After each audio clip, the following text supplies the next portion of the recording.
Good morning, all. We are ready to resume the hearings for 2026. Welcome back. Please switch off your cell phones. Please switch them off. Thank you.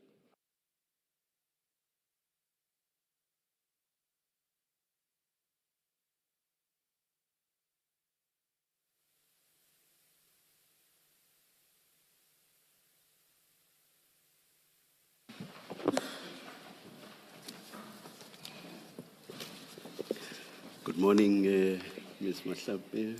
Good morning, Chair. Good morning, Ms. Ms. Mkhwanazi. Good morning to everybody gathered here and to those watching remotely. Ms. Mahlape. Thank you, Chair. Good morning, Chair, and good morning, co-commissioners. For the record, Chair. Oh God, I said Ms. Mahlape. you did not even realize it. Well, it's because both are right, technically. Thank you. Thank you, Chair. Chair, today we intend to lead two witnesses. And our witnesses today will be on the theme of political interference. Our first witness is in the box, Major General Anthony Gopal.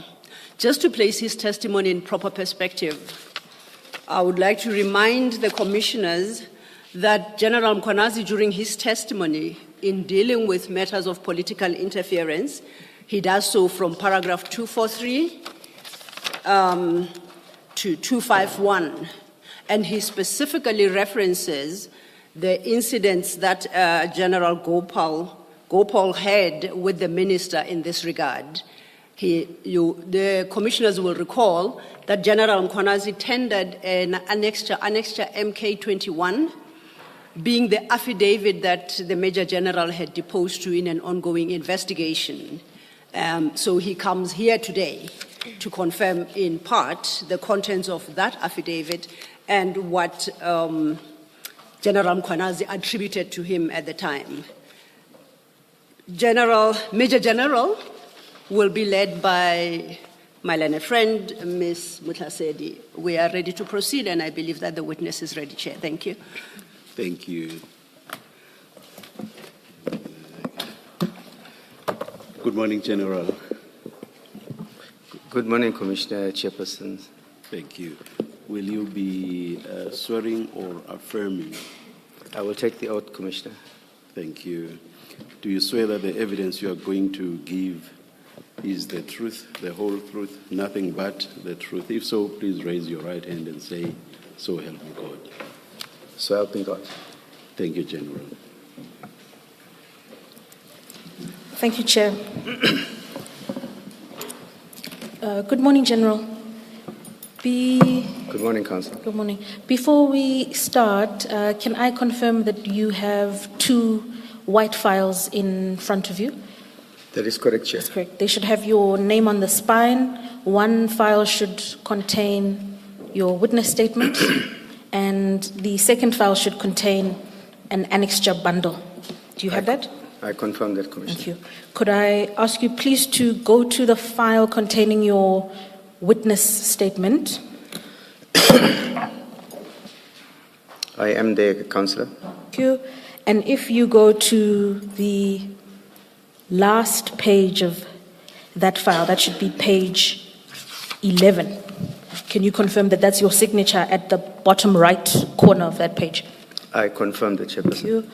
Please then confirm that this is your statement for purposes of the evidence you will give before the Commission today. I confirm that, Chair.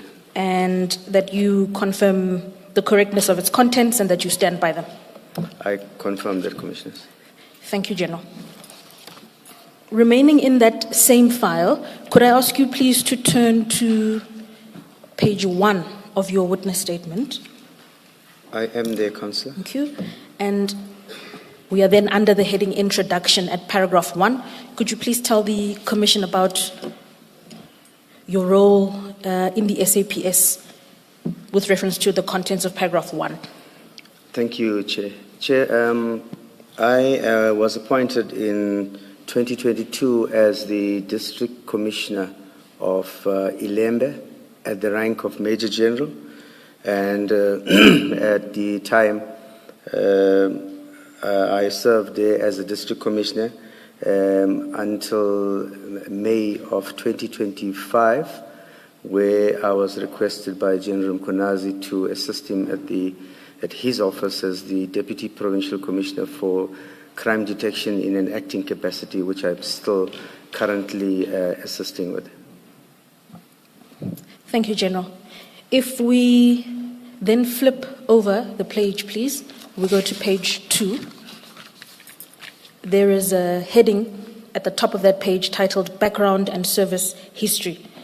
Could you share with the Commission briefly your professional experience within law enforcement? Thank you, Chair. Chair, I currently am serving 35 years of service in the South African Police Service. Between 1990 up and until 1997, I was on the lower ranks of operational work at different police stations.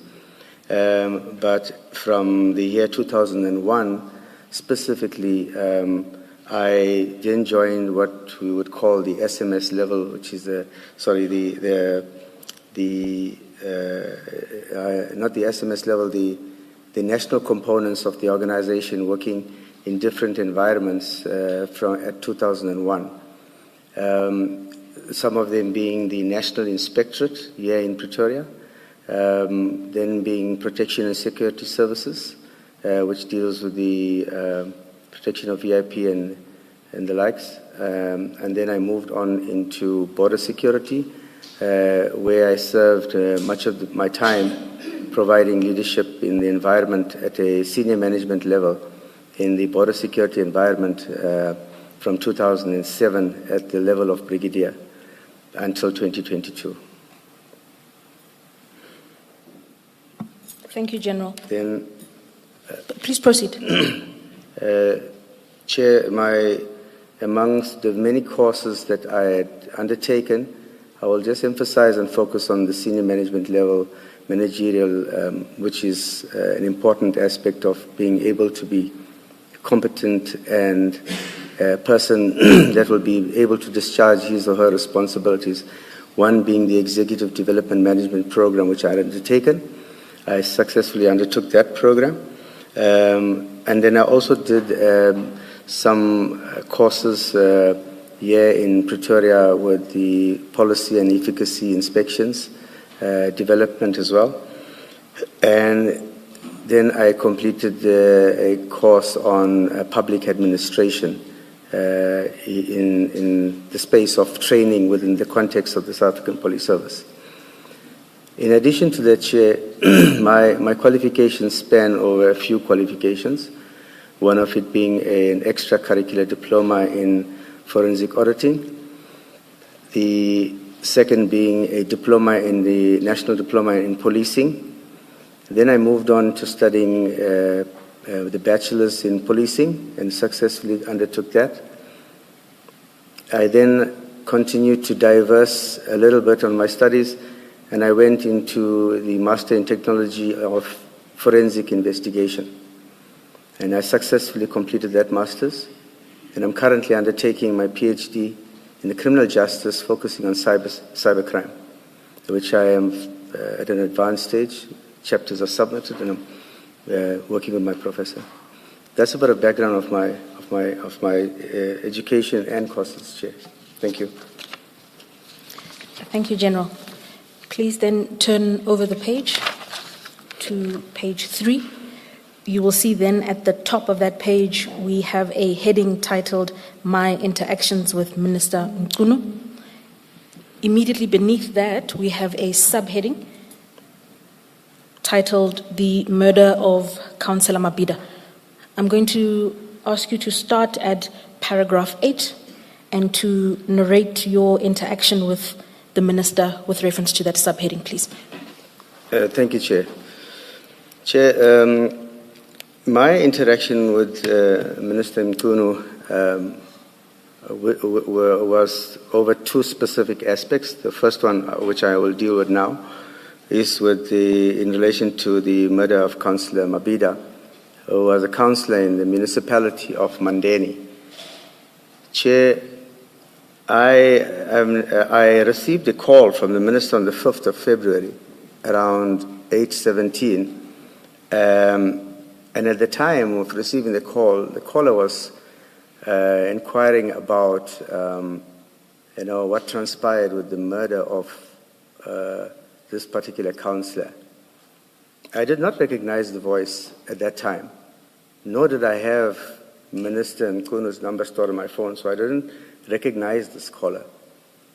And after the caller had outlined, what the call was about, I then politely asked the caller, "Can you please tell me to whom am I speaking?" And it is when the minister said it's Minister Mkhwanazi. And I then immediately placed that voice with Minister Mkhwanazi, and then I said, "Minister, I'm sorry, I do not have your number on my phone, and I did not recognize your voice," and I greeted the minister politely. Then, after that we started that conversation, I did brief the minister, and I did say to the minister what had transpired in the incident of the murder of Councillor Mabida. Chair, with your indulgence, there is some detail of what had transpired in the actual shooting of the councillor outlined in my paragraph 10.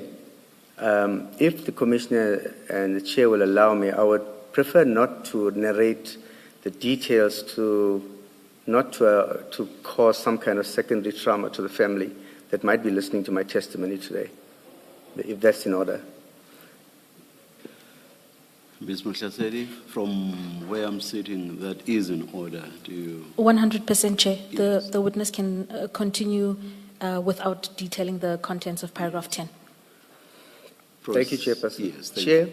after having given that particular feedback of what had transpired and how the murder was undertaken to the minister then told me that I must keep him abreast of the investigation. And I then said to the minister that I'm not investigating the murder, although it happened in my district at the time. And that the murder was being investigated by the political task team. The minister then asked me... You mean the political killings task team? Commissioner, maybe I'll put it to you this way, Chair. Yes. At the time, now for the sake of public record, everybody is calling it in its full, the political killings task team. At that time, it was just referred to as a political task team. All right. So now we use it more often. So in the context of the originality of my conversation with the minister, it was simply political task team. I didn't use the word killing in that But context. I'm looking at paragraph 11 of your statement. You also referred to it as... Yes, that's correct, Chair. No, you're correct that I wrote it in this full abbreviated acronym. Actually, in words, not the acronym, you say political task team, as you are saying now. Yes. But in brackets, you say PKTT. That's correct, Chair. Anyway, thanks. Please continue, General. No, thank you, Chair. So, Chair, I did tell him that is the team that's investigating it. And the minister then asked me, but why are they investigating the case? I had instructed that these cases be investigated at the police station where the crime takes place. And understanding why, in my own way, I tried to explain to the minister that when it comes to the political killings, the team that is investigating these kind of murders are better equipped and trained to understand the modus operandi of how these murders take place, who are the normal hitmen that are contracted. I tried to explain to him that they can do a better linkage, because if a police station investigates a case here, he wouldn't know how it is related to another murder in another police station across the province in a totally different district. So it made easier sense for better investigation to apply that kind of centralization of these dockets for investigation. The minister didn't respond to my response when I told him that. General, my apologies, General. Perhaps before you continue, in paragraph 12, the first sentence there, you indicate that the minister inquired why the task team was investigating the murder, and then you say, as he had given a clear direction that all political killing murders must be investigated at the stations. What did you understand that direction to be a referral to at that time? Chairperson, I had absolutely no understanding of what the minister at that time was referring to, a clear direction, and to whom and to where. He just simply said that you must understand, Chairperson, I'm receiving a call for the first time in my life from any minister. So I'm not going to be the one to question the minister about what direction you're talking about, where did you give it, and what context. So it is just as it is. I've narrated the story, Chair. Can I just ask, good morning, General. Morning. Before this call, in this particular part of your call with the minister, had you ever become aware of an instruction that political killings must be done at the district level or the station where they occurred? Chair, the first time I came to understand about some kind of contention around this issue of the political task team and the minister was when I viewed and watched the portfolio committee where General Mkhwanazi was narrating a story about the political task team. It is the first time I had viewed or got to hear about some aspect or contention, because at a provincial level this was not a topic for us. It was not in our space or sphere of discussion, in our span of control. I hope that brings... Just to clarify, to be clear for the record, this discussion this explanation by General Mkhwanazi that he's referring to is at the March 2025 parliamentary appearance. That is correct, Chairperson. Committee. Thank you. Thank you, Commissioner. General, you can continue your evidence. You were dealing with the contents of paragraph 12 and 13. Thank you, Chair. Chair, so having given that explanation to the minister, that they better understand, the political task team understands the patterns of how to these crimes and how to investigate them. The minister then, like I said, then thanked me for the feedback, but he still asked me if there's any development, I must keep him abreast. So that's how our call had ended. My call had ended with the minister. Thank you, General. Could I ask you to please turn to your annexure bundle? To please go to page 10 of your annexure bundle.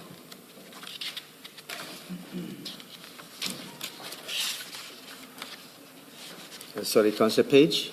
So annexure bundle, page 10. Page 10. It will be a document labeled annexure AG3. I'm with you, Councillor. Thank you. And General, please identify what this document is.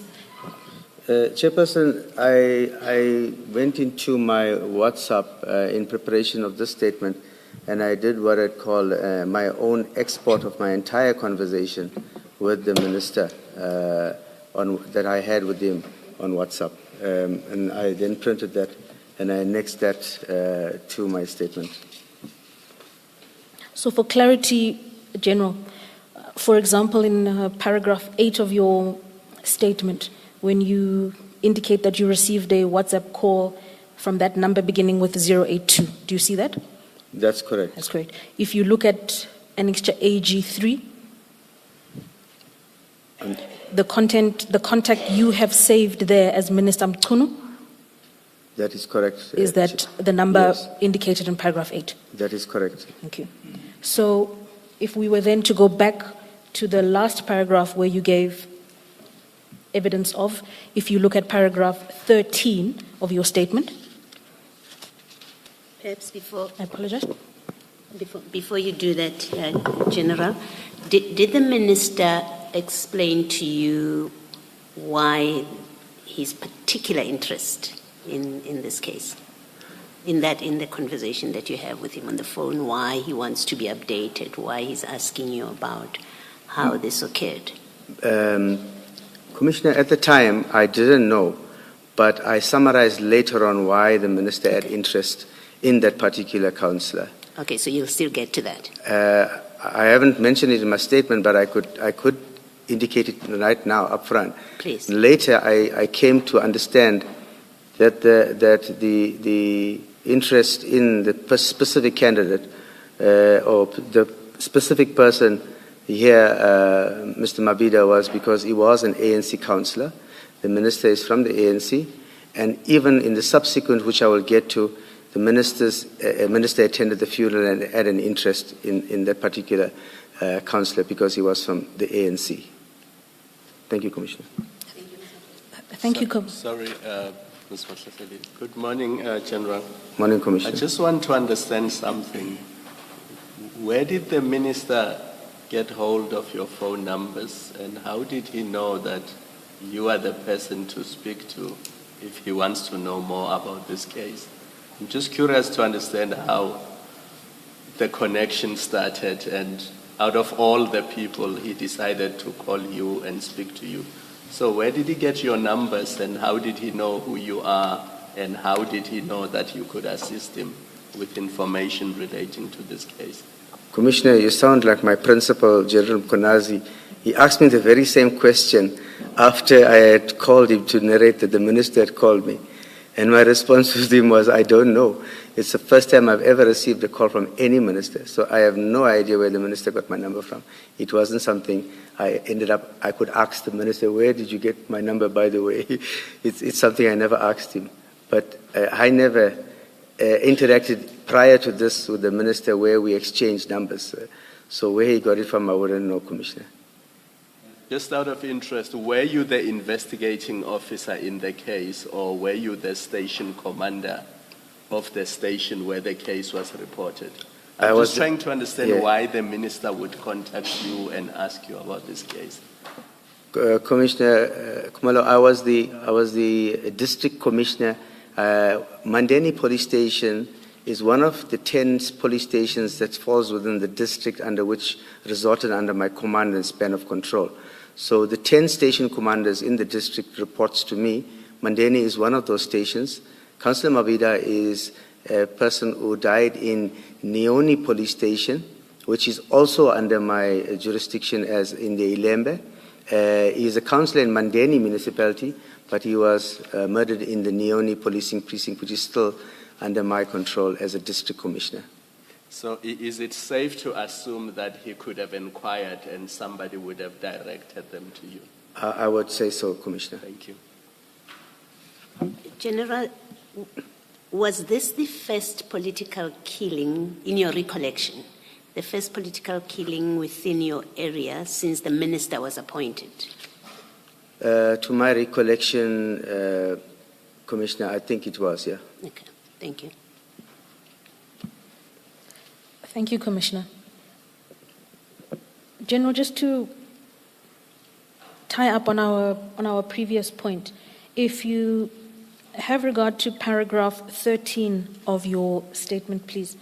That last sentence there reads, my call with the minister on the 5th of February 2025 was 8 minutes in duration.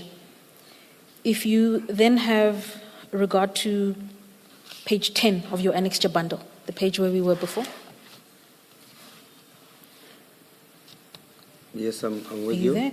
And if you have a look at the fourth line from the top. That's correct, Commissioner.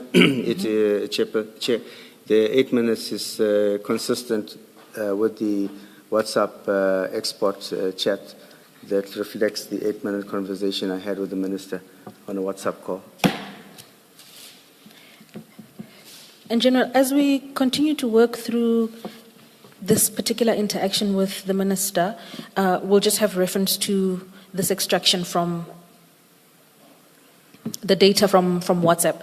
But I would ask you then to turn to paragraph 14 of your statement. Thank you, Chair. And continue from there. Chair, so later the same day, the minister, I WhatsApped the minister with an update because I had received some information regarding possible suspects that came to my attention.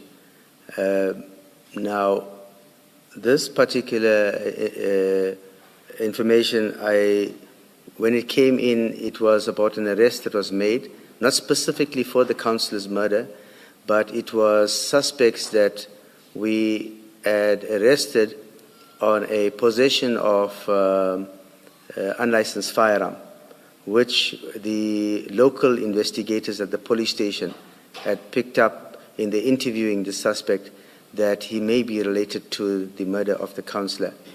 I messaged the minister, but then I realized, okay, maybe we must see the investigation through before I could have given that as a possible suspect, and I then deleted those messages to the minister. So, General, the update, was it in what? Did it consist of 4 texts? Because I see 4 deletions. So I didn't get the question, Commissioner, Chair. I'm saying in paragraph 14 you refer to an update, singular, but in AG3, page 10, I see 4 deletions. So did the update consist of 4 texts? That's correct, Chairperson. All right. Thank you, Chair. Thank you. General, following on from the Chairperson's question, please then continue from paragraph 15. Thank you, Chair. So, Chair, on the 5th of February, after I had spoken to the Minister, I then called General Mkhwanazi to give him an indication. Our protocol, Chair, is that within the South African Police Service, in the context, is that no man is unto himself. You have a chain of command, and you follow that chain of command. You're appointed in the context of the chain of command. So when somebody out of your protocol contacts you, communicates with you, you will have to inform your principal that I have been communicated by a particular individual, and this is the context of the conversation. In this instant, I then, in due respect to that protocol, called my principal, who is Lieutenant General Mkhwanazi, and I praised him of the telephone conversation between myself and the Minister Nkuno. Chair, it is similar to the very same question that Commissioner Khumalo had raised earlier on, where General Mkhwanazi asked me, but why will the Minister be calling you? Do you know the Minister? Have you met him before? How does the Minister have your number? And my answers to him was similar to the earlier, that I don't have a personal relationship with the Minister. I don't know him. I don't know where he got my number from. It's the first time I've received a call from a minister, not just from a Minister Nkuno, from any minister in the South African government that calls me directly and speaks to me. So I've never had a conversation with the minister before. Then that conversation, after outlining that to General Mkhwanazi, I then updated him also with what was transpiring in the meantime with regards to the suspect, and I then indicated to him that I have communicated with the investigating officer of the task team that we may have a possible suspect that they may want to come and interview in the case that they are carrying, because the one we are having is just for unlicensed possession of firearm.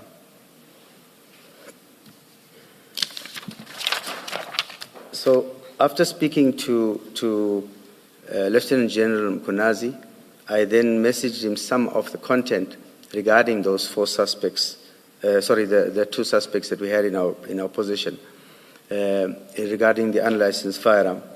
And General Mkhwanazi then asked me to keep him abreast also if there's any developments in that particular area regarding this, the murder of the councillor. Chair, you will note that the investigation team will deal with an investigation, but the impact of the environmental factors that will follow the climate and the temperatures out there in the community will still be policed by the police station. Station commander, myself will be monitoring what is the climate. You will know that it's tense. There's a councillor that has been shot. There are possible theories about who might have committed it, who's behind it. So we had to still monitor that on the ground physically ourselves through our own means and methods. Thank you, General. Please then continue on from paragraph 17. Chair, on the 7th of February, I called Minister around 0837 and I gave him an update that the suspects are making their court appearance related to the unlicensed possession of firearm. And we have not dealt with them in terms of anything else except for the unlicensed firearm. So I indicated to him that there is a court date that these accused are appearing on, but this is the suspects now that are possibly going to be linked to the murder of the councillor, and that once they appeared for the unlicensed firearm, they will then subsequently be processed by the task team, who was going to go and then address them on the murder related to the councillor. Chair, the arrest of the suspects in this incident, I must say, was undertaken by the public order policing on the same night of the murder on a routine patrol, where they had stopped, and during the search of these suspects, they found them with firearms. And when they had brought them to the station, it is the local detectives, in trying to understand where does the firearms come from, where they're coming from, and the investigative techniques of investigation, they then uncovered that it is possibly linked to the murder of the councillor. General, before we turn to the next page, just to clarify, could I ask you to have regard to page 10, again, of your annexure bundle? If we go back to the initial telephone communication you had with the minister, that is the fourth line from the top, on the 5th of February. Are you there? Yes, Chair. Okay. So, General, if you read from the left, it sets out the date there as well as the time. You're talking about the fourth entry? The fourth entry, that's correct. So it would set out the date and then the time. Are you with me? On the 5th? Correct. Is that the 1333? Or the above? It would be, the time would be 8:17:59. The 8:17, yes, Chair, I'm there. Thank so you. It's a 1, 2, 3. It's a fourth line, but it's a third entry on a date. 100%. So it is on 08:17. 59. 59. It says Minister Mkhwanazi, voice call, 8 minutes. Indeed. And your evidence earlier was that the initiator of that 8-minute call was Minister Mkhwanazi. That is correct, Chairperson. 100%. General, if we then go a few lines down to the 7th of February, the entry relating to the 7th of February, you see that? I am there, Chair. It's at 08:37, 36. And the call was made by me to the 100%. Minister for a duration of 7 minutes. So for purposes of reading this extraction from WhatsApp, the name of the initiator of the call is what would appear there? The name is Anthony. It's my first name, Commissioners. Which indicates that you were the initiator of that 7-minute call. That is correct, Chair. Thank you, General. Could I then ask you to go back to your witness statement? There. And you can continue from paragraph 18, please, which is on page 6. Thank you, Chair. General, maybe before you do that, at paragraph 17, where you say you gave the minister an update on the status of the suspects. What does that mean? Did you give him names? What exactly does that mean? No, I didn't provide detail of names. I only indicated to the minister that the two suspects that we had arrested for unlicensed possession of firearm, through the interview process, we can now say that we have linked them to the murder of Councillor Mabhida, and that we will then be processing them and charging them in terms of that particular crime after they have appeared in this particular court. Thank you. Thank you, Commissioner. Chair, that I will then indicate that in my next conversation, not conversation, let's put it interaction with the minister was on the 15th of February. On the 15th of February, it was a Saturday, and I was in a part of a panel with a senior management panel where we were interviewing candidates for senior management positions. And during that particular time of the interviews, we were in the process, so I wasn't paying attention to my phone. And at some point, when I looked at my phone, I realized that there is three missed calls from the minister, Minister Mkhwanazi, on my phone, WhatsApp calls. I looked at it and I saw that it was, the first one was at 0923, second missed call was 0924, and the third one was at 1050. So then at that time when I paid attention to it, we were with a candidate that I saw these missed calls. And so I waited for the candidate to finish, and then before the next candidate, I then decided to, I messaged the minister at the time to say that I'm in a panel and that I'll call him, when the candidate was done. But then when I tried to call the minister at 10:55, I did not reach him. And the minister messaged me to say that he's at the funeral of Councillor Mabhida. So he wanted then an update on the suspects of this particular, the murder of the councillor. He wanted to know the charges and any information that is relevant to the murder of the councillor. I would then, being attending the funeral, I would imagine that he might want to have that information to communicate to the grieving family, where we are with the investigation and the arrest of the suspect. So I was in this panel, and when the minister then sent me this message, I then sent a message to the actual investigator of this docket, the team leader, actually, Lieutenant Colonel Kumalo, and I said to him that the minister was looking for an update on the investigation and the suspects. Chair, the investigating officer then messaged me to indicate that he will update the provincial commissioner on where they are with the investigation, and that if the minister wants any further updates, he can contact the provincial commissioner.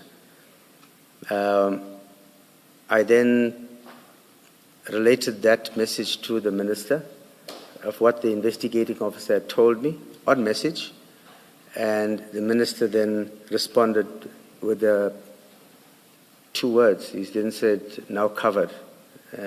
So I took that to believe that he's satisfied with that answer that I gave him, and that was the last time that I had communicated with the minister on this particular issue, Chairperson. General, with reference to paragraph 19, previously upon receipt of queries from the minister, you'd agree that you'd responded to his request for information or updates. Is that so? Sorry, Councillor, I didn't get the question. Previously, when you would receive requests for information concerning the Mabhida murder from the minister, you'd agree that you would respond and provide an update or information. Is that? That is correct, Councillor. From the last brief I had given the Commissioner of the possible link of the suspects and that we did eventually link them, there was nothing more I knew about the case. Hence, I needed to establish from the investigator if there, what other development. You know, sometimes, for example, you may find that the investigator will tell you, okay, the following evidence was analyzed and the following suspect was linked. The firearm belongs to somebody. They acquired the firearm from whom, which other murders they're linked to. So I didn't have anything more than what I had on the previous occasion. So I inquired with the investigator if there's any developments that have taken place so that I could appraise the minister. And so your decision to reach out to the investigating officer in respect of this murder was because at that point you had no further updates to provide the minister. That is correct, Chairperson. Chairperson, I must also add that inasmuch as no matter which unit is investigating a murder or any crime, if a citizen or a community member in my district has suffered a trauma or a crime, I have a responsibility to make contact with the various teams to see where they are with matters and how I could assist them, because sometimes logistically we support certain operations in the area. So it is the community that will ask me the question, what am I doing about this and what am I doing about that? So I usually try to keep abreast. But there are some sensitive units that we do not get the full explanations of the stages of investigation or where they are. For example, DPCI, political task teams sometimes will withhold certain parts of the investigation so that they don't compromise the investigations. But we do interact with them. And General, still discussing the contents of paragraph 19, there you indicate that the investigating officer explained that he would update the provincial commissioner, who would then update the minister. Is that the ordinary protocol that is followed? Is that the procedure that must be followed in this context, or was that something unique to the circumstance? Chair, usually when it comes to political principles, unless we're in an imbizo and we are together somewhere as part of a community outreach program, there will be that interaction with politicians. Other than that, when it comes to the normal protocol of chain of command, politicians will talk to our principals, and same way if you go to just take a local level, you will find that the mayor will communicate with their station commander, because that's the level on which they are in the local area. In myself, I have lots of interaction with the district mayor, because I'm a district commissioner. So I have a lot of interaction with the district mayor and the mayors, because in terms of the levels that we are on protocols, I'm allowed to do that interaction. But when it comes to MECs, comes to ministers, that protocol lies at the instance of the provincial commissioner or the national commissioner, that is depending on what it is. But mine is limited as a district commissioner to district mayor, local mayors. That's my level of protocol that I can engage and interact with. Thank you, General. You indicated in the course of going through your statement that this was the first time that a minister had contacted you. That is correct, Chair. In particular concerning the murder, for example, of a councillor, of a ward councillor. That is correct, Chair. 100%. And you also now explained that in ordinary circumstances, politicians would typically talk to your principal, would talk to your superior. That's correct, Chair. So in this context, Was it appropriate for the minister to reach out to you seeking information concerning the murder of Councillor Mabhida, in Chair- your opinion? Chair, from my protocol training, it is not appropriate. But I can't say from Minister Mkhwanazi's protocol, as a politician, what training they receive and how to communicate and with whom and to what boundaries they cross and allowed to cross. But purely from my training and my 35 years of historical, institutionalized protocol, it is not normal and it is not in accordance with our protocol for me to interact with the minister without the specific direction of my principal. And if you are able to, General, could you comment on why that is perhaps not normal, or why that would go against your training? For example, what is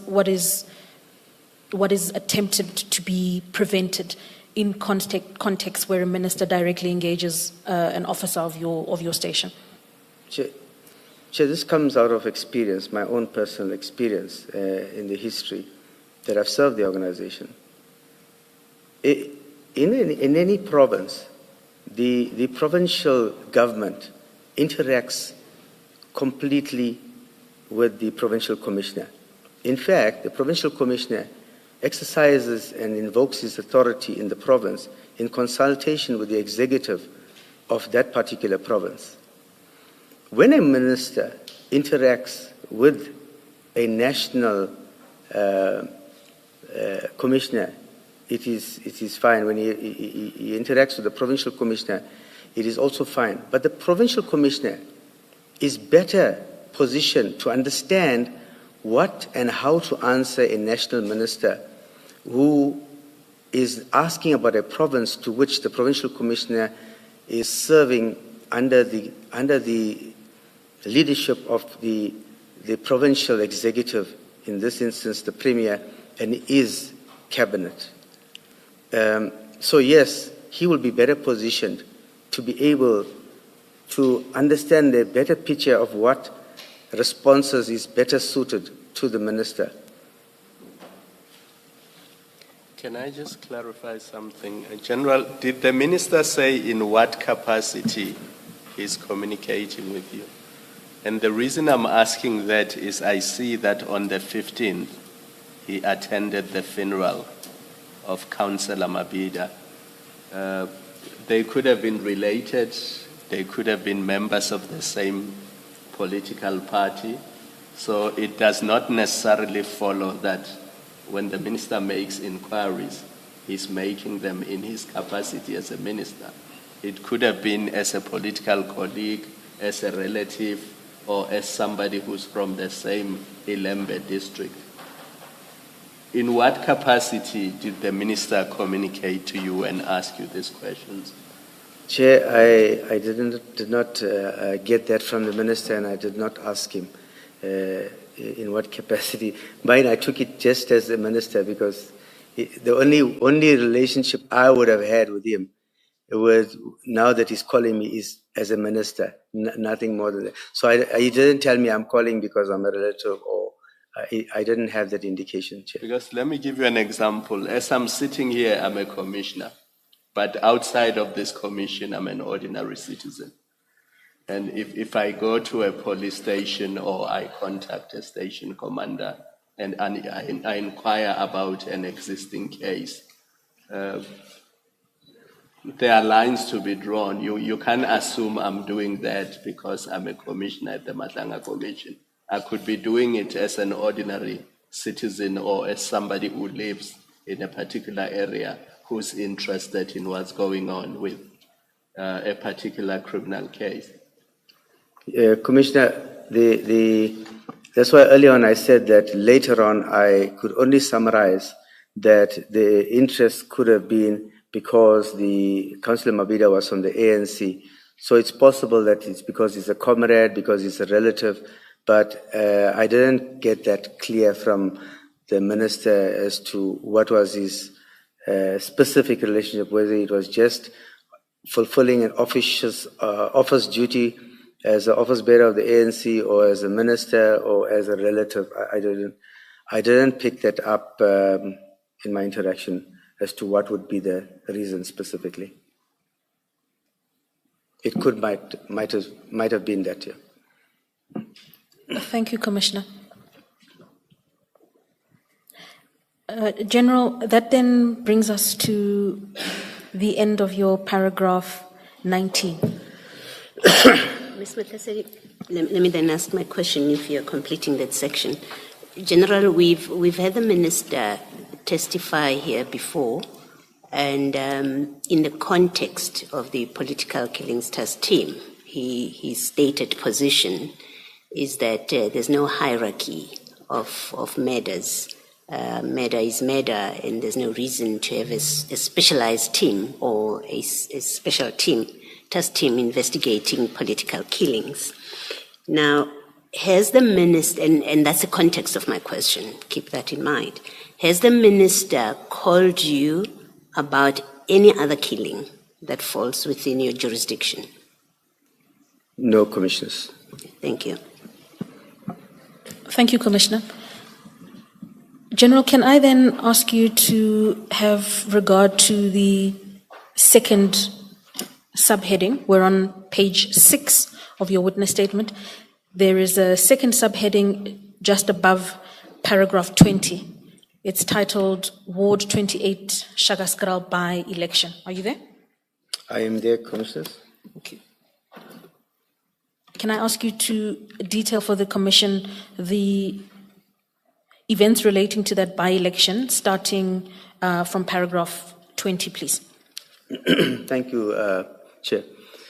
Chair, my next interaction would be related to the Ward 28 Shaka Scroll by-election. And this is also in General Mkhwanazi's testimony that he had related here in oral evidence at the Commission. Chair, there was a by-election that was underway in this particular ward. It is in the Shaka Scroll Mhlali area, where a candidate, Mr. known as Dushi, but his name is Vishnu Gopal, Governor, was a candidate standing for the election, by-elections in that particular ward. Chair, in 2024, during the national elections, national and provincial elections, Mr. Dushi Governor was quite instrumental in rallying support in that ward towards the ANC. And it is one of the very few wards that won significant votes during that election. The ANC won.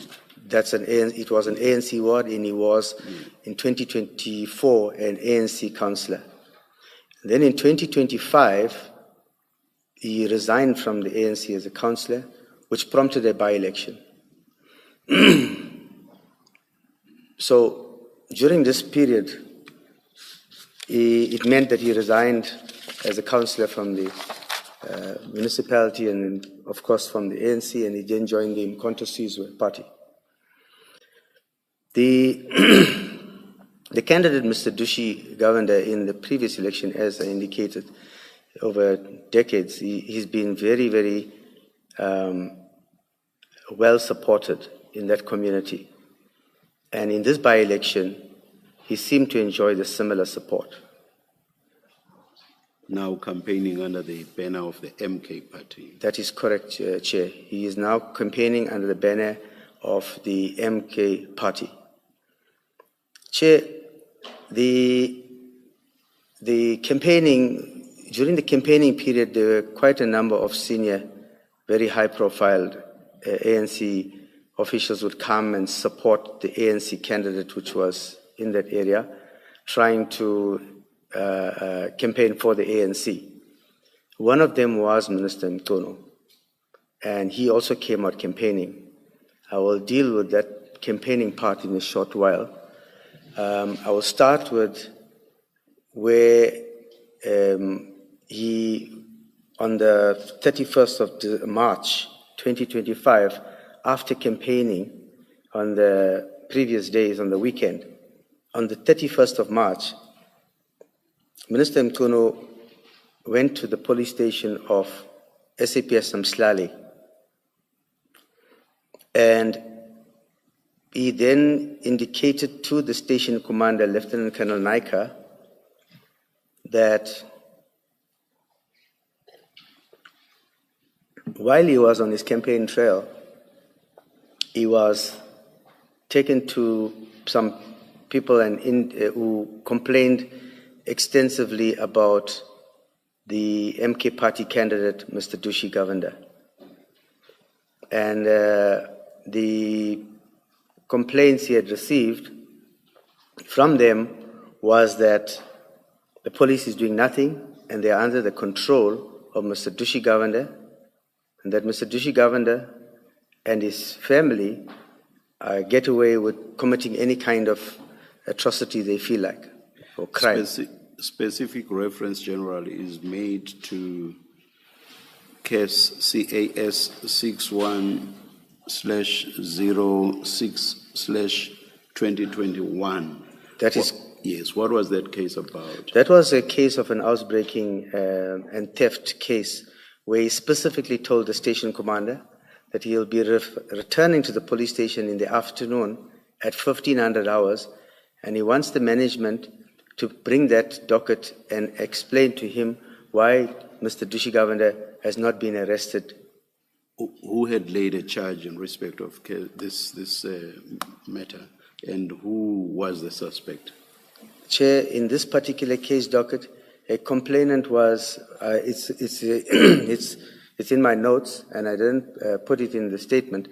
The notes are made of the meeting that the minister had. The complainant was a member of the public, and the suspect in this particular case docket was the son of Mr. Dushi Govender and not Mr. Dushi Govender himself. So that was a housebreaking and theft case. So in the morning, basically, he tells the station commander, minister says to the station commander, I'm coming back at 3 o'clock. Have your management ready. Bring this docket. I'm going to interview more people with complaints, and I will want you all to explain why you are doing nothing about these cases. I do realize, of course, that the interaction was with Lieutenant Colonel Nhlanhla. That's in the morning. Yes. Did you ever get to understand why the minister was making all these inquiries? Commissioner, I'm coming to that part of my statement where, after that conversation, Colonel Nhlanhla called me and indicated that what had transpired. She also sent me a message in relation to that. And then I was, at that time, in a meeting, an accountability session, case docket session with General Mkhwanazi, and as the normal protocol again, I informed the provincial commissioner that the station commander of Nhlanhla has called me to indicate the minister's visit, his conversation, and his intended revisit at 1500 hours. My discussion with General Mkhwanazi when it concluded was that I should go there and to the police station and join that meeting and not leave the junior level to be interacting with the minister in that fashion, which I did, Chairperson. I then proceeded to the police station, and it's where then I found the minister, Minister Mkhwanazi, with a few of the ANC officials in the office of the station commander. All of them were clad in ANC regalia. They were clad in ANC regalia, and they were in the office of the station commissioner. I greeted the minister and his colleagues that were with him. I greeted the station commander and the management that was there, and I took a seat at that table. And then I indicated to the minister that... when you say they were all clad in ANC regalia, does that include the minister? That includes the minister, Chair. For ease of reference, in my annexure, there is a picture that was taken with the minister on that day outside the police station in that particular regalia. To assist you, General, that picture is on page 6 of your annexure bundle. It's AG2. Thank you, Chair. Chair, this picture, I must contextualize it. It wasn't a picture that was taken out of official. It was a request of the CPF chairperson that wanted the picture with the minister. And then the minister didn't want to be alone. So we joined the minister in that photo with that particular CPF, deputy chairperson of the CPF in that picture. Thank you, General. General, can I ask you to please continue your evidence from paragraph 25? At this point, you've explained to the Commission that the Minister had asked for a meeting at the station at 3 o'clock and requested that station management explain to him the ongoings with reference to CAS 61. Is that right? That's correct, Chair. Chair, when I had arrived, as I indicated, I did see the Minister, and I did now introduce to the Minister that one will recall that my previous interaction with the Minister was as a district commissioner of Ilembe on the previous incident. Now I had to introduce myself to the Minister as the acting deputy provincial commissioner for crime detection. So I then introduced myself in my new acting capacity as to what brought me there. The station commander was, the acting station commander, Colonel Naika, was also in the room because the station commander was on vacation leave at the time. Also, then the acting district commissioner was also present or joined us a little later, actually, in the session. So Minister Mkhwanazi then indicated that they are just waiting for one gentleman to join them before they can start. And that gentleman was Mr. Sandeep Odram. He was also an ANC comrade. So after a few minutes has passed, I think the minister decided to start the meeting without him, which we did. And Mr. Odram subsequently joined while we were in the meeting. But the minister then starts to narrate that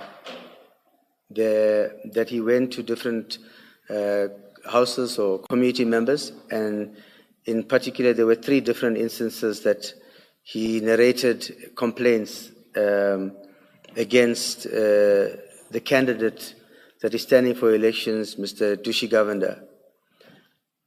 The minister was of the opinion that the community has a sense of frustration that we are doing nothing about Mr. Dushi Govender and his son's behavior. My notes, as the minister was outlining it, I have made reflection on my notes, which is part of my bundle, Let me assist you, General. Your notes, a typed version of your notes, my apologies, appears on page 4 of your annexure bundle. The handwritten version is AG1, beginning on page 1, but the typed version of that meeting would be on page 4. Yes, Chair. So my handwritten version and my typed notes are there. So there was I will not mention the names in my notes for the sake of protection of those complainants in those matters, but there were persons that the minister referred to that were complaining about Mr. Dushi Govender, and they narrated certain cases also. Chair, at the end of this entire session with the minister and Mr. Sandeep were also narrating certain frustrations against this candidate, I then pointed to the minister that firstly, there's case 61, we gave him a feedback to say that in that case docket of 61, housebreaking, which the minister specifically asked for, the suspect is not Mr. Dushi Govender, it is his son. And it's not that we didn't arrest the son, we arrested the son in this matter. In this particular matter, there were other accused with the son that was arrested. And the matter was taken to court, and the prosecutor then declined to prosecute the son in this matter. It's because in the complainant's version of a statement, the complainant never saw the son, but heard voices, and she associated the voice with the son. So I cannot I don't know more than what was in the mind of the prosecutor, but that's the reasoning that was provided in the case docket. So that matter was withdrawn or declined to prosecute. So I gave the feedback to the minister on that particular docket, and the minister was then not happy with that. He says, why will the prosecutor decide in that particular way? There was also the same son who was charged for murder. And the context of the murder was where he drove his vehicle into somebody after an argument. And the court gave him a suspended sentence with community service. The minister then wanted to know why the court gave such a lenient sentence. And again, I responded to the minister that is prerogative of the judiciary. We cannot question the outcomes of hearings or trials, and the sanctions and the verdicts. The court is the only place one can take one's recourse to. So the minister then indicated he will raise this issue with the Minister of Justice in his own interactions with him. I then indicated to the minister, in relation to the complaints that he was citing with the assistance of Mr. Odram, that we would really like to get to interview those particular persons, open cases if we need to, and get a report on or complaint if they are complaining about police inefficiency, so that one could assist in attending to it in a formal and constructive manner. The minister in that meeting agreed that Mr. Odram will provide that report to the station commander.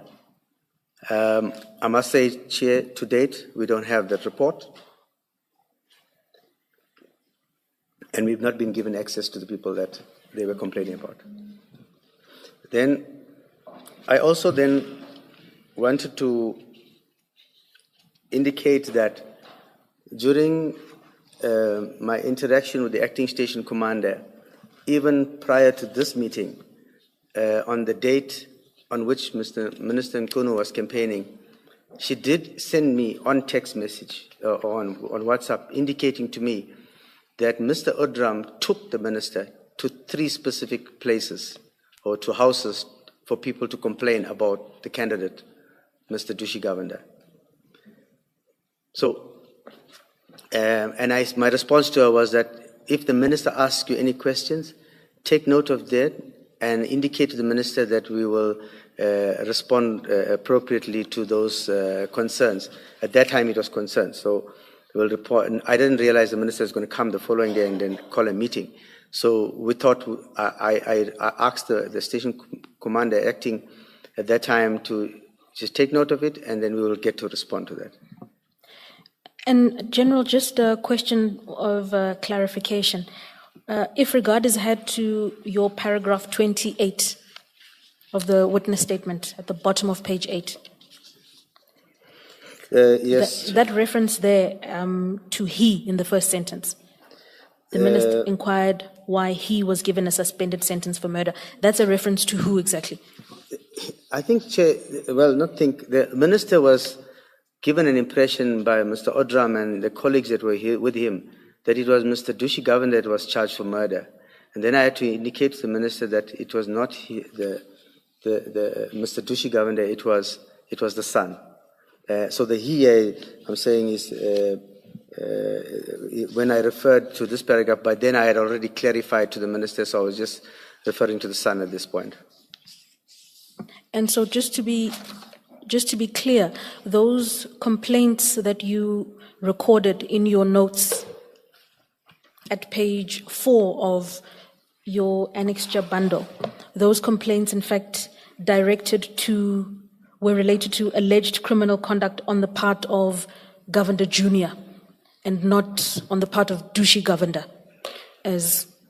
The Chair, yes, the complaints, to their understanding, it was against Dushi Governor and the sons, but when you go into it, you then realize it's not Mr. Dushi Governor, the candidate that was standing at the by-elections, it was against the sons. Thank you, General. Am I hearing you to refer to sons, plural now? Mr. Dushi Governor has a few sons. All right. I'm asking specifically because I thought throughout you were referring to just one son. Now No, he has quite a few sons, problematic sons, Chair, very problematic sons. He has 3. Yeah, very, very problematic. I can say to you that because whilst Mr. Dushi Governor is not... We should not get to any, personal, yeah, and I'm not any going into detail with regard to them being problematic. Yeah.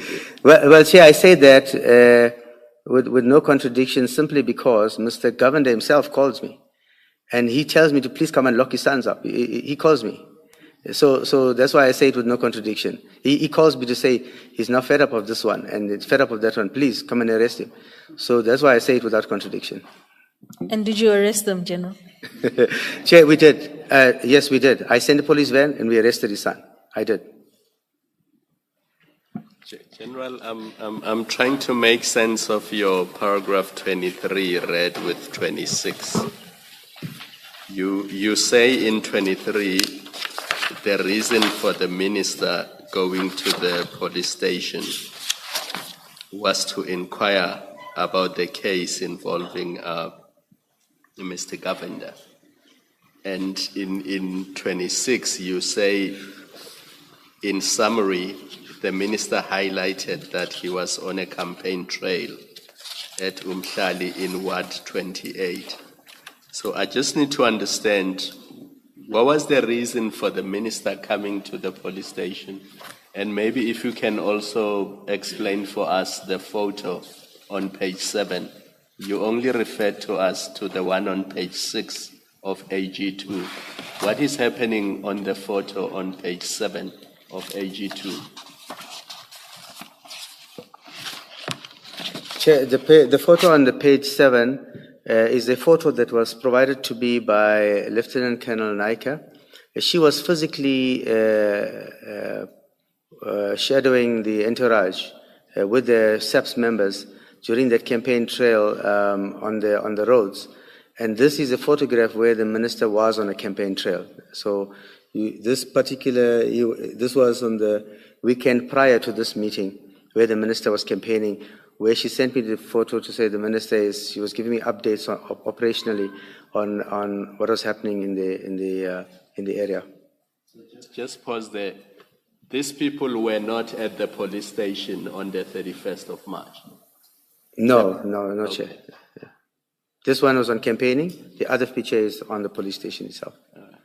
And the purpose for which the minister was at the police station on the 31st of March? The minister came specifically to inquire why the station management is not taking decisive action against Mr. Dushi Govender and his family for criminal activities that they are committing in the area. And he's doing this while he's on a campaign trail? That is correct, Chairperson. Chair, interestingly enough, the one thing experience has taught me is that whether you say you're from the EFF or whether you say you're from the MK party, all of them are starting at the ANC. So when we had finished that meeting, the very same colleagues that was with the minister on the day in the room, I don't know what conversation and who, but the candidate himself, Mr. Dushi Govender, called me after that meeting and the minister had left. He said, I believe you have now been given instructions to arrest me. This is the candidate, Mr. Dushi Govender. I believe the minister has now given you an instruction to arrest me. And I indicated, no, I did not receive such an instruction to arrest you. We were having discussions about you and your family and your criminal behaviors and cases that might be here, but no instruction to arrest you at that meeting. And I said to Mr. Governor, and he said, well, are you going to be arresting me in any event? I said to him, no, I don't have a warrant of arrest for you. But if you commit a crime in the presence of a police officer, and if there's a case that you commit a crime now and there's evidence, I will come and arrest you. But for now, I don't have anything to arrest you for. So somebody told Mr. Governor that the minister had instructed us in the meeting and then he tells me, no, but the colleagues in that meeting, the comrades from there, told me that the minister told you. I said, no, look, you're not getting the right information. Yes, there was question about why you were not, you and your family have cases that are not being investigated, you are not arrested for those cases, but not to say we must come now and arrest you. So I didn't have an instruction like that. General, could we turn to paragraphs 29 and 30 of your witness statement? Perhaps before 30, Ms. Mkhwanazi, let me just take you to paragraph 29, General. You say while the meeting was in session, Mr. Sorry, Chair, which paragraph? 29. 29, okay. Yes. While the meeting was in session, Mr. Odram did join the meeting. I explained to the minister that whilst we wanted to assist him, the difficulty was that it was unclear in what capacity he approached us. Did the minister respond to this comment? He didn't respond directly to that because the way I put it to the minister was that he was in regalia, he was in ANC shirts, and his colleagues are now taking him to places, and people are complaining to him because of his position as a minister. And now as a minister, he has that role and title that nobody can take from him. And I think his comrades have now put him in a predicament where he is now, they want to see him basically how he uses that position to unpack what they are getting complaints about. So he didn't respond to me directly on this particular matter, but it was a subtle way of me bringing it to the attention that it is a bit of a difficulty in the case, in this instance, as to having a sitting minister in an ANC regalia. Even ourselves, chairperson in the police, we, despite what preference you might have of a political party, because we are voters. Bottom line is we are voters. We go to vote. Whether you can say anything, we go vote. But in the fairness of exercising our duty, we do not put on shirts and show our interest and favor to a particular party, despite going to the balloting station, to the ballot paper and putting a cross next to a political party. But in discharging our duties and undertaking any authority given to us, we do not put regalia. So it was a bit a tricky situation for all of us, and I'm glad I was there to support the station commander on the day. Back to paragraph 30. Thank you, Chair. You took one of my questions, so I'll ask the second one. But General, just as a clarificatory point, is it correct that the subject matter of the minister's inquiries at that meeting of the 31st was Mr. Dushi Govender? It was not crime broadly or other criminal activities. It related primarily to Mr. Dushi Govender. It related primarily to the candidate, and I have to say it without any contradiction. It related to the candidate, that Mr. Dushi Govender and his family, but specifically focused on Mr. Dushi Govender. And perhaps, Chair, it was a bit odd that one would take that extent of intervention at the police station. I said earlier on that Mr. Dushi Govender in that particular community enjoyed huge support from that community, and that reflected in the polls. So it was slightly just uncomfortable that somebody who had won the previous landslide elections, that the entire community is suddenly angry against him, that 3 people in the entire community would go to their houses and be interviewed to make a complaint about this candidate and talk about this candidate. And the cases that even with the candidate himself, what is reflected on record is that not a single case was after 2024. So meaning the candidate was up and firm and standing and correct and upright according to everybody's eyes up until 2025 when he changed floors, when he crossed the floor to another party. All this time his record was clean as far as anybody was concerned. So 3 people according to the minister, that was because the police were doing nothing. That is correct, Chair. According to the minister, that the police officers were doing nothing until we unpacked each and every case that the particular candidate was charged for previously and the outcomes of those cases.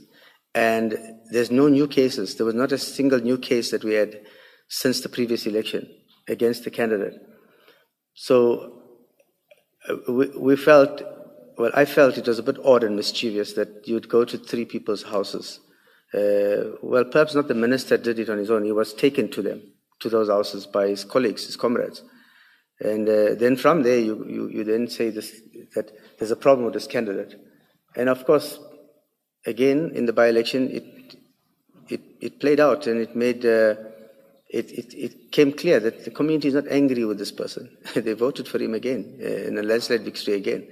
So it was a bit of uncomfortable, and even as I sit here, it's extremely uncomfortable for me to give evidence of this nature against the minister in such a way, because one would have expected not to have had that meeting at the police station, irrespective of what pressure came from the colleagues from the ANC. It does seem odd, though, that in 2025 March, the minister would go to a police station and ask why somebody has not been arrested for cases from 2016 and 2021. That is correct. I mean, why in 2025? Why did he not ask that in 2024 or 2023? That is correct, Chair. I think, it's just an open book that everybody's asking the same questions, and the assumptions are as good as mine.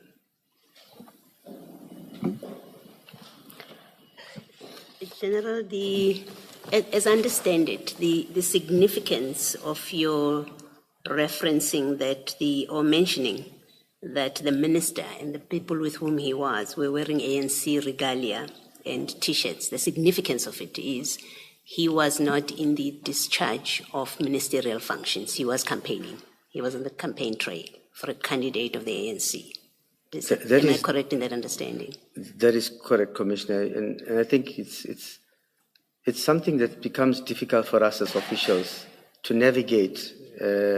Now, I'm a general, and I had to navigate through that. I had to go to the assistance of a station commander. Yes. A constable would not navigate. He will comply. Yes. In an ordinary day. Yes. He will not navigate through that. Yes. So it becomes quite a bit of a challenge that sometimes office bearers on a political level put us through as government officials. Yes. So in short, what you're saying is he was in ANC regalia carrying out campaigning and therefore ANC activities, and yet used the power of his ministerial office to get a meeting with the station commander and with the management of the station and to ask about dockets. That's correct, Chair. But I must be also quite open-minded to the fact to say that if any political party came in regalia and they didn't have a designation of power on them, they could walk into a police station and complain about the candidate, and we would have given them the same attention in their regalia. The complexity here is that it's the minister. Yes. Well, even with that scenario, would you, it being any other political party, would you bring the docket? As you say in paragraph 23, the minister had asked for a specific case docket to be brought in the afternoon. Would you share that with an ordinary member of the public, the contents of a docket, and discuss the specifics of No. a case that's in a docket? I will summarize. I will not give them the detail that I ordinarily gave the minister. We gave him more detail of information. Chair, all this information on individuals in a private, these are private people. Yes. All this information we gave to the minister purely because he's the minister. If somebody walked in there, I would give them audience, but I will summarize it to tell them, I have looked into this docket. My answer to them would be, I've looked into this docket. Your basis, your argument does not stand. What I may advise you to do is take a recourse with the public prosecutor in this docket. Yes. But not with the police. I'm satisfied with the extent of investigation that was done and the outcome of the investigation, which took it to court. So your recourse would be with the prosecutor and the NPA. That's the answer I will give you as a normal walk-in. But because it's the minister, the portfolio of the candidate, the history, the background, the profile, it's not entitled to a walk-in. We gave it to the minister because of his level of authority. Thank you, Commissioner. Thank you, General. Thank you, Commissioner. And General, perhaps in follow-up to the question from Commissioner Baloy, in paragraph 23, you indicate that on that same day, after the minister had made an initial inquiry, there was a gathering of station management and detectives to meet him at 3 o'clock that same day. So, had it hypothetically been a walk-in who came to make inquiries about the nature of these criminal complaints, would a prompt gathering on the same day of senior station management and detectives have convened to provide this update? Or was that done so largely because of who was making the request? Chair, this is totally at the instance of the minister, this meeting. It's not a planned meeting. There was no meeting planned with the management. The meeting was called at the instance of the minister. Thank you, General. General, to tie up your evidence. If I may. General, just in the light of this last conversation that you and I had, just to be clear, can a member of the public come to a station? Well, can, because it's humanly possible to do, but I'm just trying to understand about how things work. I walk into a station and ask, I want a meeting with managers, and would you concede to that if I ask for that? Well, let's put it in this context here. If you want a meeting of that nature from a walk-in from the public where you want all the whole management, you will not get such a meeting. You may get an interaction with the investigator of that particular case, but you will not have the ability to order a meeting with the entire management in the afternoon just about your case. But you may get a feedback on your case that you are inquiring about. Thank you, Commissioner. General, you were at paragraph 30. With reference to the last sentence in that paragraph, you indicate that upon conclusion of the meeting and having answered his questions, that is the minister's questions, you requested that the minister provide you with an official report on these complaints and details of the cases so that you can investigate and properly report back to the office. Are you able to please explain to the Commission what was the purpose of requesting this report? What did you seek to achieve with it in light of the fact that you had answered the questions posed by the minister at this stage? Chair, my understanding was the minister, Mr. Odram, that was there, was a third party. They were relating versions and narrating stories. For us to establish whether the complainant is actually a complainant and the person is actually complaining, you have to get to that complainant, you have to get to that person. So we wanted the report with the full details, contact details, and names of the person, and I even suggested to them that they could even go with us, take us to those people. So that was the purpose of our requesting the report.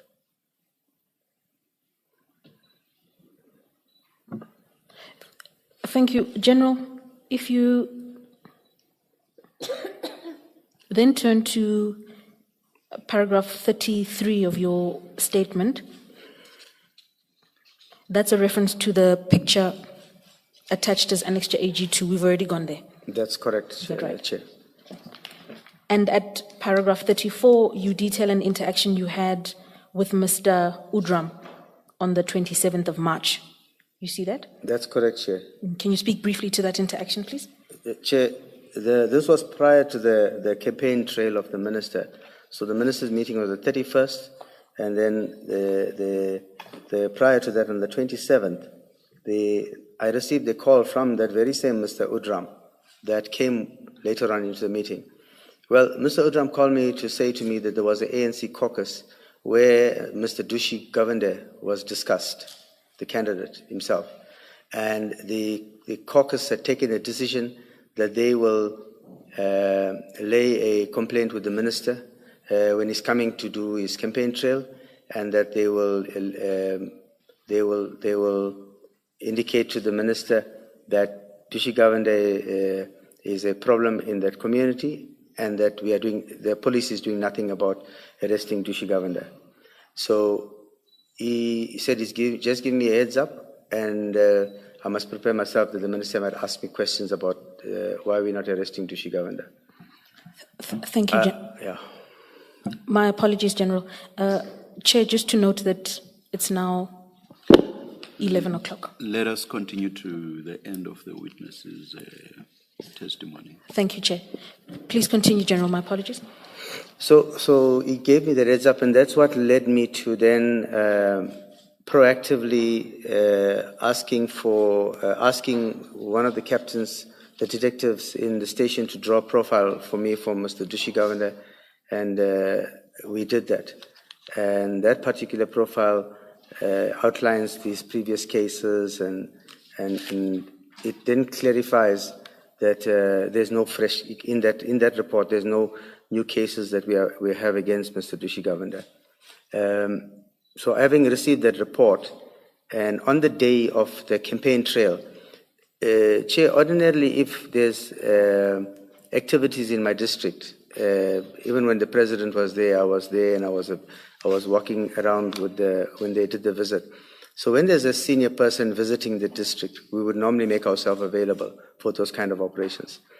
But on that particular day, I was unfortunately committed to a personal prior commitment, so I could not go to those operations that was taking place during the campaign trails. And I then said to the station commander to send my greetings to the minister, but I also messaged the minister to say to the minister that I apologize for not being there personally during his visit to the district, but of my personal commitment. And I then indicated to the minister that there was some kind of chatter that was going on with that candidate. But this is the profile of the candidate, and there's no new cases against the candidate. Something to that effect, Chair. I assume you are referring to page 10 of AG3, the entry or your text against the 30th of March 2025 at 10:52:49. That is correct, Chairperson. It is 10. Where you say, yes, sir. You say, good morning, Minister. Greetings to you, sir. My apologies for not receiving you at Ward 28 this morning. I'm in Shongweni today with a personal commitment. And you can see then, Chair, the subsequent message immediately after that. I refer to the minister, to the local branch may raise concerns. I'm now referring to the conversation of that heads up that Mr. Odram gave me about that, so I'm giving the minister that they may raise some chatter around this candidate. Yeah. Thank you, General. Thank you, Chairperson. General, you indicated that you had requested an SAPS official to draw you a profile of Mr. Dushi Govender. That is correct, Chair. Okay. That would have been Captain Chetty, as per paragraph 35. Is that right? That's correct, Chair. Great. And if I ask you to turn to page 14 of your annexure bundle, page 14 of your annexure bundle, annexure AG5. Thank you, Commissioner. I'm there. I confirm that. You confirm. And you indicate that that is an extract of your chats with Captain Chetty, is that right? That's correct, Chair. Chair, my appeal to you, of course, if there's any need for public, there are other conversations regarding other cases that are part of the chat, but not necessarily related to this particular instance, and one would not want it to be part of the record. We would, of course, redact them, Chairperson, in addition to the telephone numbers and other personal information. Please, thank you. Thank you, Chair. And General, if you turn over to page 15 in your annexure bundle. Sorry, before you go to 15, I wanted to, the last one on page 14, is it fair to say that one relates to the specific case we're talking about? Because I see there that the date is 27 March 2025.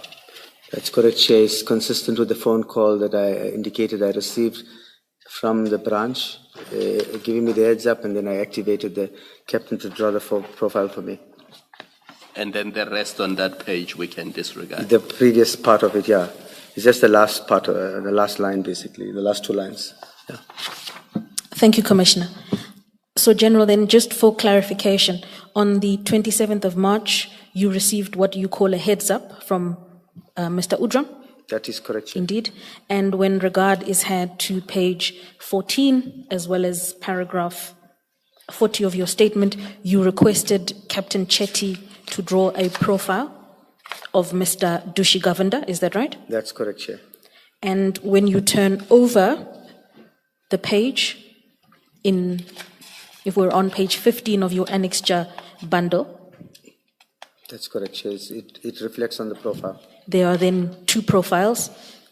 On the top of the page for Mr. Govender Senior, Dushi Govender. That is correct. Is that right? And then there's a further profile at the bottom, indeed. And if we are to turn back to page 10 of your annexure bundle, if we go back to page 10 of your annexure bundle. I'm there, Chair. Thank you, General. Just to remind you, this is annexure AG3, which is your communication with the Minister. That is correct, Chair. At the bottom of that page. The profile is reflected that I supplied, yeah. And is that the profile provided to you by Captain Chetty? That is correct, Chair. Thank you. Thank you, General.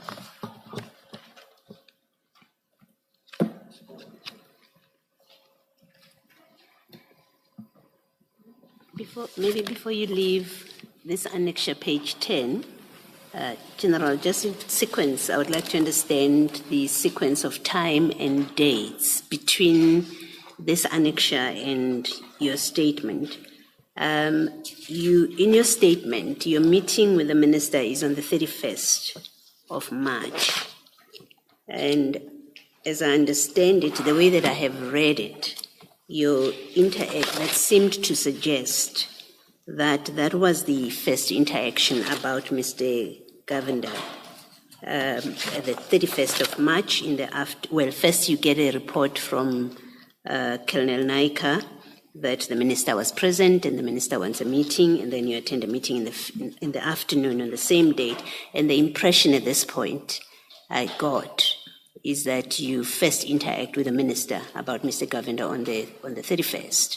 But if you look at page 10 of your annexures, you already on the 30th of March are speaking to the minister about the local branch having raised concern on a candidate.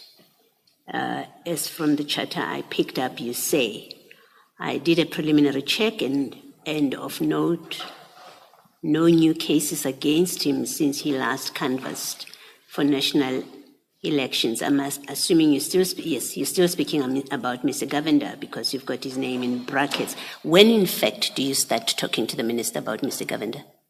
Chair, so the heads-up call that I got from Mr. Udram was on the 27th, and the minister's campaign trail was on the 30th. So on the 30th, so on the 27th, when I got the heads up, it's the same 27th that you see is consistent with the chats with Captain Chetty, where I actioned him to draw me the profile, which he then supplied to me. That profile, I only supplied it to the minister on the 30th, which is on the day of his campaign trail, when I said to him that you may pick up chatter from the local branch. And subsequently, I gave him the profile of the candidate to substantiate why I'm saying there's no new cases. Then on the 31st, post the campaign trail, the day after is when the minister arrived at the police station, and where we then had a specific discussion around CAS 61 and the rest of the complaints that the minister was referring to. I guess my question is, at which point and why are you speaking to the minister about Mr. Govender on the 30th? At which point did the minister raise Mr. Govender with you? If he did, at which point? And if he did not do that before the 31st, why are you discussing Mr. Govender with him on the 30th? Chair, that was out of the conversation that Mr. Odram had with me on the 27th. So I remember I said I wasn't going to the campaign trail. Now, already in my mind, the minister is going to be given a narrative that the police is doing nothing about somebody in that particular campaign, and that particular station falls under my span of control. So meaning that if the station is doing nothing, it means the district commissioner is also doing nothing. So to preempt or to how do I put it, to say to the minister, we are aware that the local branch will raise the issue of this candidate, and this is our understanding of the candidate, proactively so. But he never asked for it at that point.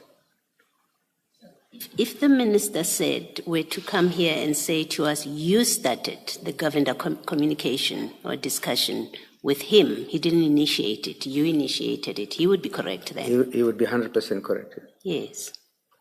And for someone who has a concern about the role of this mixed role of the minister, you know that he's on the campaign trail. Yes. You've told us how uncomfortable it is for officers to have politicians meddling, but you know that he's an ANC business, and you initiate discussion not only just about a citizen but an opponent of his party. How does one reconcile your concern about the minister's what appears to be inappropriate involvement or use of power by the minister with the fact that you are in fact the one that initiates that discussion? Yes, Commissioner. When I provided that information to the minister, and like the fact that I ended up in the meeting, in both instances, it was my way of saying, Minister, this is what you may receive. This is how you should stop it where it starts. When I gave the minister that profile, mine was to arm the minister when he picks this up, because it is quite clear that the ANC comrades, they were going to initiate the conversation to taking the minister into something that will create this blurred line. And in my mind, it was to say to the minister, this is how you should answer the ANC colleagues, that there's this matter with this candidate, there's nothing new, let's leave this thing alone. That's how I understood my providing that detail to the minister, was almost like an early warning to say, don't get into that conversation. And you were speaking to him on the 30th in what capacity? As minister or as a minister, or a campaigning member of the ANC? As a minister. So you were also conflating his roles then? Sorry, Commissioner? You were also conflating his roles, because on the 30th you speak to him as a minister, and then in the meeting of the 31st you say, we don't know what capacity you are in here, when in fact on the 30th you are communicating with him as a minister. Well, I'm just confused, but I think more seriously concerned that you seem also to be confused about how to use your role. You use your role to provide information about a candidate, opposing candidate, to the minister, and then you say, but the minister is misusing his role, his power of office by seeking information about a candidate when in fact you gave him information about a candidate in exactly that capacity. Yes, Chair. Well, my conversation with the minister at all given times will always be with the minister. It will be with nobody else. It wouldn't be in his capacity as anyone else other than the minister. That's the only relationship I can have. Other than that, I wouldn't have a relationship with the minister. And when you speak to him on the 30th, so that when his comrades or his branch raises these issues, he can deal with it, you expect that discussion would be happening within the political context, right? In the course of campaigning. That's correct, Chair. And you see nothing wrong with saying to him, you as an ANC member, I'm the police, when you as an ANC member, when you speak to your comrades, this is the information about the candidate. And I'm sorry, I'm just confused about your own position here. You see, Commissioner, I think that's why I said earlier on, as an official, the conversations one would try to not be overly expressive of what wants to say, especially with the minister, because you don't want to overstep at the same time, but you also don't want to find yourself in a space where you are party to something that you ordinarily should not be part of, in the sense of when you look at that particular meeting, that meeting should not have taken place. It wasn't supposed to have taken place. Ordinarily, if a minister visits the station, we will have a notice. It comes from his office even to the National Commissioner or to the Provincial Commissioner. There's a secretariat that coordinates that. There's a template given to us to prepare a presentation, and the focus area is directed to us to what we must brief the minister or senior person visiting. Ordinarily, that's the process. Yes, I don't have a difficulty with the meeting of the 31st and your concern about it. It's actually a shared concern. And I can see the confusion that you would have been sitting with at that meeting on the 31st, whether you're speaking to the minister or you're speaking to an ANC leader. I can see that problem. But what I have a difficulty with is the 30th, that it seems that you, using your office or your position as the police, you go and involve yourself or involve the office, in fact, in something that has absolutely nothing to do with your office. You speak to the minister to say, when you speak to your comrades about an opposition candidate, here's the information about it. I do have a difficulty with that, and especially that you initiated this. I note that, Commissioner. Thank you, Commissioner. General, if you have a look at page 10 of your annexure bundle, still AG 3. You there? Thank you. At the bottom of that page, you've indicated that that's where you shared with the minister the profile of Mr. Dushi Governed. Is that right? That's correct. Right. And can I ask you to turn to the sentence just above the sharing of that profile? Do you see that? Beginning, I did. Yes, Chair. Indeed. And that's, would you like to read that sentence into the record, please? Just read it. Thank you, Chair. The entry is dated 25/03/30 at 10:59:27. It's from myself. It says, Minister, the local branch may raise concerns on candidate as from the chatter I picked up. I did a preliminary check, and of note, no new cases against him since he last canvassed for national election. Thank you, General. And you indicated earlier in your evidence that you relayed that information to the minister on that date. The words you used were proactively or as an early warning. What was your intention of sharing that? What do you think you were trying to achieve by? I guess, Chair, my intention was to subdue any kind of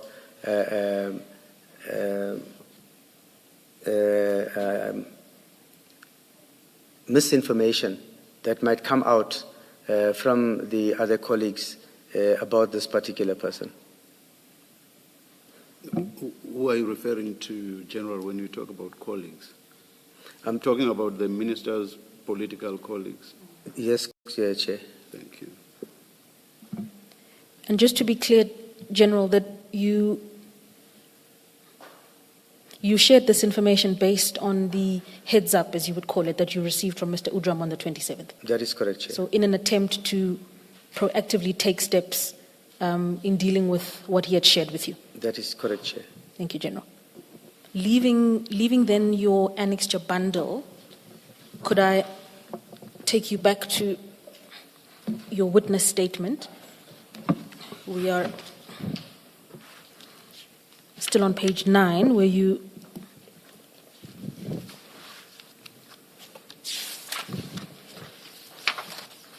my apologies, General, actually. Could you turn to page 10, please? Okay, I'm there. Thank you. You've taken the commission through paragraph 35 that relates to your interactions with Captain Chetty. Do you see that? Yes. Thank you. And earlier on, you also shared with the commissioners your telephone call with Mr. Dushi after the meeting. That's correct. Is that right? Could I ask you to just briefly relay the contents of paragraph 37 to the commission? All these engagements prompted me to attend the by-elections, Commissioner. So, meaning that actually, because I could see this, what has been transpiring around the concern in this particular by-election, I then decided that I will have an operational commander at the by-elections. But I decided, let me go there and also be proactive to make sure that there's no unnecessarily conflicts taking place on the by-election day itself. And I spent the entire day at that by-election voting station where I waited right up until the votes were the polling station was closed and counting had commenced. Thank you, General. So in your capacity as District Commissioner, in light of the concerns you had witnessed, concerning this by-election, you decided to go and observe the That's events correct, for Chair. yourself. And what were your observations at the end of that election? Chair, the observation at the end of the elections, yes, the elections ran off smoothly, and the successful results was provided, and the elections went off in every respect went off smoothly. The candidate there, Mr. Dushi Govender, did win that by-elections.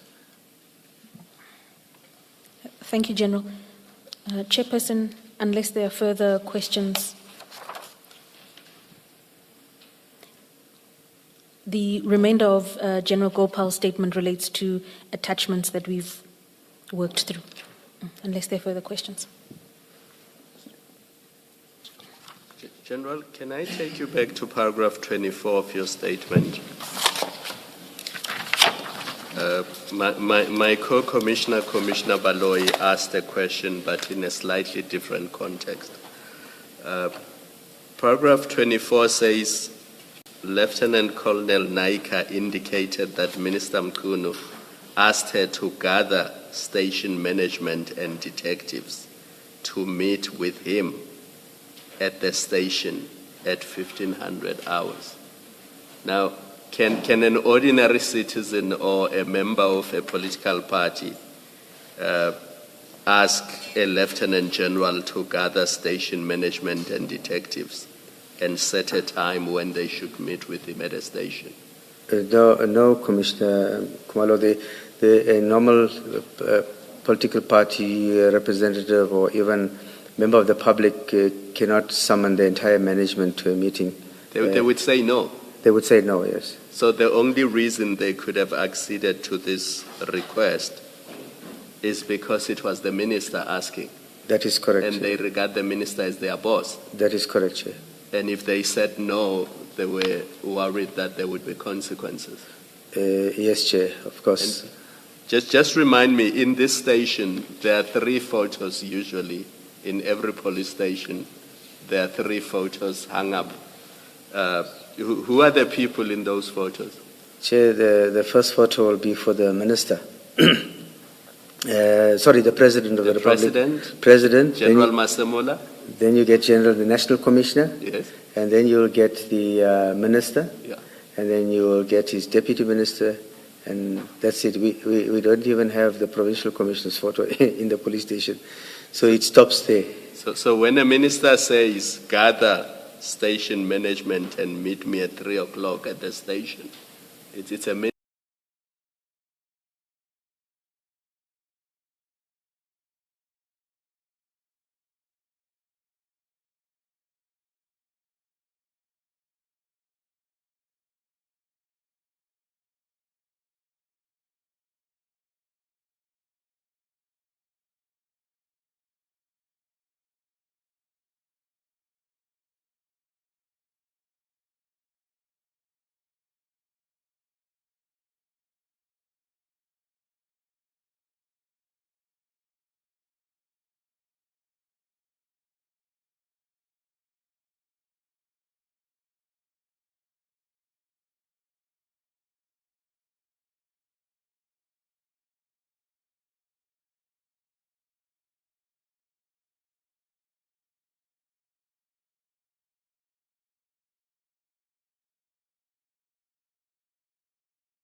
You are done.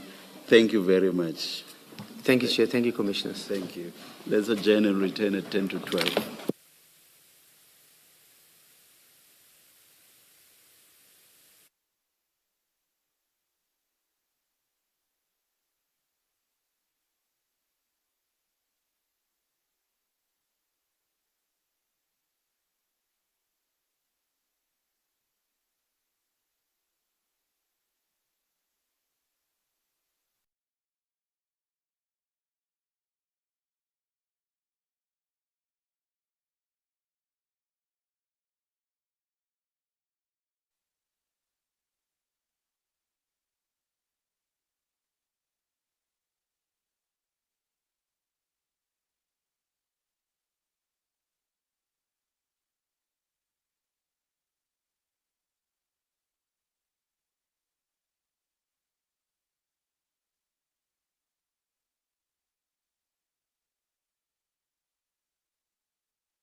Hello.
Just check witness E. Can you hear me? Witness E, can you hear me?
Yes, Ms. Sildo. Thank you, Chair. We are ready to lead our second witness of the day. Chair, before we lead this witness, I would like to move an application for a hearing in impartial camera. And in this regard, we request to invoke the order that the Chair granted on the 15th of October and to lead this particular witness in the same format as we did witnesses A, B, and C. The result being that the witness will not be with us in the room today. He will be projecting through our systems. His voice will be heard in the room. The witness is currently in a witness protection program. And on the same basis as with witnesses A, B, and C, we apply that his image not be projected on the screen. And for the same reasons, because he is integrated in whatever community he is currently living in witness protection. On the basis that he states he has previously been subjected to harassment, we request that his name be fully withheld from the public. The statements that the commissioners have before them reveal the name and everything else, but that we, for purposes of his testimony, we assign a number or an alphabet to him, and we propose, if we are following the format of witnesses A, B, C, and D, that for that purpose then he be referred to as witness E, with your leave, Chair.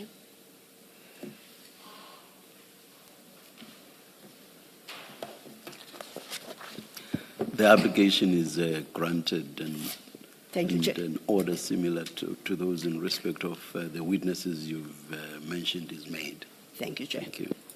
We are ready. Witness E, or witness, can you hear me? Please unmute yourself.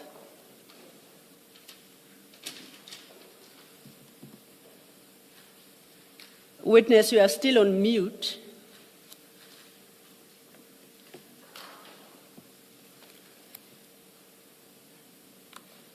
He was able to unmute himself during the test.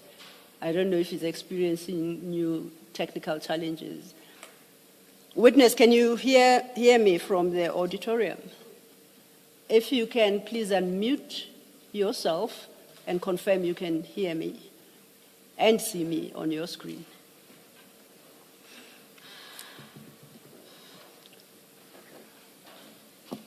Can someone perhaps call the witness if that's a possibility?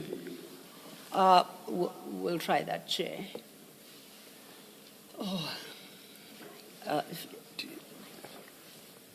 Mute.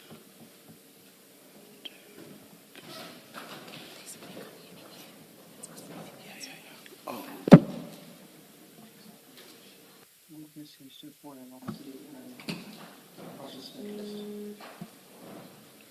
Chair, the report back we get is that they can't hear us. And for the moment, it would appear that witness E has logged off, perhaps to reconnect and see if he can hear us. Perhaps let us again. Agenda. Yes, and For 5 minutes. let me not indicate a time. Let me not commit You'll myself just, to it, yes, yes. you'll just let us. Indeed, we shall. Apologies Thank you. for this. Thank you, Chair.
Thank you, Chair.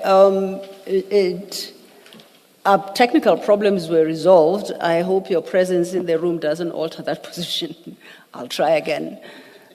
Witness, can you hear me? Please confirm you can hear me and unmute yourself.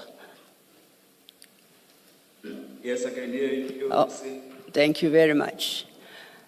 Witness, I moved an application before the commissioners to permit your testimony to be delivered in this format, which is a virtual hearing, partially. In camera, your name will not be disclosed publicly, and the chair has allocated the alphabet E to you, so from now going forward, you shall be referred to strictly as witness E. Do you understand that? Yes, I do. Witness E, you should have before you two small white archliver. Before that, yes. Indeed, Chair. This Absolutely. formality. Witness E, good afternoon. Good afternoon, Chair.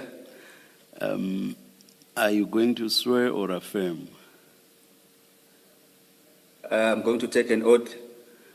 Do you swear that the evidence you are going to give is the truth, the whole truth, and nothing but the truth? If so, please raise your right hand and say, "So help me God." So help me God. Thank you.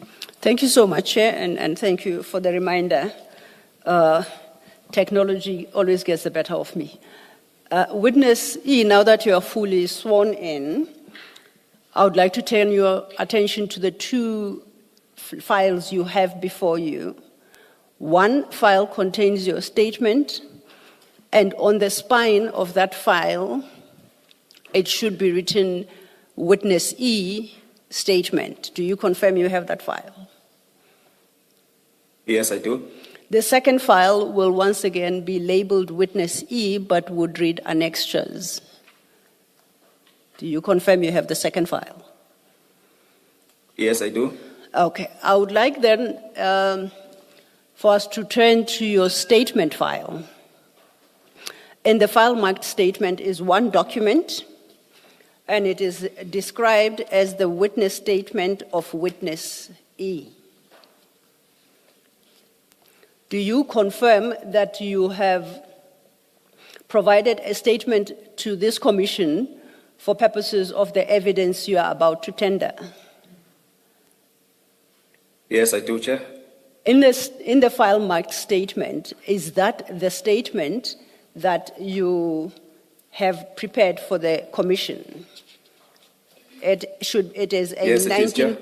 It's 19 pages. And if you go to the last page, the 19th page, midway through that page is your name, and above it, your signature, and it's dated the 23rd of January 2026. Do you so confirm? That's correct, Chair. Do you confirm that's your signature there to attached? That is my signature, Chair. And lastly, do you stand by the contents of this statement that you are tendering to the commission? I fully stand by it, Chair. Thank you, Witness E. Now, if we could then go back to page 1. At paragraph 1, perhaps, if you could read that into the record.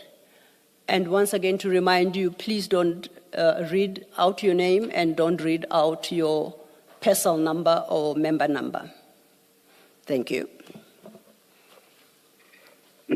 Paragraph 1 reads as follows. I am an adult male constable in the South African Police Service attached to crime intelligence in KwaZulu-Natal. Thank you. And just to confirm that your paragraphs 2 and 3, your paragraph 2 confirms that to the best of your knowledge, the facts you depose to in this statement are true and correct. Is that so? Yes, that's correct, Chair. Your statement has only one significant heading besides the introductions, which is what we have just read through. And that heading is cited as my interactions with Minister Mkhwanazi.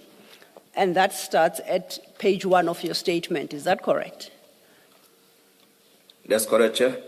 Before we get to that part of your statement, I would like to refer you to your annexure file, and in particular to annexure WE2, which should start at page 4 of your annexure file.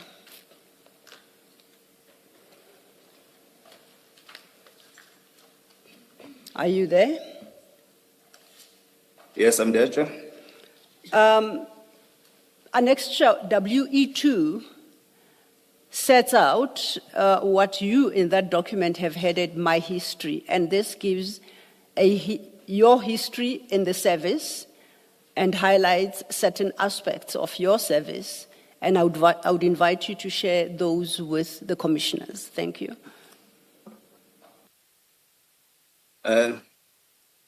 If I can go to my history, Chair. I am a seasoned undercover operative. I can say for 19 years, but in the SAPS for 14 years. I started my career in the SNDF, whereby I joined the SA Army Intelligence in the year 2007. In the year 2012, I then left the Army and I joined the SAPS in the year 2012. Since then, I joined the SAPS Crime Intelligence. Up until now, I'm still a member of Crime Intelligence. Thank you. If you could just highlight some of the projects you have been involved in as set out at page 4 in the period specifically, as you say, 2012 to 2019. Thank you.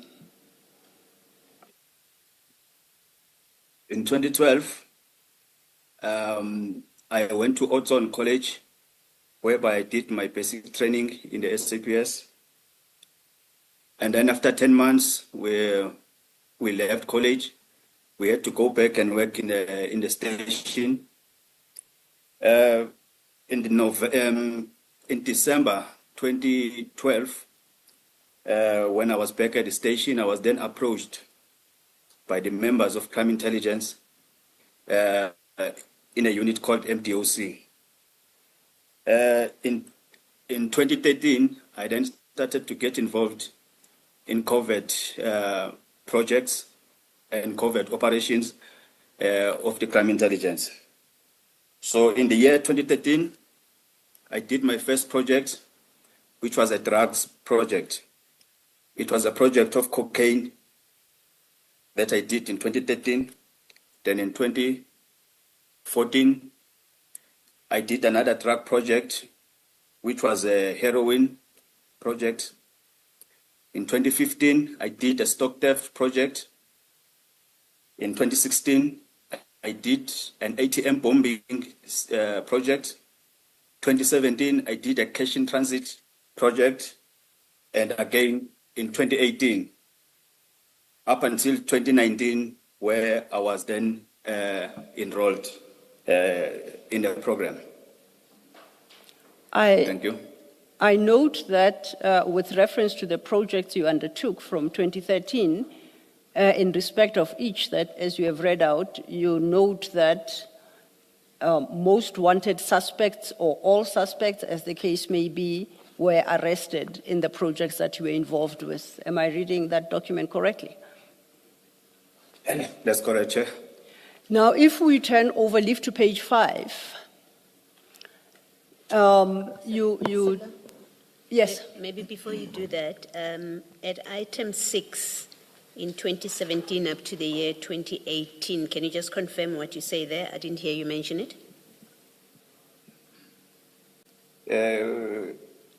From 2017? No, the project where you list your projects. And then you have number 6 there, where you say in the mid 2017 up to 2018. You state another project, other projects? This in 2017 up to 2018, it was a cash in transit project, but that cash in transit project ended up being involved in some political killings. But maybe I will deal with that as we continue with my testimony. But I think, Chair, you will get a sense of what I'm talking about there at paragraph 6. Thank you. Perhaps. Sorry. I was going to invite witness E to read item 6, perhaps, in its entirety.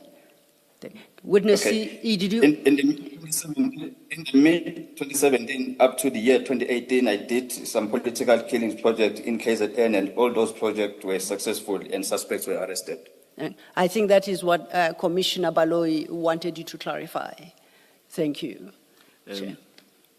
Witness E, just before the itemization, your itemization from 1 starts, you say in the subs I did several undercover projects which were all 100% successful.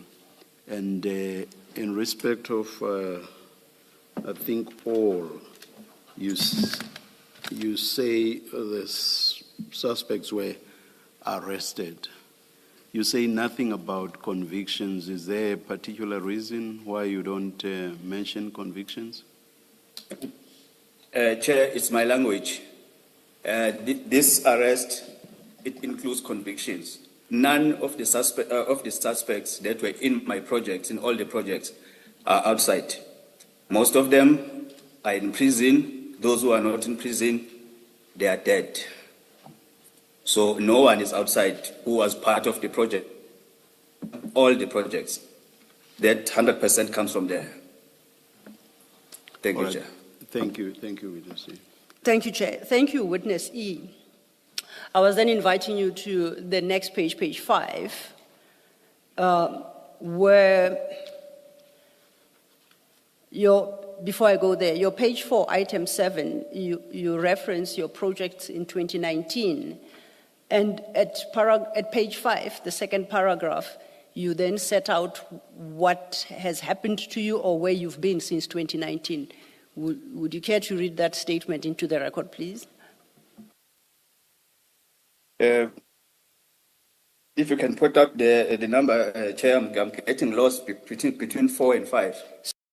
So, we are at page 5.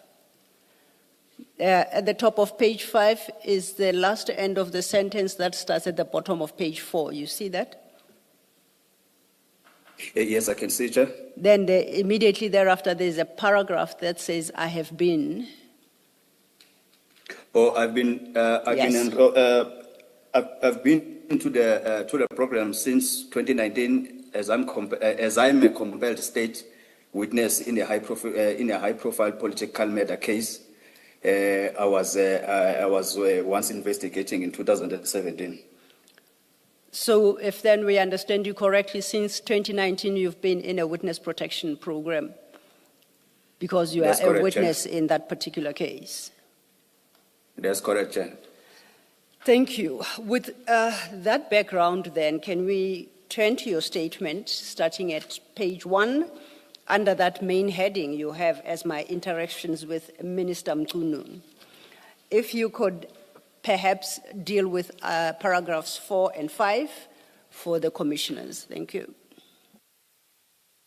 Paragraph 4 of my statement, Chair. Yes, of your statement, Witness E. Oh, apologies. I forgot perhaps to tell you, let's go back to your statement file. Okay, thank you. Thank you. My interactions with the minister were initiated by him in the late December 2024.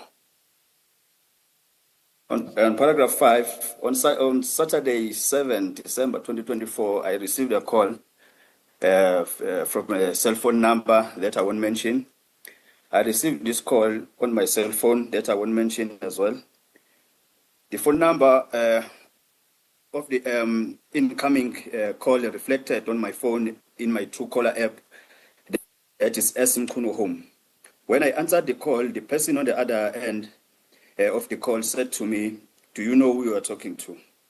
My response was that I have no idea who it was. Then the person responded by saying, "This is your commander, Minister of Police, Senzo Mkhunu." I was surprised to receive a call from the minister, but at the same time, I was shocked and also excited that I received a call from a minister of police on this number, because of my because my cell phone number was highly restricted. I'm saying this because outside of a closed cycle in the law enforcement, only few people have got my number, and the other people who might have my number or who does have my number is the Office of the Inspector General of Intelligence. Was this the same number you used before you went on witness protection? No, Chair. It's a new one. Oh, thank you. Thank you, Chair. And you say this number is highly restricted. You state that outside of a closed circle in law enforcement, only persons within the Office of the Inspector General of Intelligence had my number. When you make that statement, are you suggesting that you did not expect the minister to have that particular number because he is not part of the groupings that you have described in your paragraph 5? Yes, that's correct, Chair. At that time, I did not expect that call. I did not expect that call at that time because it's very hard to get hold of me. But the reason why I'm mentioning the Inspector General of Intelligence is because there was an engagement between myself and an Inspector General of Intelligence with the matters relating to what has been happening in KZN. So the engagement started in 2021 and in 2022. I think that my number, the people who interacted with me, they do have my number. So that's why I thought to myself that it might be one of them. But I'm not saying it's them. But I thought to myself it might be one of them. Thank you. Thank you, witness. Understood. From page 6, from paragraph 6, you then deal with the conversation or the detail of the conversation you had with the minister on the 7th of December 2024. If you could then take it up from your paragraph 6. Thank you. In paragraph 6, it's when the minister said to me, he heard a lot about me and that I have an information about the killing of Mr. Cindy Somakaka and other ANC councillors in KZN. And he further said that to me, he heard that I have information about the SAPS crime intelligence officials who were involved in the planning and killing of Mr. Cindy Somakaka. I then asked the minister, where did he get that information? But in his response, he said that will be the topic for another day. He did not reveal. Please continue. Thank you. Please continue from your paragraph. In paragraph 7, he then asked me as to what happened leading to the killing of Cindy Somakaka. And I informed him about what happened. And in particular, he asked me, who are the SAPS officials who were involved in the planning and the killing? And I told him who are those officials and what was their role in the killing of Magaka. And I did give him all the names of those officials, but even though legally I think I might not be at liberty to disclose them in a public platform, but or in this forum, but I did give him all the names and who played what role. Thank you. You indicate there that the minister asked what happened to the killing of Mr. Magaqa, and you informed him. You do not state in your statement what you actually said to him. My question to you is, did you disclose in full everything you knew about the killing of Mr. Magaqa to the minister in your conversation? Chair, the killing of Magaqa was a crime, so I disclosed everything. I left no stone unturned there. I disclosed everything to him. Thank you. And as you say further on in that paragraph, you also disclose the identities of the persons you say are police officers who were involved in the planning and the killing of Mr. Magaqa. Yes, I did so, Chair. I understand, and you did indicate in your annexure WE2 that you are in witness protection because you are a critical witness in that case. Are you suggesting to the commissioners that... You use witness E, the term compelled witness, I think you say. I called him something else?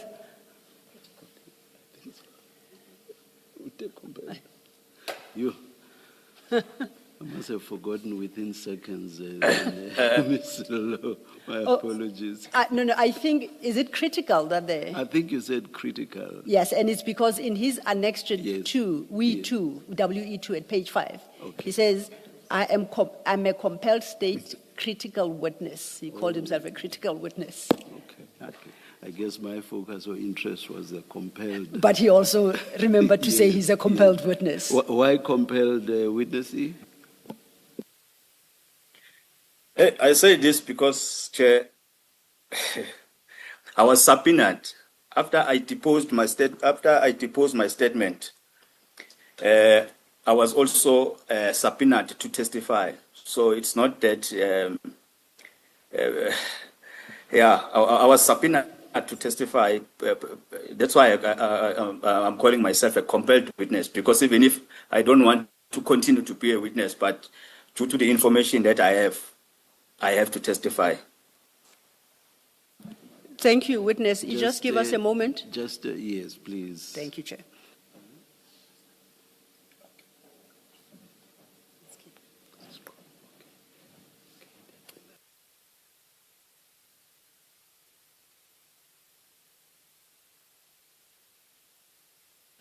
Let's continue. This meeting is being recorded. Thank you, Chair. Advocate Silo, can I just clarify something with Witness E? Yes, Commissioner. Good afternoon, Witness E. Afternoon, Commissioner. Without disclosing your identity, when the minister first contacted you on your cellular phone, did you get the impression that he knew who you were? In other words, he knew your name and your rank as a police officer and what you do? Commissioner, at that time I didn't know, but now I know, because I did my own investigation after that, and now I know that he knew. But as the time goes on, maybe I can, as I'm proceeding with my evidence, I will disclose where I got the information. But he knew, and I think he knew starting from September 2024. Yes, and as you do so, please be mindful not to disclose your identity. Okay, thank you, Commissioner.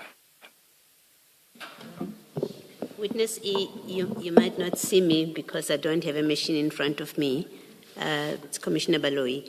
You say in paragraph 5, in paragraph 6, he further, and this is what you say the minister says, he further said that he had learned that I have more information about SIP's crime intelligence officials who were involved in the planning and killing of Sindiso Magaqa.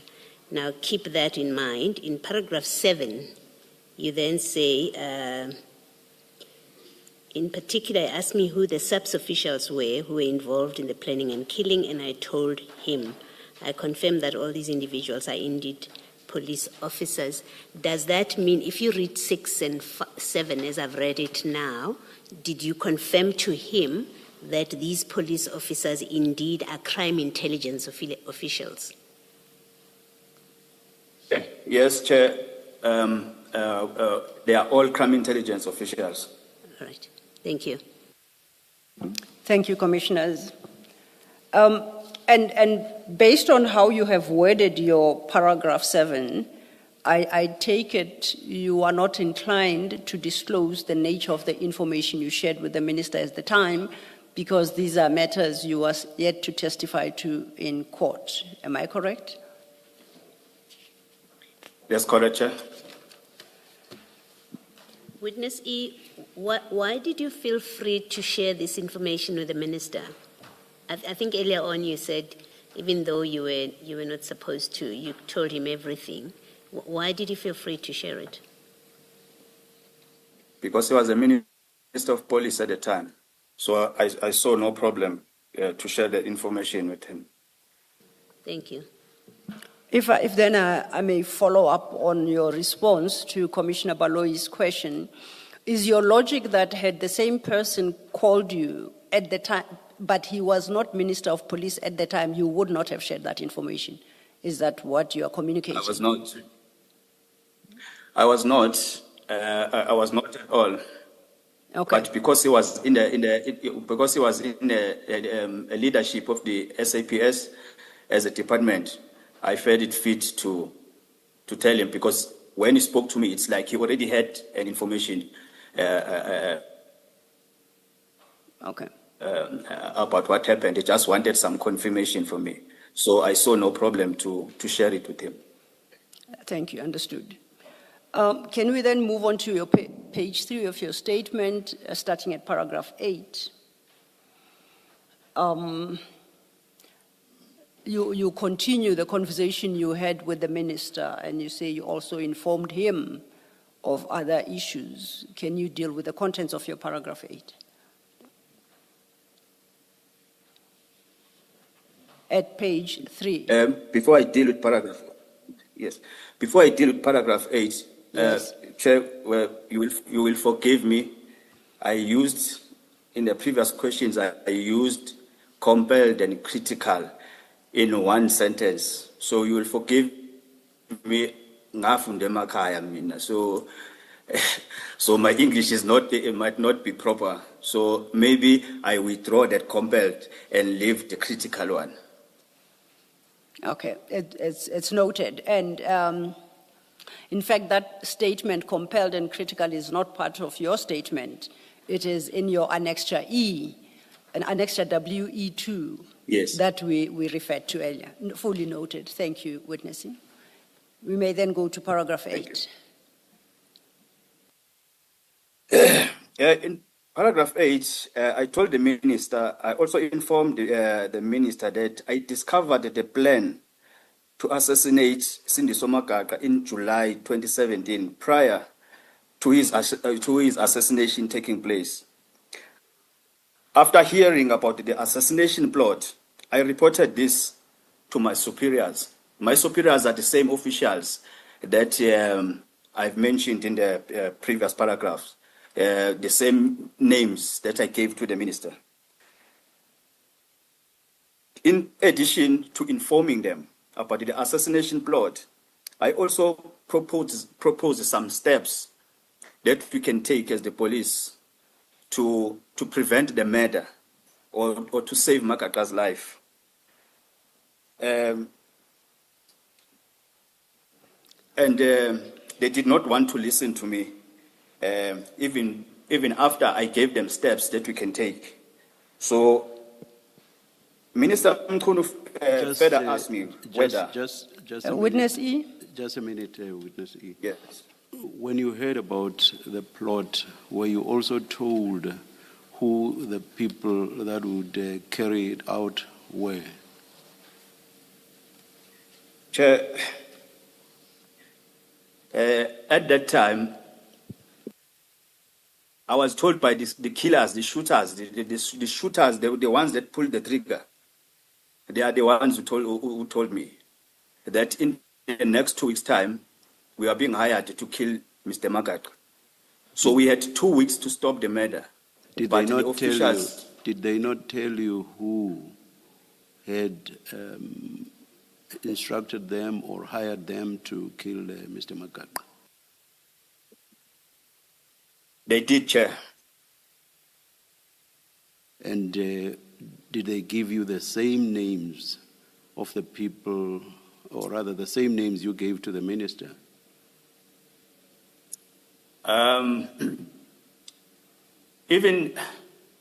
Even though, Chair, I won't go deep to the case of Makaka, but I can just give you an idea No, of how this information. It's a very simple question, Witness E. Yes.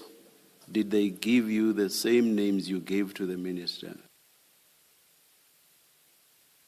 The names that I gave to the minister are the officials who assisted the killers.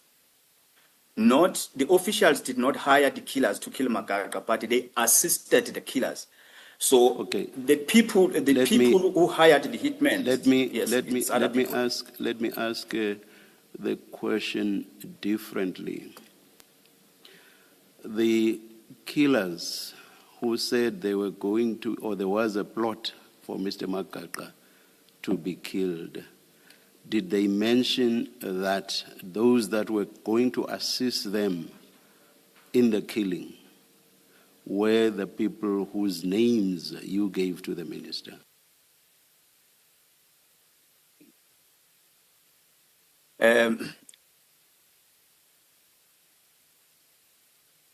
I hear your question, Chair, and I want to answer this question, but I want to answer this question in this fashion. One of the killers is late now. He was an informant handled by us, by our office. I saw that in your Which is the Office of Crime Prevention. Just a minute, Yes. just a minute, Witness E. I saw that either in your statement or in one of your annexures. I saw that. I'm asking you a different Yes. question, and my question is, when those that were going to kill Mr. Makaka told you about the plot, did they also tell you that in carrying out the plot, they were going to be assisted by the people whose names you gave to the minister? It's a very Yes. simple. They gave you those names. Yes. Yes, and you Yes, say, that's correct. and you say these people were your superiors, Yes, Chair. and you say you could have prevented Mr. Makaka's murder if something had been done between the time you were told of the plot Yes. or about the plot and the time when Mr. Makaka was actually killed. Not so. That's correct, Chair. And you then, all right, the superiors that you reported to, from the answers you've given thus far, I assume are the same superiors whom you were told about by those who advised you of the plot, correct? That's correct, Chair. And were you serious about wanting to prevent Mr. Makaka's murder? I did everything in my power, Chair. Were you serious about wanting to prevent the murder? I was serious, Chair. And you report to the very people whom you've been told are going to assist in the murder? They are very senior, Chair, in KZN. I spoke to them so that we can block the murder, but they refused. You report with a view to preventing the murder, and you report to the very people whom you've been told are actually going to assist with the murder.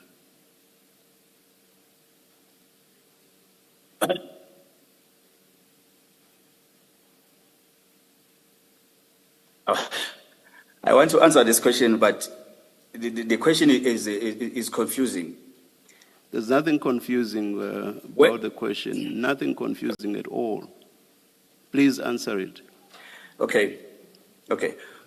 When I got the information, I reported the information to the people who were going to assist. But those people at the time, they didn't know that they will be asked to assist. The informer spoke to me alone. And then I related the message to my commander, to my immediate commander, in a level of a captain. I won't mention the name. But then, at the time, my superiors didn't know that the hitmen will ask them for assistance.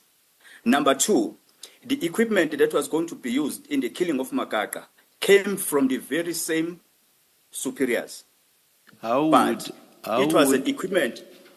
How would the people that told you or informed you of the plot have known that they were going to be assisted by your superiors if at that stage the superiors did not even know that they were going to assist? Because the equipment that they were going to use, which is the firearm and the car, came from the very same superiors. But that's after the event. They were going to ask. That's after the event, according to what you've just said now. My question is about the time you are being told that we are going to be assisted by senior police officials. How could that be said if the senior police officials themselves did not even know that they were going to assist? It may well have been the senior officials would have said, no, we are not willing to assist. Please make me understand. I don't understand. Okay. I got the information of the killing of Makaka on Sunday, the 2nd of July 2017. I got it from an informer who was hired to kill Makaka. He then told me that he's going to ask the captain and the colonel to assist them in such a way that when they go to Mzimkhulu and come back from Mzimkhulu, they get a protection. He told me this on the Saturday or on a Sunday. Then on the same Sunday, I called the captain and the colonel, telling them that this informer is now hired to go and kill Mr. Makaka. Can we block him? On Monday the 3rd, I also called the colonel again. I asked the colonel, Colonel, can we take away the car that we bought for this informer and an AK that we bought for this informer and keep it to ourselves? We will give the informer these equipments later on because in the next week, they are going to kill Mr. Makaka. That is how the information came about. Yes, thank you, witness. Yes, Ms. Nhlanhla. Thank you, Chair. Perhaps while we are on that, let's just take a step back and to explain what your job at the time was when you had these interactions with the people you say subsequently assassinated Mr. Makaka. Can you just talk us through that very quickly?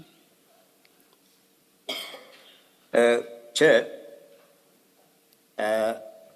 as I said, I've been an undercover operative since from 2013. I am currently a handler in the crime intelligence. But at that time, I was deployed undercover. Undercover to do undercover projects. It was a registered project, but it was a project for cash in transit. In this project of a cash in transit, I recruited the leader of the gang. It was a group of 25 suspects. I recruited the leader of this gang or of this group that is involved in cash in transit. This leader, who happened to be our informant, is the one who came with this information to us because he was hired by the people in the Mzimkhulu municipality. That's how I got to know this information. On Okay. top of that, this group of 25 suspects, I had to infiltrate the group. That's how I got to know these people. Okay, then if I understand you correctly, you say you had been deployed as an undercover agent and you had infiltrated this group out of which then came out the would-be assassins. Is that a fair summary? Yes, that's correct, sir. Now, you say you were deployed undercover. Who were you deployed by? Yes. Who were you deployed by to this, what you By the call very a same project? Sorry, let me just finish. Who deployed you to act undercover to what you now call a registered project? The very same officials that I gave the names to the minister, the very same officials that provided the vehicle and the firearm to that was used in the matter of Makaka. And these are the people at your paragraph 8 you refer to as your superiors. Is that so? That's correct, Chair. I'm clarified, thank you. We're still at your paragraph 8. You have dealt with communicating the assassination plot to your superiors, and you indicated that they failed to do anything to halt their assassination. You go further then to talk about what Minister Mkhunu next asked you in the same paragraph. Can you take it from there? The minister asked me if Lieutenant General Khumalo was also involved in the planning and the killing of Sindiso Makaka. And I explicitly informed the minister that General Khumalo was not involved. And when I say I explicitly explained or informed the minister, I even went further in such a way that I told him that at the time, because Sindiso Makaka was killed or was shot in July 2017, General Khumalo was not part of crime intelligence at all. He was not even in KZN. And General Khumalo was not the division commander of crime intelligence. A person who was acting at that time, because we didn't have a permanent division commander, it was General Jacobs. And in KZN, the person who was the provincial commissioner, it was an acting provincial commissioner, which was General Nhlanhla. So General Khumalo was not involved at all when it comes to this plot and the killing of Makaka. Okay. Please proceed to your paragraph 9. I informed the minister that I only let off Lieutenant General Khumalo in 2018 after the establishment of the PKTT. But at that time, General Khumalo was still a brigadier. And then he was appointed as a leader of the PKTT. I informed the minister that in around 2018, I went to the office of the now retired General Chiga. General Chiga was the provincial head of crime intelligence in KwaZulu-Natal at the time. I then reported the matter to General Chiga of what happened to Mr. Makaka and the involvement of these officials. And then General Chiga then asked me if I can depose a statement. And I said, yes, I can do so. Then it's when he said he would speak to General Khumalo to arrange a team that will come and take a statement. And then after that, both of them, General Khumalo and General Chiga, they came to an agreement that I must be enrolled in the program.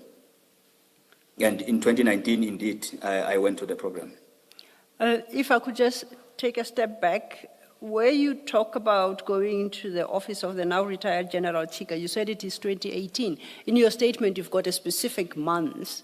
I think it's important you mention both the month and the year.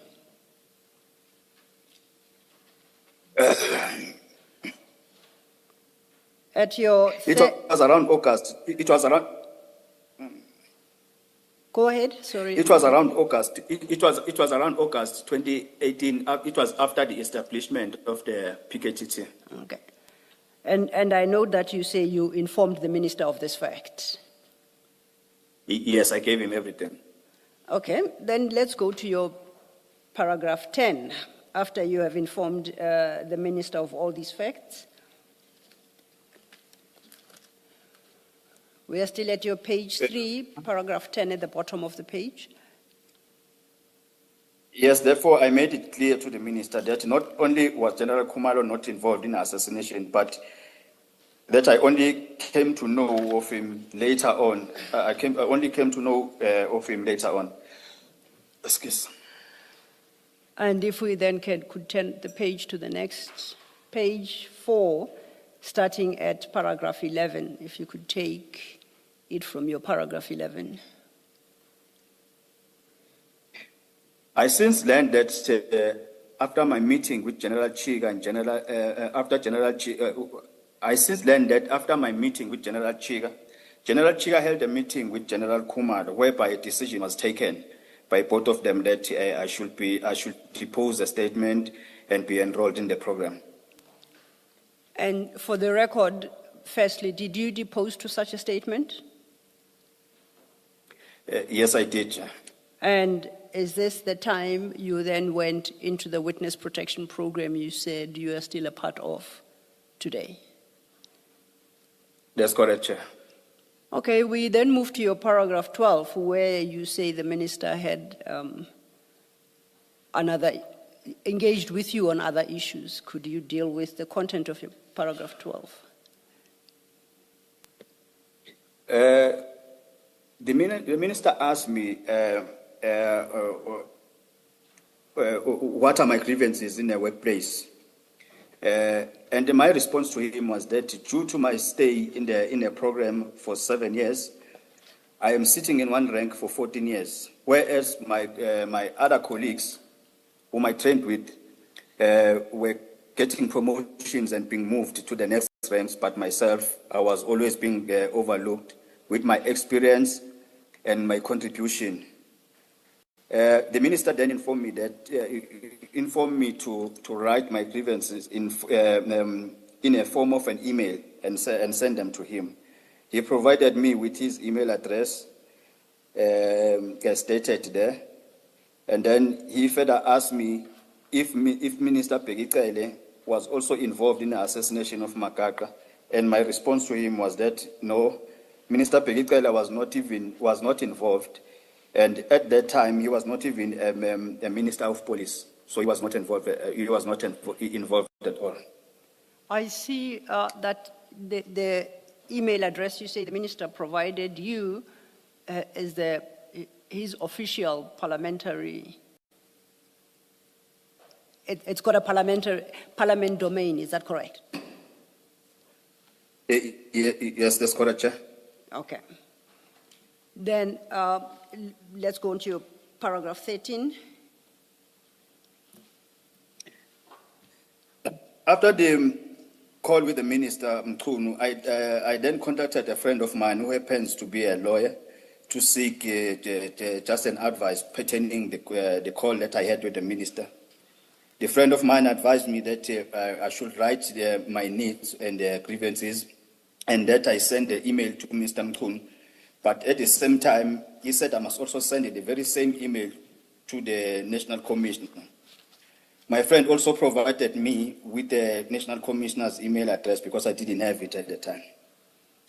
And who was the National Commissioner at the time you were directed to send an email? It's a current National Commissioner, which is General Fani Masamula. After you were provided with the second email address, what did you do? You take up that conversation from your page 5, paragraph 14?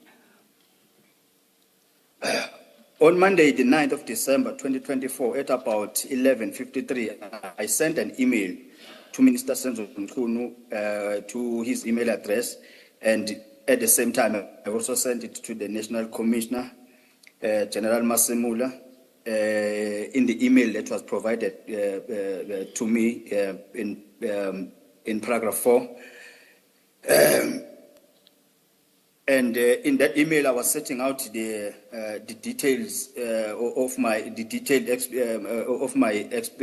experience in the SAPS and my contribution and all that. That can be, the email is attached as We1. Before we go to We1, just to correct for accuracy, you stated that you sent the email to the minister and to the email address provided you in paragraph 4. That can't be correct. It's at paragraph 13, right? You are referencing General Masemola's email address. Oh, yes. Okay. Just wanted to clarify It's page 4, that. paragraph 13. So. Okay. Okay, thank you. So then you refer us to WE1, Annexure WE1. That's the first document in your annexure file, starting at page 1. It's quite a lengthy email. And in line with your requests to the commissioners that you not divulge some of the details pertaining to the criminal case that is still to be held. This particular document provides significant or makes significant reference to those facts. Is that correct? That's correct, Chair. And these are the facts that you would prefer not to be publicly disclosed at this juncture? That's correct, Chair. Now, with those restrictions, what would you like to particularly highlight to the commissioners from this annexure WE1?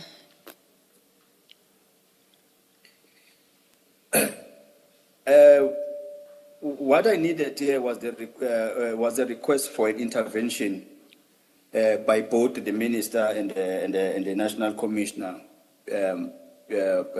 pertaining my working condition, because after I had that fallout, there was that issue with my my superiors. They started to weaponize the working conditions. They started to weaponize promotions against me. They started to they started to abuse me at work. That is what was an intervention that I needed from them. Yes. And do you set out in this document what you required of the minister to assist you with, insofar as any grievances you may have at the workplace are concerned? Firstly, I started mentioning about my contribution starting from 2013 in all those drug projects, all those cash in transit projects, and all those ATM bombing projects. And then if I skip my history there, I will start whereby I said I need to emphasize that each project I've worked never had less than 20 most wanted suspects and dangerous suspects. And I must also state that in 2017 alone, I arrested over 100 dangerous suspects in KwaZulu-Natal with 100% convictions. Some are currently serving years in prison, and some were killed by the Special Task Force during the confrontation with the police, during our takedown operations. But not even a single suspect in our project or in the project where I was involved as an undercover operative is still outside, not even a single one. I also mentioned that the turning point of my career started in 2017 after I blew the whistle by exposing the rot and the corruption that was happening within Crime Intelligence KZN, especially in undercover unit, which is called MDOC. I also mentioned there, what does MDOC stand for? And then I reported what this Crime Intelligence apologies, witness, what does MDOC stand for? MDOC is a crime intelligence unit, which it is called MDOC. MDOC means multi-dimension organized crime. Thank you. Yes. Thank you. No, please continue. Thank you, Yes, Chair. thank you. You may continue. Witness E, you were at Annex WE1, page 1 of thereof, and we had just dealt with the issues you had in relation to MDOC. What happened here? I reported the senior crime intelligence officers to former acting division commander, which were commissioner, which was General Jacobs. But with regards to General Jacobs, I must point it out that I didn't communicate with him directly, but I communicated with him via the provincial head.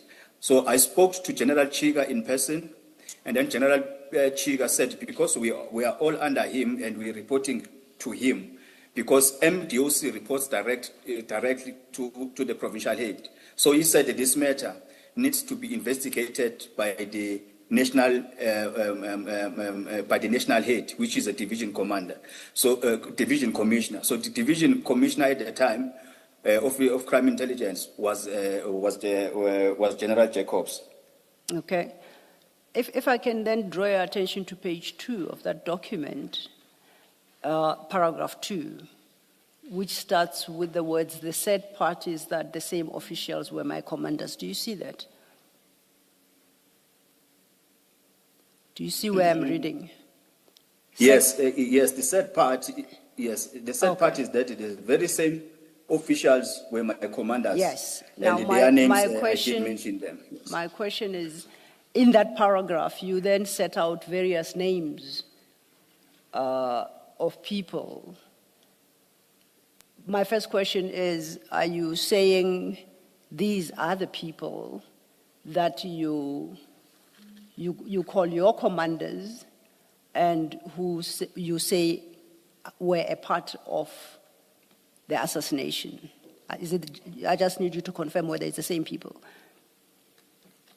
It's the same people, Chairman. And secondly, are these the same people you stated at your paragraph 7 that you disclosed to the minister in your conversation of the 7th of December 2024? That's correct, Chair. Okay. Thank you, Witness E. Chair, I know we started later than we hoped with this witness. It is 1 o'clock. I'm in the commission center. No, we just must take the break. We'll take let's a lunch. adjourn and resume at 2 o'clock. Thank you, Chair.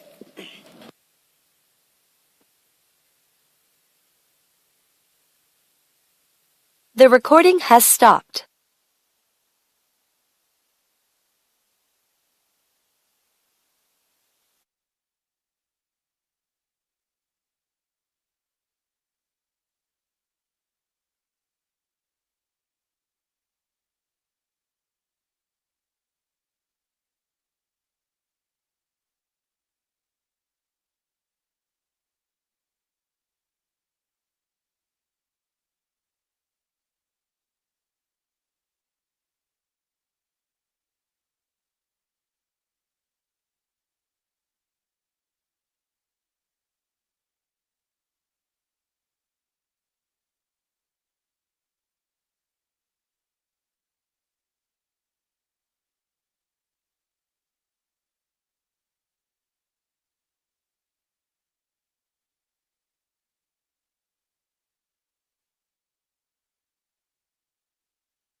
Yes, Ms.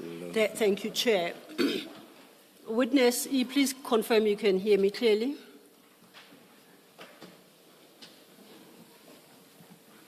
Yes, Chair, I can hear you. Before we broke for lunch, we were at your paragraph 14 of your statement at page 5. Are you there? Yes, I'm there, Chair. And it is at paragraph 14 that you introduced this annexure WE1. And it's that email you state in that paragraph that you forwarded to the minister and to the National Commissioner. Do you Yes, that's confirm? correct, Chair. Okay, let's go then to Yes, that's correct, Chair. WE1 at page 2 thereof.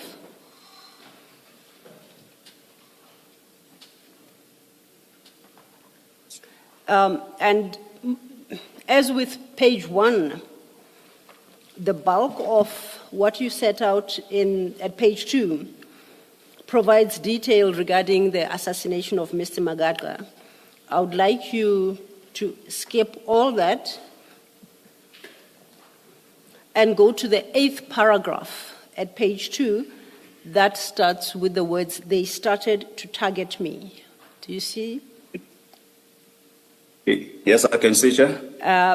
If you could read that paragraph and then skip the next and read the one thereafter, because now it's in the one thereafter that you address your actual grievance. Do you understand?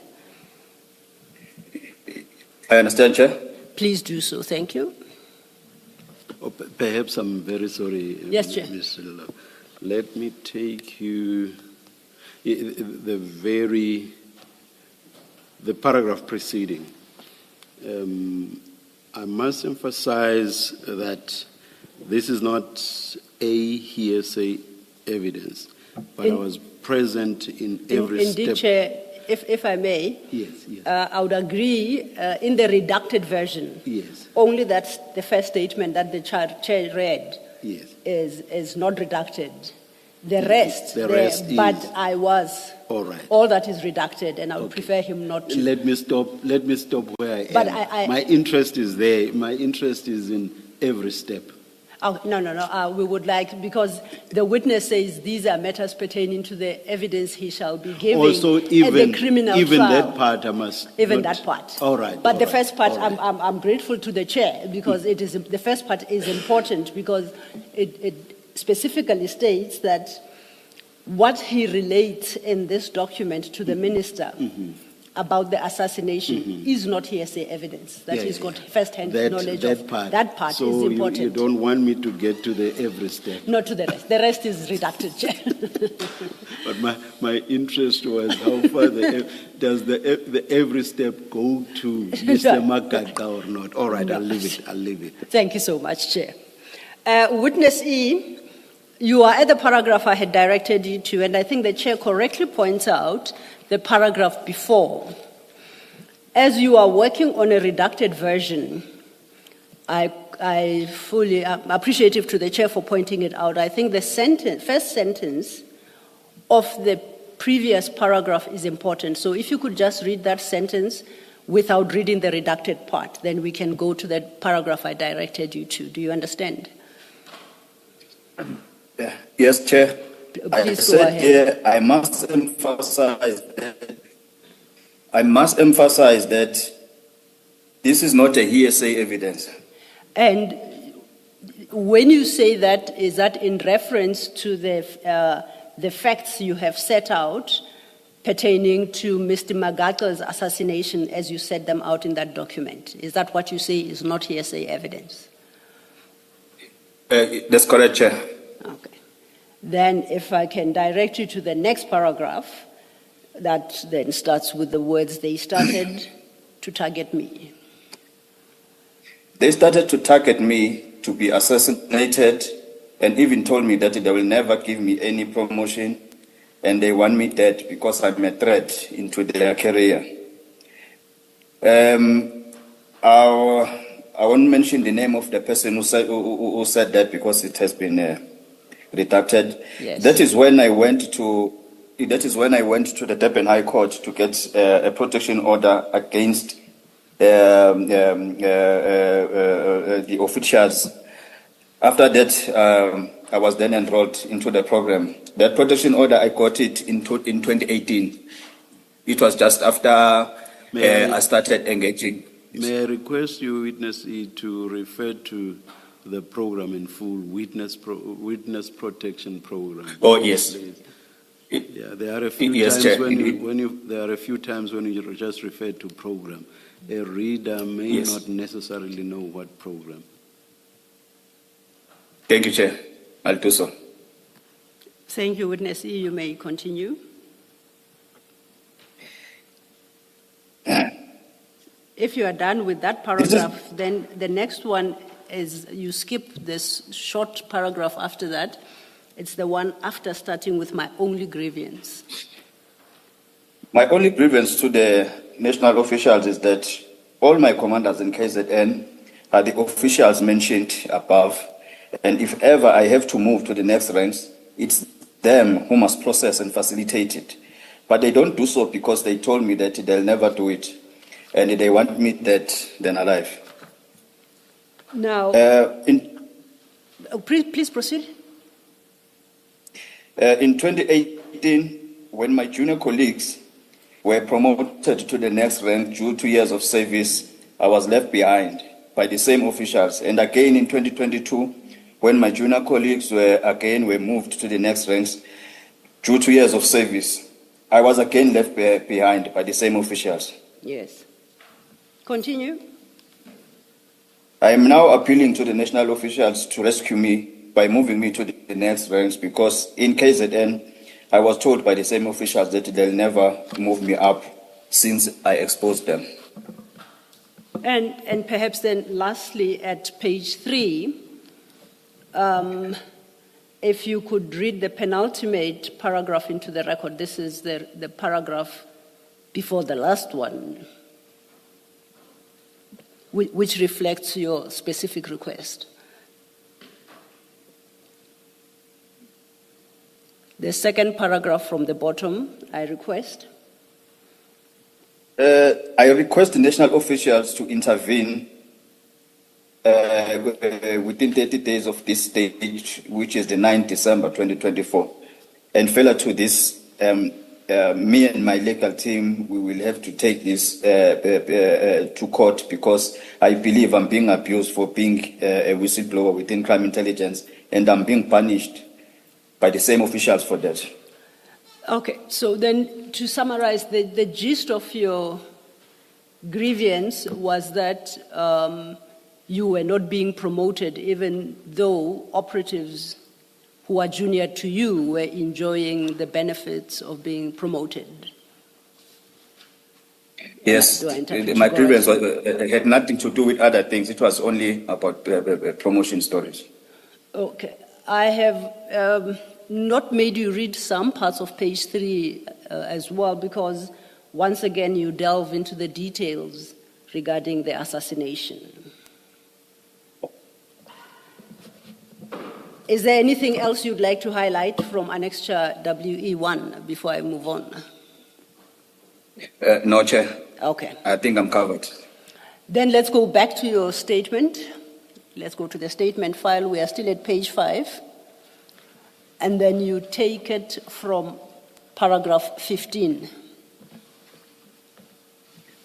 On Tuesday, the 17th of December, 2024, I received a phone call from the cell phone number that I won't make it public. When I answered the call, the person on the other end of the line introduced himself as Mkhwanazi Nkabinde, the Chief of Staff in the office of the Minister Mkhunu. He added that he obtained my number from Minister Mkhunu, who also tasked him to investigate Makaka's killing, and in particular the involvement and the conduct of crime intelligence officials in the matter.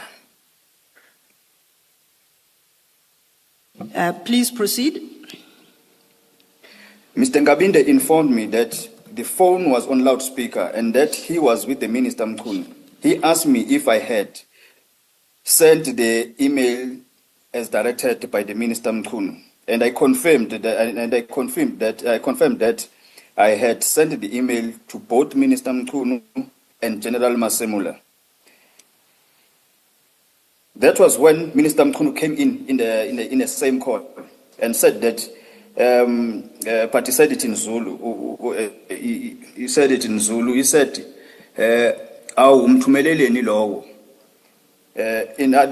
said I was not supposed to send it to the email to General Masemula because the National Commissioner, General Masemula, and the people involved in the assassination of Sindiso Makaka know each other. Therefore, my grievances will not be attended. Will not be attended to. They asked me to forward screenshots of the email, and I had sent, which I did, to both their numbers, which means the numbers of the number of the minister and the number of Mr. Mthokozo Singabinde, the chief of staff. Yes. Let's go now to page 6 and you continue. Mr. Ngabinde further informed me that he was once in the employ of the IPID, which is Independent Police Investigative Directorate. And he once heard that former Minister Pegitele and the Lieutenant General Kumalo were also involved in the assassination of Sindiso Makaka. I informed him that the two were not involved. I was then instructed by Minister Mkhunu and Mr. Ngabinde to send the same email to Mr. Ngabinde. And Mr. Ngabinde gave me his email address as ngabindecm@saps.gov.za. Now, when you say the same email, is it the email that we went through that you've attached as WE1, which you say you had sent to the Minister and National Commissioner on the 9th of December 2024? Yes, that's correct, Chair. Okay. You may go to your paragraph 18. Sorry, can you just clarify On the same something? day, I forwarded... Witness E, just a moment. Witness E, is it your understanding that the minister did not receive the email you sent on the 9th of December? Why would he be asking that you send it again? He told me that he has not seen that email, so he asked me to make screenshots of that email and forward them via WhatsApp to him. Then I did so. Then after reading those screenshots, and then it's when he asked that the next emails I must not send them to him, but I must send them to the chief of staff. And the chief of staff gave me his email address. Then I started sending everything to the chief of staff. Thank you, Commissioner. Thank you, Witness E. You may continue. And there's something I forgot to mention. I think in paragraph 16, yes, whereby when the chief of staff called me, he said he has been tasked by the minister to investigate. So the issue of Makaka and the involvement of crime intelligence officers. Therefore, I must cooperate with the investigation. Just for the record, at paragraph 15, which you read into the record, you did point out that Mr. Ngabinde said he had also been tasked to investigate the Makaka killing, and in particular the involvement Yes. and conduct of crime intelligence officials in the matter. That's what you have at your paragraph 15. You wanted to add to Chair. that. Is that he said I must cooperate with the investigation. And what did you understand the investigation to be? Is that cooperate with him for purpose of the investigation? What was your understanding?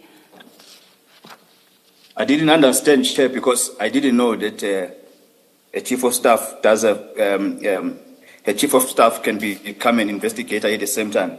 But during that confusion, it's when he started introducing that he was working for IPID. Then after he said he was working for IPID, is when I got an understanding that he does have knowledge of investigation. Okay. Okay, we are now at your paragraph 18. On the same day, I forwarded the email to Mr. Ngabinde. After I sent the email... Apologies, Witness E. Apologies, Witness E. Please do not rush through and be accurate. You didn't read that statement correctly. Please start again. On the same day, I forwarded the email. I forwarded the email to Mr. Nkabinde. Is it not After I sent the, sorry, is it not the very same email? Is that not what you're skipping?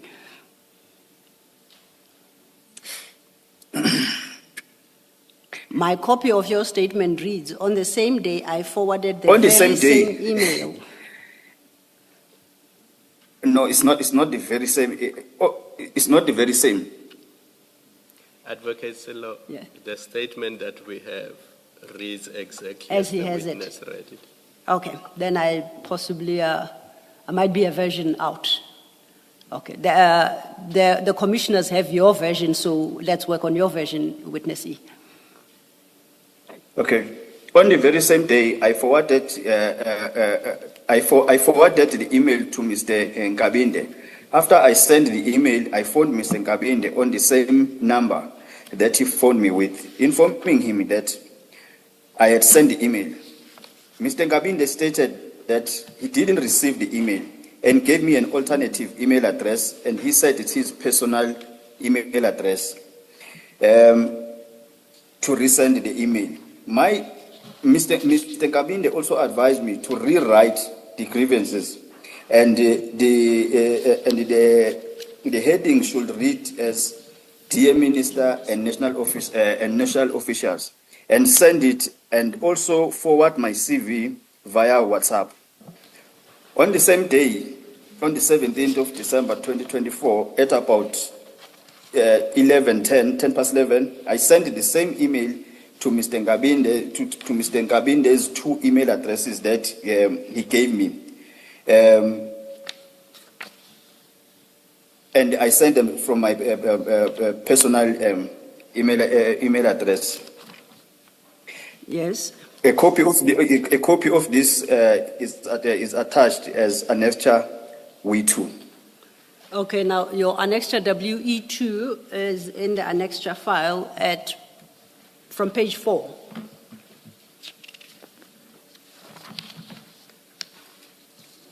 Have you located it?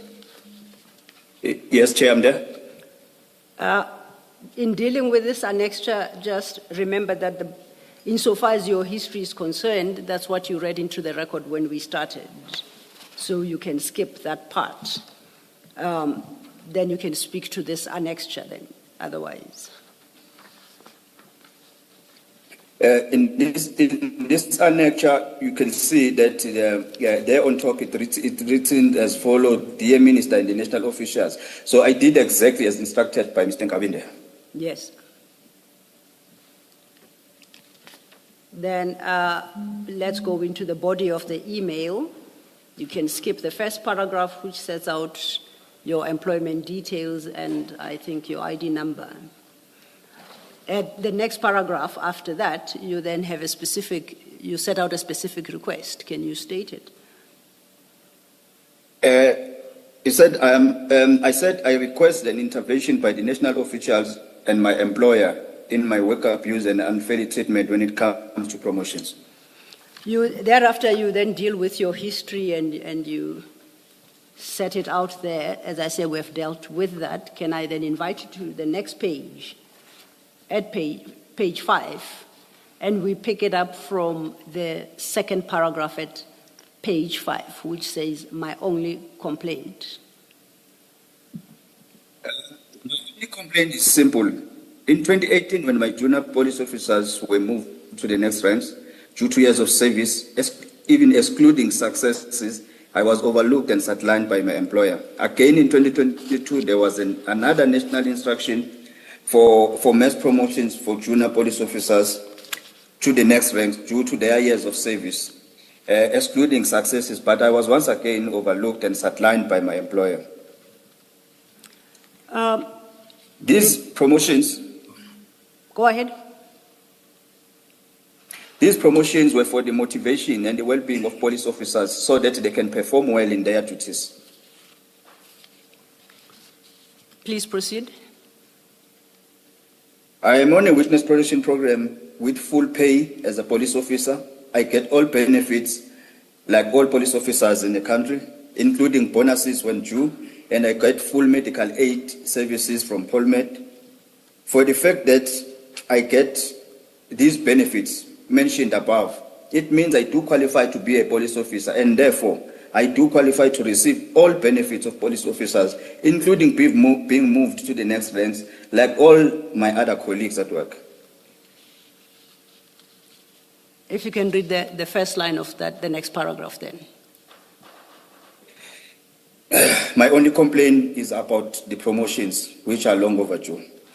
So let me just test my understanding. If I understand you correctly, in this email, you made it clear that you accept that although you are on witness protection program, it's with full pay, you get all your benefits, including medical aid, and that your only complaint relates to your being overlooked for promotions. That was your sole complaint. Do I understand you correctly? That's all, Chair.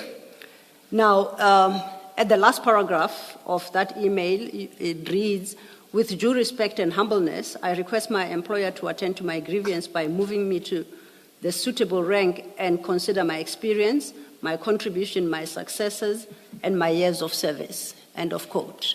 Did I read that correctly? That's correct, Chair. My question to you is, was your request attended to, and were you, insofar as lack of promotion is concerned, any time between then, when you generated WEU2, and today, as we sit here today? It has been left hanging. It has not yet been being addressed. Okay. Except, it has not yet been addressed. Okay, then let's get back to your statement. We are now on my reading at your paragraph 19 of the statement, page 6. It's about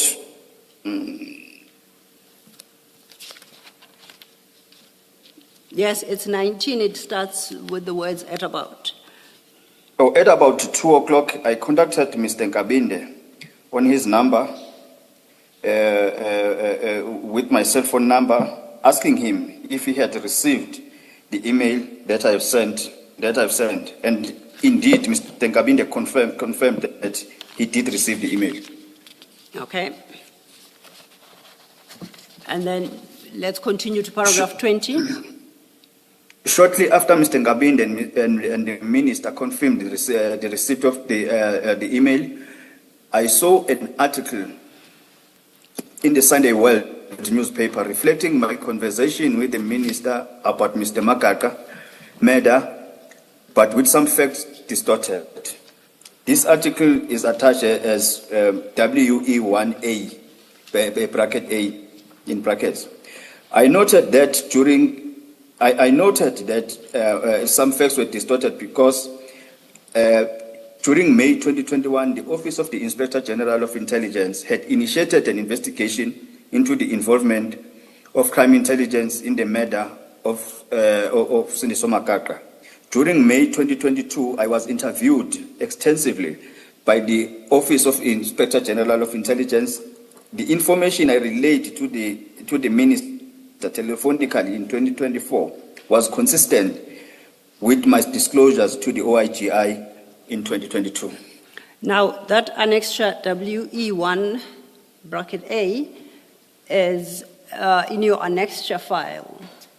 Starts at page 3.1. Can you locate it? Yes, I'm there, Chair. And what about this article you say reflects your conversation with the minister? Are you able to highlight some aspects, of course, without providing any details pertaining to Mr. Magaga's assassination? If you can check the Chair at the second paragraph, Sunday World says, Sunday World can today exclusively reveal that an undercover operative who says he initially recruited Magaga's would-be hitman to be an informer has penned an explosive affidavit to the police minister. First of all, there's no affidavit that I've ever sent to the minister. It was an email and a conversation telephonically and no screenshots. There is no affidavit. Exposing how the then 35-year-old politician was ambushed and shot on July 13, 2017 with resources from crime intelligence. Now, I see this article is dated 13 January 2025 at the top there of the article above the picture. Do you see that? Yes, that's correct, Chair. Dated 13th January 2025. It then proceeds to give detail of what this supposed affidavit is supposed to have disclosed regarding the assassination, and that is at page 3.2. Do you see that?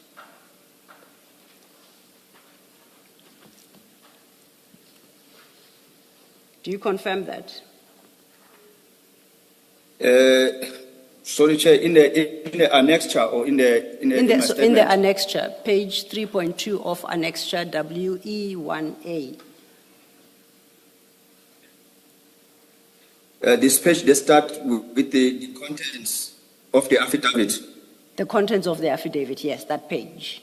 Yes, Chair. So I'm saying, are you saying that what is set out on that page accords with what you told the minister, although it was not in an affidavit? Yes, Chair, because the content of the affidavit, because Sunday World says the contents of the affidavit, which Sunday World has seen, revealed that Makaka was shot with an AK-47 purchased with money from the slush fund of the crime intelligence, a division of the SAPS. Cash from the same slush fund also funded the purchase of the getaway vehicle, a Mercedes-Benz. Then it confirms, Chair.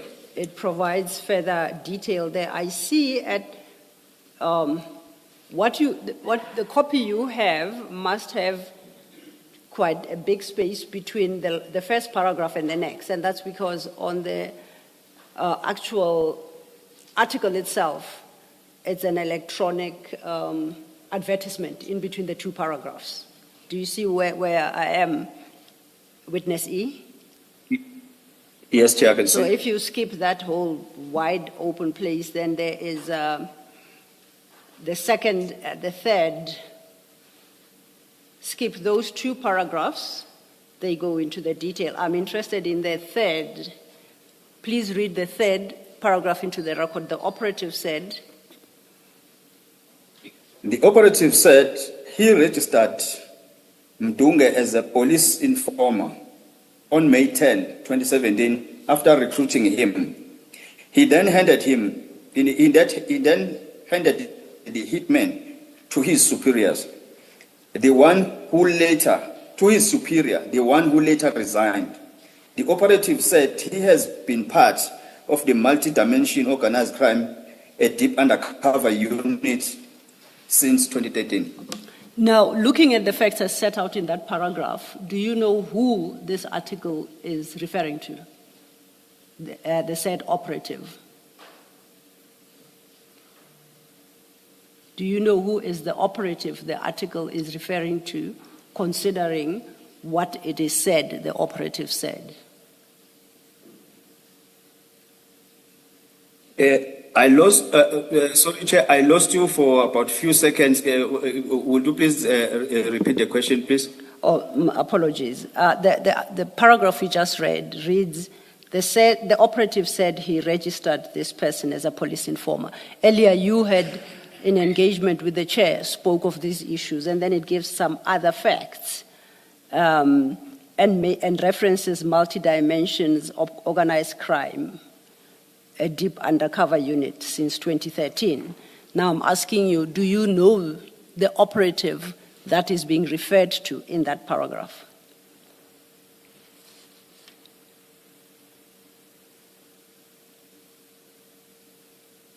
Did you hear the question?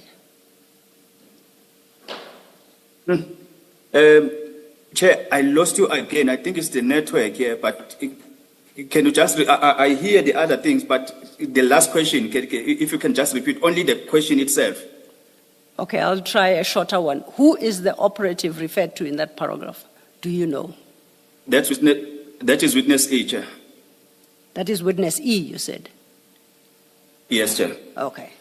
In other words, yourself. It's myself, Chair. Then the rest of the article deals with other issues we don't necessarily have to go through, but they are in large part consistent with the contents of Annexure WE1. I would like to refer you now to your statement again from paragraph 21, having read Annexure W1A. You take it from after you saw this specific article. After seeing the article, I then phoned Mr. Nkabinde and asked him why he leaked my email to the newspaper. And he said he didn't see the newspaper. He said he didn't see the newspaper article. I then said to him that I will never send anything to him, as it was directed by the minister that I must send things to Mr. Nkabinde. After the call that I made to Mr. Nkabinde, I received a call from Minister Mkhwanazi with his cell number. It was a WhatsApp call. Minister Mkhwanazi said to me that he had been informed by Mr. Nkabinde that I was accusing him of leaking my email to the newspaper. I indeed confirmed with the minister that I know for the fact that the only people I sent the email to, other than General Masemola, were Mr. Nkabinde and him, the minister. And as such, only the minister or Mr. Nkabinde who had acknowledged of my email. Minister Mkhwanazi that indicated that he would speak to Mr. Nkabinde. Still on the call, Minister Mkhwanazi was still insisting that General Khumalo was behind the assassination of Makaka. Just to confirm, in the article as you read it, is there any reference to General Khumalo and his involvement in that assassination? No, Chair, there was nothing. No, Chair, there was nothing. And in your Annexure WE1, you specifically stated that he was not involved. He was not involved. He was not even in KZN. Did you respond to the minister at this juncture when he insisted that General Khumalo was involved? And if so, what was the response? Firstly, before I answer that question, when he gave me the call that he has been informed by Mr. Nkabinde that I'm accusing him, he said to me he had reprimanded Mr. Nkabinde for leaking the information to the media. And he said he's still going to talk to him, not to do it again. But then when he insisted that, insisting that General Khumalo was behind the assassination, I did explain to him exactly that whoever gave them that information, he gave them the wrong information. General Khumalo was not even in KZN, he was not even part of crime intelligence at the time. Okay. Sorry, Advocate Silo, Yes, just to get the chronology right, this is now in January 2025. It's after the Sunday World article. Yes, Chair. So what we are discussing in paragraph 21, where the minister still insists that General Khumalo was behind the assassination, this is after you had seen the 13 January 2025 article. That's correct, Chair. Thank you. Thank you, Commissioner Khumalo. Witness E, that takes us to your paragraph 22 at page 8. Maybe before that, Mr. Commissioner Baloyi has a question? Yes. Witness E, did the minister, maybe let me ask differently, did you ask the minister why he believed that General Khumalo was involved with the killing?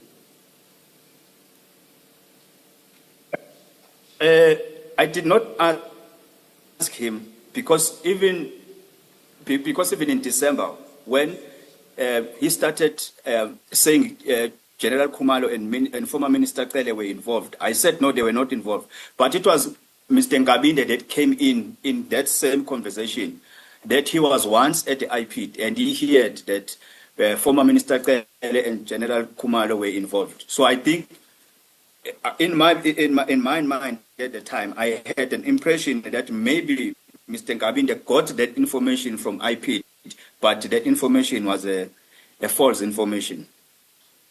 Thank you. Thank you, Commissioner Baloyi. Witness here, I was inviting you then to your paragraph 22 from page 8. Are you there? Every time before. Yes, please proceed. Every time before and after the court appearance of the the court proceedings of the Makaka's case, the minister will call me and demand an update of the court proceedings. When I looked at the volume of calls that I was receiving from the minister, I felt that the pressure was too much to handle. Therefore, I contacted the investigating officer in the Makaka case, and I informed him that the calls from I informed him about the calls from the minister. I also informed the IO that the minister alleged that someone informed him that General Khumalo was involved in the assassination of Siniso Makaka. Furthermore, I requested the IO to discuss the situation with General Khumalo. The investigating officer also advised me not to block either the minister or Mr. Nkabinde, but to play along with them so that I will know what their aim was and or intentions. I further told the IO that Minister Mkhunu has too much interest on Sindiso Makaka's case because for every court appearance, Minister Mkhunu will phone me and ask me of the next court date and what had transpired at court. But he doesn't attend court hearings. I also informed the IO that I also informed the minister of the date that Mr. Nhlanhla is the Mr. Nhlanhla who has since been convicted for Makaka's murder and sentenced to 25 years imprisonment, was going to plead to the murder of Sindiso Makaka. I had requested the minister to be in court attendance for him to see the good work that the team and I had done. But to my surprise, the minister was never in attendance. Now, in addition to this, I can say that... Yes, please proceed. In addition to this, I can say that this was because the former minister, he used to attend each and every... he used to attend each and every court proceedings if ever the case of Sindiso Makaka is going to court, and after that he will even engage with the media and give the update and all that. But Minister Mkhunu, in all court appearances, he has never, I have never seen him attending the case, but he had so much interest. But that is why I advised him that can you go on the last day at least when the suspect or the accused is pleading guilty, and that is where we got a conviction. But Minister Mkhunu was never in attendance. Okay. We go on then to your paragraph 23. On Thursday, the 3rd of April 2025, at about 7:57, I sent an email to Mr. Nkabinde to his email address, the SAPS address, as to follow up on the initial email that I sent to the office of the minister on the 17th of December. This email is attached as annexure WE3. That annexure WE3 is in your annexure file from page 6. Have you located it?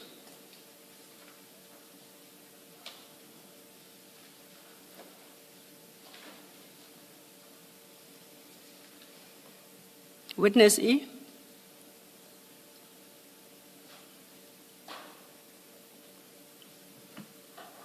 Witness E, can you still hear me?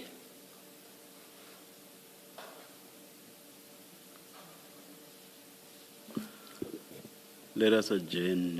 Yes, and I think he's lost connectivity. He's off screen now. You'll indicate. We shall, Chair. Thank you. Yes, thank you. Yes.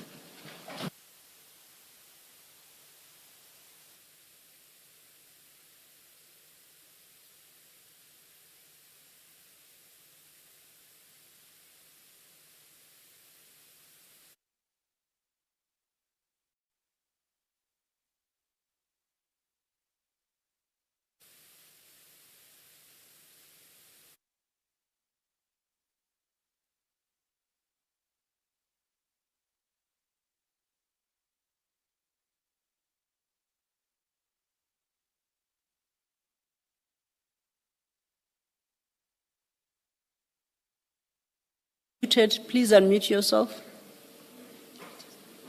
Can you hear me now?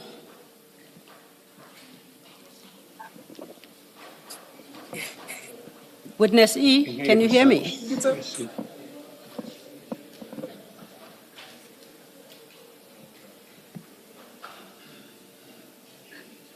Chair? Can you hear me now?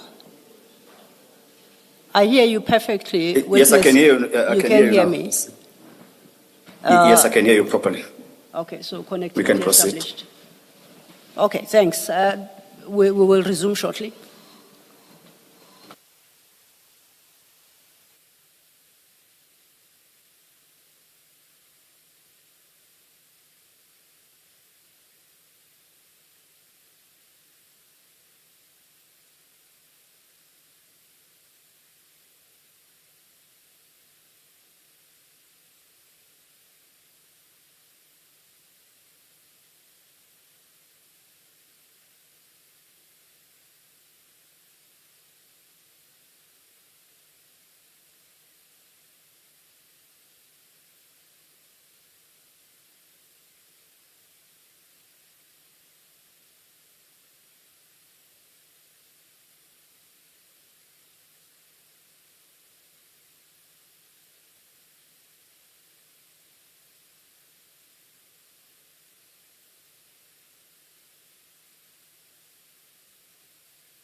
We have the witness back and we are ready to resume.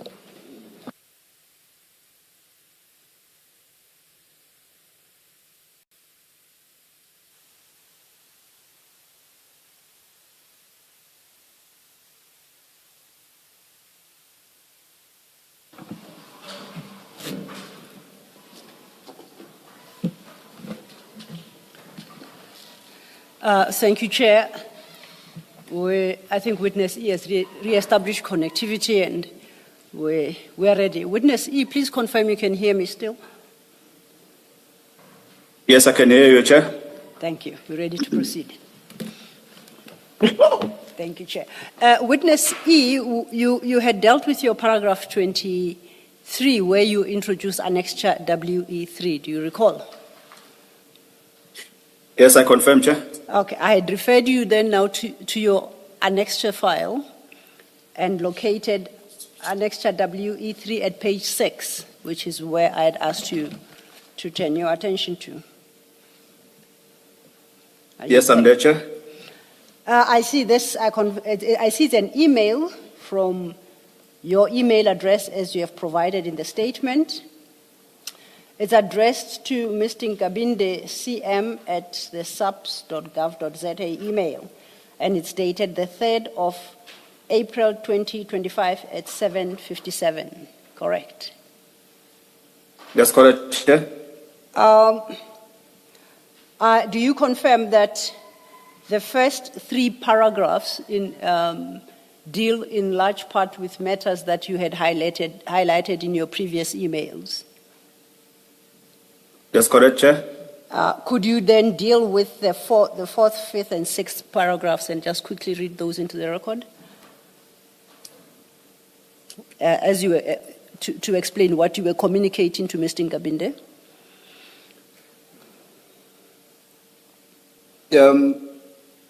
I've been sitting in one rank for 14 years within the SAPS Crime Intelligence with operative experience of 18 years, but because this was last year, now it's an operative, it's an intelligence operative experience of 19 years, including the SA Army Intelligence, and I've made big contributions and successes, but always overlooked when it comes to promotions. Please continue. Read the next. I did receive the correspondence from the Minister and also the Chief of Staff, Mr. Nkabinde, and I was promised that my matter will be attended to. Ever since then, I have never received any feedback or any updates with regards to my complaint. I would like to do a follow-up and receive an update on the progress and how far is the process of my previous letter. So then, this email being of the 3rd of April 2025, you reference in your paragraph 23 that it was a follow-up to your previous email, which is the 17th of December 2024. Are you suggesting that between the 17th of December 2024 until the 3rd of April 2025, you had never heard back from either the Minister or Mr. Nkabinde, or both, about your grievance? In fact, I do believe that they have never done anything about my complaint since then. I have never received any feedback, anything. Okay, then let's turn back to your statement, because that will take us to the next event that you deal with at paragraph 24. Before you do that, Mr. On Friday the 4th. Witness E, Commissioner Baloyi wants to Witness ask. E, you in WE3, you in paragraph 3, you say last year on 9 December, after receiving a legal advice when it comes to labor matters, I wrote a formal grievance to the Minister in National Office. And the emphasis is on after receiving legal advice. Is that the advice you refer, and maybe look at your paragraph 13 of the statement and say whether this has anything to do with what you say in WE3? Para 13? Paragraph 13 of my statement, Commissioner? Yes. So in paragraph 13, you say, after the call with the Minister, I contacted a friend who happens to be a lawyer to seek advice. Oh, yes. So what I'm asking, or what I'm seeking to clarify, is whether that paragraph 13 has anything to do with what you say in paragraph 3 of WE3. That's correct, Chair, because every time I need some advice, I always ask a friend of mine who happens to be a lawyer. He always gives me a friendly advice about the issues that pertaining the law, whether it's labor or civil or criminal. He always advises me. Well, I'm asking to clarify because I understood that you wrote the letter about your grievances, the email, because the Minister asked you, what grievances do you have? Put it down in writing. I understood that to be why you wrote the email you wrote with your grievances. But then you speak here in WE3 as having put down these grievances on the basis of legal advice or after receiving legal advice. I just want you to clarify that.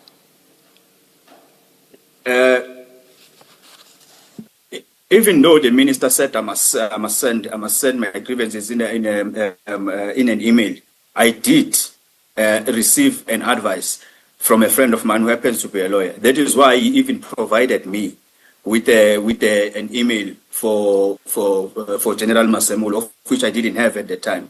So I can confirm that both the minister and a friend of mine who happens to be a lawyer, so both of them, they contributed to that email. You spoke to the friend who is a lawyer after speaking to the minister, and because the minister said you should put down your grievances. Is that the sequence? That is the sequence, Chair. All right, thank you. Thank you, Mr. Thank you, Commissioner Baloyi.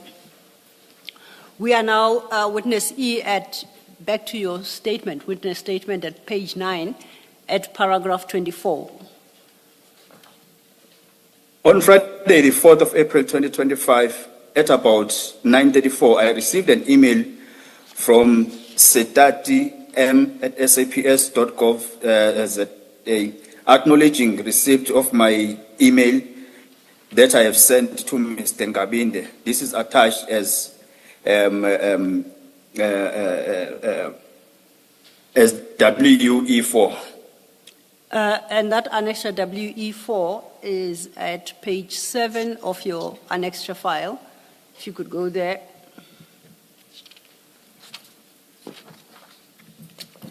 And I see it starts off with an email seemingly from you of the 17th of December 2024 at the bottom of page 7. Is that correct? That's correct, Chair. And then there's a chain of emails above, right up to the top. Please identify which of those emails you say is from Ms. Setati acknowledging receipt of your email of the 17th of December. Firstly, I can see that on the 3rd of April,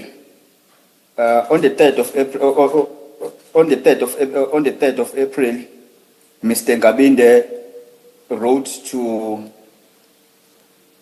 Major General Sebola. He said, "Good morning, Major General Sebola. Please find below grievance for your further handling. Provide a report on the 10th of April 2025 at 1500 hours. With kind regards, Mr. Cedric Ngabinde." And then that message,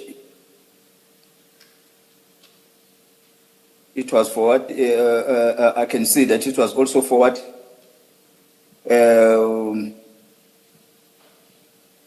It was from it was Brigadier Letoko. He sent it to Lieutenant Colonel Maria Setati. He said, "Colonel, this is more HR related. Perhaps refer to acting DNC, SS, and KZN." Yes. And then the last one is from Lieutenant Colonel Maria Setati. He or she forwarded that message. He then responded to me. He said, "Good morning," but he responded on Friday, the 4th of April 2025 at 9:34. He said, "Good morning. Your email is noted and hereby acknowledged. Respectfully, Lieutenant Colonel Setati." And on that point, the email reads that your email of the 17th of December is noted on the 4th of April 2025 and hereby acknowledged. Was there any further correspondence by Mr. Ngabinde or Ms. Maria Setati or whomsoever from the office of the minister regarding the issues you raised in your 17 December 2024 email? This email, Chair, on its own, it shows that ever since we spoke with the minister and Mr. Ngabinde, they have never attended to my matter. That is why you can see that this email of the 17th of December, Mr. Ngabinde only started to forward this message he started to forward this message to Major General Sebola on April. And then you can see that it's just 2 lines that he wrote there. So he never attended to this matter. And that was the last communication between myself and Mr. Nkabinde. Even here, we did not speak telephonically. He just forwarded this message. I only received this email from Lieutenant Colonel Setati. It's when I saw that, okay, he or she was just responding to me because she received this message, this email that was coming from Mr. Nkabinde in April. Then I just left everything there. It was never attended. Okay. This then brings us to your paragraph 25, and you are dealing with the 6th of July 2025. If you could then take it from there. On the 6th of July 2025, General Mkhwanazi held a press briefing, and thereafter the President placed Minister Mkhunu on a special leave and announced the establishment of the Commission of Inquiry. Please continue. 26, some days later, I received a WhatsApp call from Minister Mkhunu in which he told me that he was drafting something and wanted my full names and surname. And the full names of Mr. Nhlanhla, the convicted, the man who was convicted for the killing of Magaka. He further said to me that I have to go to the commission and testify about the unlicensed firearms and the vehicles that were purchased by the crime intelligence and were used in the assassination of Sindiso Magaka. I responded to the Minister Mkhunu that I did not have a problem in testifying, but I cannot testify at the commission because the case is still ongoing. After this call, I phoned the IO and I informed him that the minister wants me to testify at the Madlanga Commission. The IO informed me that since the case is ongoing, I cannot testify about it at the commission. Therefore, if the commission wants me to testify, they should liaise with his office first. Please proceed. In 27, my assessment of the minister's calls is that dating from the 7th of December, which was our first communication, they have increased progressively and are getting more and more after the 6th of July 2025 press briefing by General Mkhwanazi. 28, on the second week Witness of E. September, the minister... Witness E. Witness E, please wait. Before you go to Yes, Chair. before you go to paragraph 28, at that paragraph 26, where the minister says to you, you should come and testify before the commission, did he say what it is that he wanted you to come and testify to? At that time, and in that call, he did not specify what is it, but later on, he did say that he wants me to come and testify about the unlicensed firearms and the stolen cars that were bought by crime intelligence that were used in the killing of Magaka and other ANC councillors. And did you ask or did he explain why that was relevant to the commission to hear? He has never explained it to me, Chair. Up until today, he has never explained. Thank you. Thank you, Commissioner Baloy. Witness E, you may proceed then. On 28, on the second week of September, Minister Mkhunu again phoned me, though I cannot recall an exact date, and he informed me that he will contact me later using another number and that I should answer the call. On the same night, at about 10 at night, I received a phone call from the cell phone number that is there. The person on the other end of the line introduced herself as Mkhwanazi from Minister Mkhunu's office. At this time, Minister Mkhunu had been placed on special leave already. Mkhwanazi informed me that she had been instructed to tell me that I will be going to testify at the Madlanga Commission and that there had been statements that they have already prepared on my behalf pertaining the purchasing of unlicensed firearms and stolen vehicles that were used in assassination of Mr. Sindiso Makaka, the assassination of Sindiso Makaka. I responded to Kamokhelo Mokgotsi that I have already informed the minister that I did not have a problem to testify at the commission, but they should first communicate with the IO and the prosecutor. Witness E at apologies, witness E at paragraph 28, you say Ms. Mkhwanazi informed you that she had been instructed to tell you that there had been statements that were already prepared on your behalf for purposes of testifying at the Madlanga Commission. Do you see where I'm reading? Yes, Chair, I'm there. My question is, that. were those statements or any versions of them ever shared with you? These statements prepared on your behalf? No, Chair, nothing was ever shared with me. Were you informed as to the content of such statements? What exactly I was was never, in Chair. that? Sorry, say I that. was never, Chair, informed. Okay. I was never informed, Chair.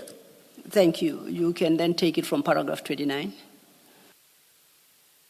Kamokhelo then handed the phone to the minister, who told me that from now going forward, if I have any update, I should give it to Kamokhelo.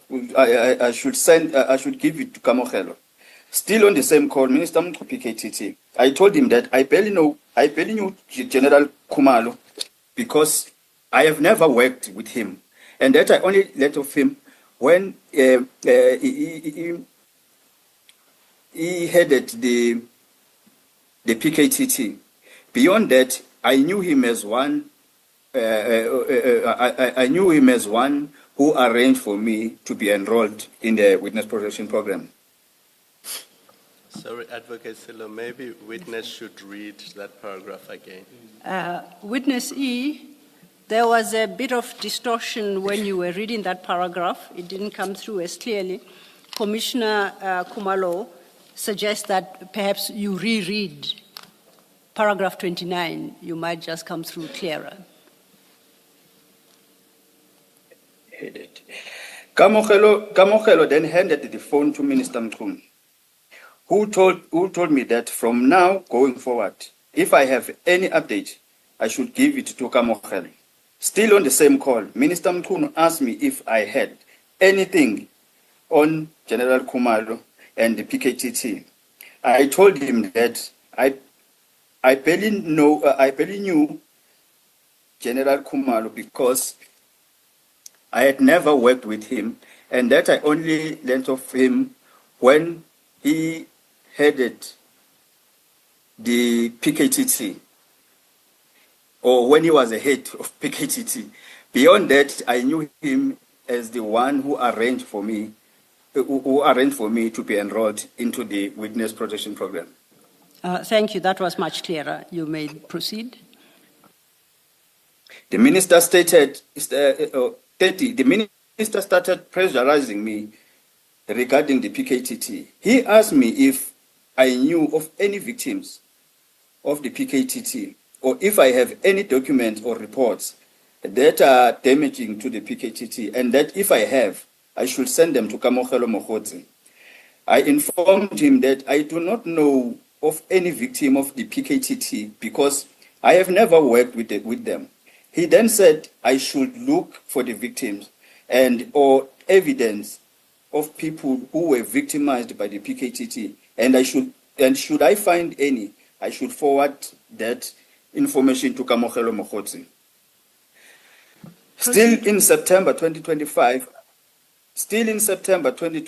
I received further WhatsApp call from Kamokhelo Mokgotsi on cell number that's mentioned there. Minister Mkhwanazi asked as to what the rank and the names of the Dlamini who was arrested by the PKTT. So this, if I can state it in that call, the call came from Kamokhelo Mokgotsi's number, but a person who spoke on the other side, it was the minister.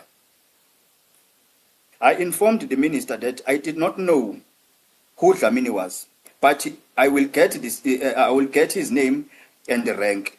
Thereafter, I received a WhatsApp message from the same number of Kamokhelo saying, "And the number, please." And my response was that I will ask Mr. Nhlanhla, to forward me his phone number.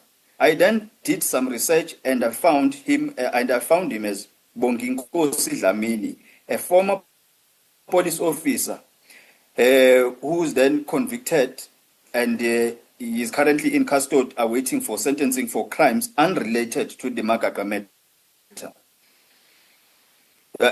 Unrelated to the Magaga matter. I then requested for Dlamini's phone numbers from Mr. Nhlanhla, who gave me the phone numbers via WhatsApp, and I forwarded the numbers to Kamokhelo Mkhwanazi via WhatsApp. Just pause there for a moment. In 32, just Minister pause there for a Mkhwanazi asked Witness me E, how Witness can E. he meet with the suspect. Witness E, please pause for a moment. Commissioner Baloyi. Commissioner. Chair? Witness E, you testified earlier that you were told that Kamokhelo Mkhwanazi is in the minister's office.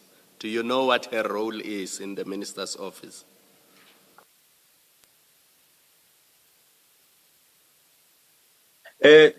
Chair, I know Kamokhelo Mkhwanazi from the media, but all I know is that she's a spokesperson in the police ministry. All right, thank you. Thank you, Commissioner Khumalo. Thank you. Witness E, you were then at paragraph 32. Minister asked me, and he meet with the suspect on Sindiso Makaka's case, which was Mr. Sibusiso Nhlanhla, the already convicted one. I then informed him that he can contact Mr. Nhlanhla through the IO or the prosecutor. I offered to give the minister the phone numbers of the IO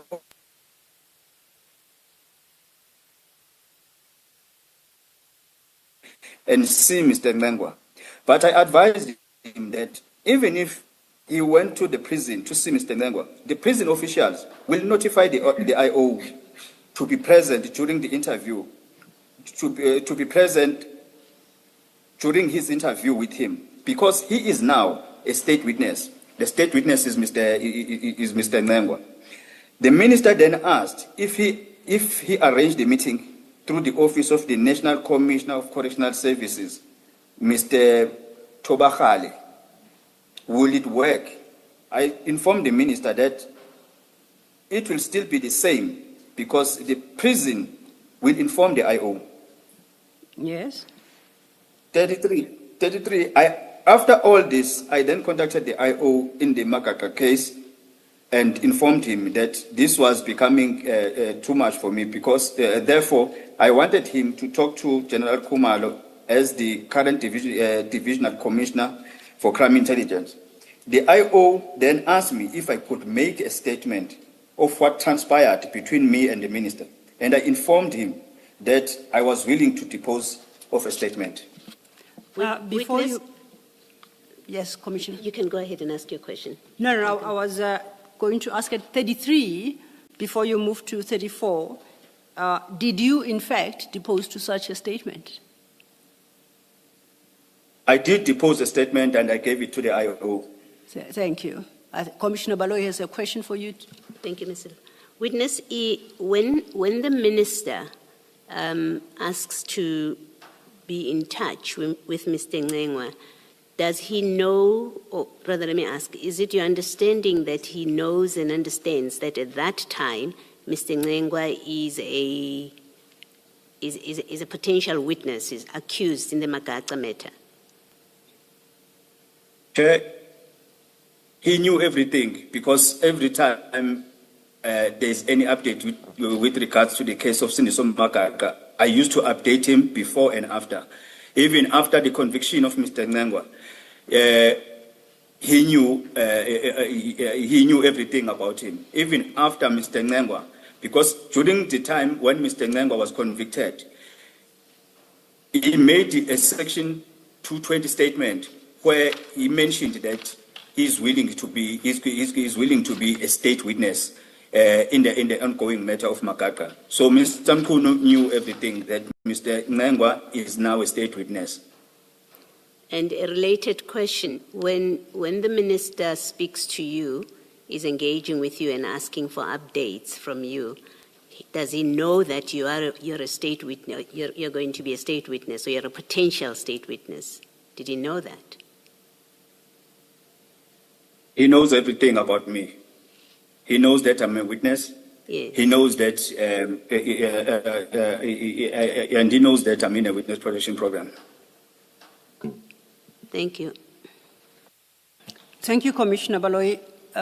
Witness E, I think that now takes us to your paragraph 34 at page 13.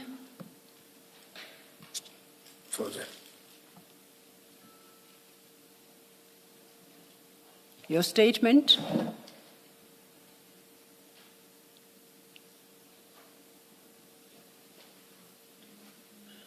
Witness E, can you still hear me? Yes, I'm back, Chair. Okay, it's your page 13, and I'm referring you to paragraph 34. I think that's where you're supposed to pick it up from. Thank you. I want to emphasize that since the beginning of the Madlanga Commission, on the 17th of September 2025, Minister Mkhunu consistently phones me and the numbers of calls are skyrocketing. He is trying to coerce me to testify at the Madlanga Commission in a manner favorable to him. In the phone call, I ended up conceding that I will testify at the Madlanga Commission. Please proceed. On Thursday, No, 23 October. before you do- 23 October. Witness E, my apologies. Please, Before you proceed, Witness E, you say he's trying to coerce me to testify in a manner favorable to him. What does he want you to come in? Has he told you what he wants you to come and testify to? And why do you say that is favorable to him?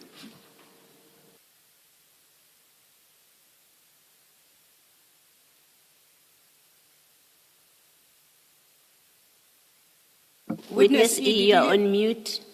Unmute yourself.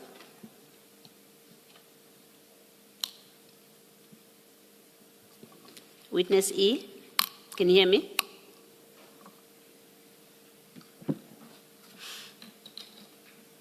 Unmute yourself if you can hear me.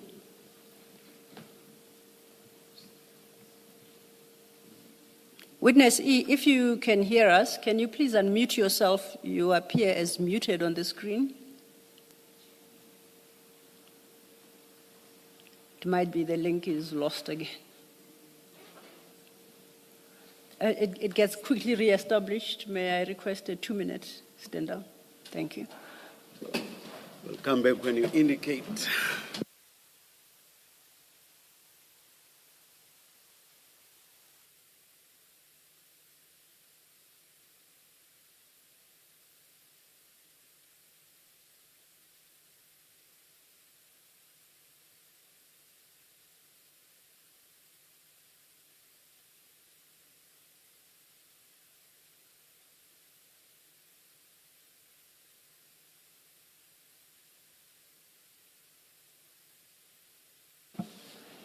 Witness E, I see you have reconnected. Please confirm you can hear me.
Thank you, Chair. We confirm he disconnected and reconnected and you could hear me. Can I just test witness E? Can you hear me still? Yes, I'm back, Chair. Thank you. Commissioner Baloyi had a question for you. Thank you.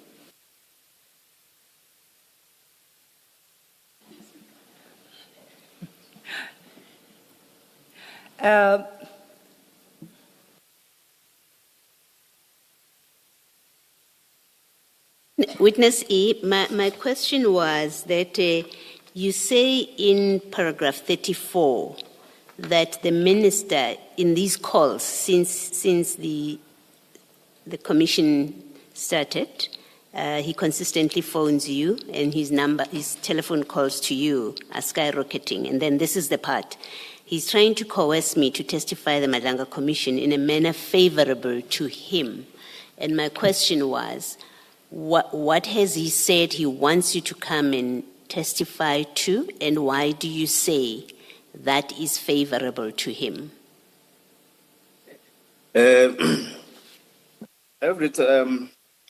First of all, if I can remind the Commission, there was that time when the same Mr. Nhlanhla was convicted to 25 years for killing of Sindiso Makaka. What happened is that the SAPS National Office issued a statement that was giving credits to the PKTT, saying the PKTT, they have worked hard, congratulations and all that. The minister phoned me after that, immediately after receiving the statement. He even forwarded that police statement to me. He said, read that statement. Then I read the statement. He then called me back. He said, have you read the statement? I said, yes, I've read the statement. He said, you see, they are saying it's PKTT that achieved this conviction, but they are not mentioning you. He knew that I was part of the people who achieved that, or who was participating in that conviction. But he wanted to say, I must come to the commission and tell the commission that it's not the PKTT that achieved that conviction, but it was myself who achieved that conviction. That is why I say it is. This is why I say in that paragraph that he was trying to recruit me to testify in a manner that is favorable to him. And when I talk about the calls that are skyrocketing, it's because every time when there's a commission and then there's a witness that is testifying, sometimes he will call me maybe during tea time and say, hey, Wendot, we are Bugada.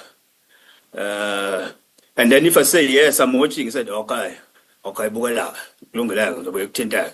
So he used to do that almost every day when there's a witness that is testifying with the matters that relates to case, and he used to call me and make those comments. So that is why I talk about skyrocketing. Thank you, Witness E. Thank you. And I suppose, Witness E, you can tie that up. You don't have to read it with paragraph 30 of your statement.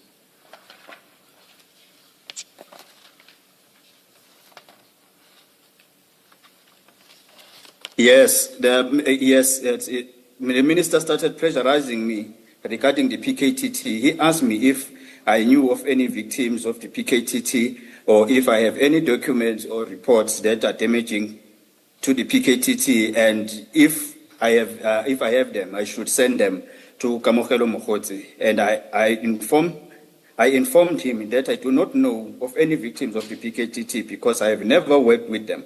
He then said that I should look for the victims or evidence of people who were victimized by the PKTT, and should I find any, I should forward that information to Kamogelo Mkhwanazi. You can see even there in paragraph 31, whereby he was asking me to look for this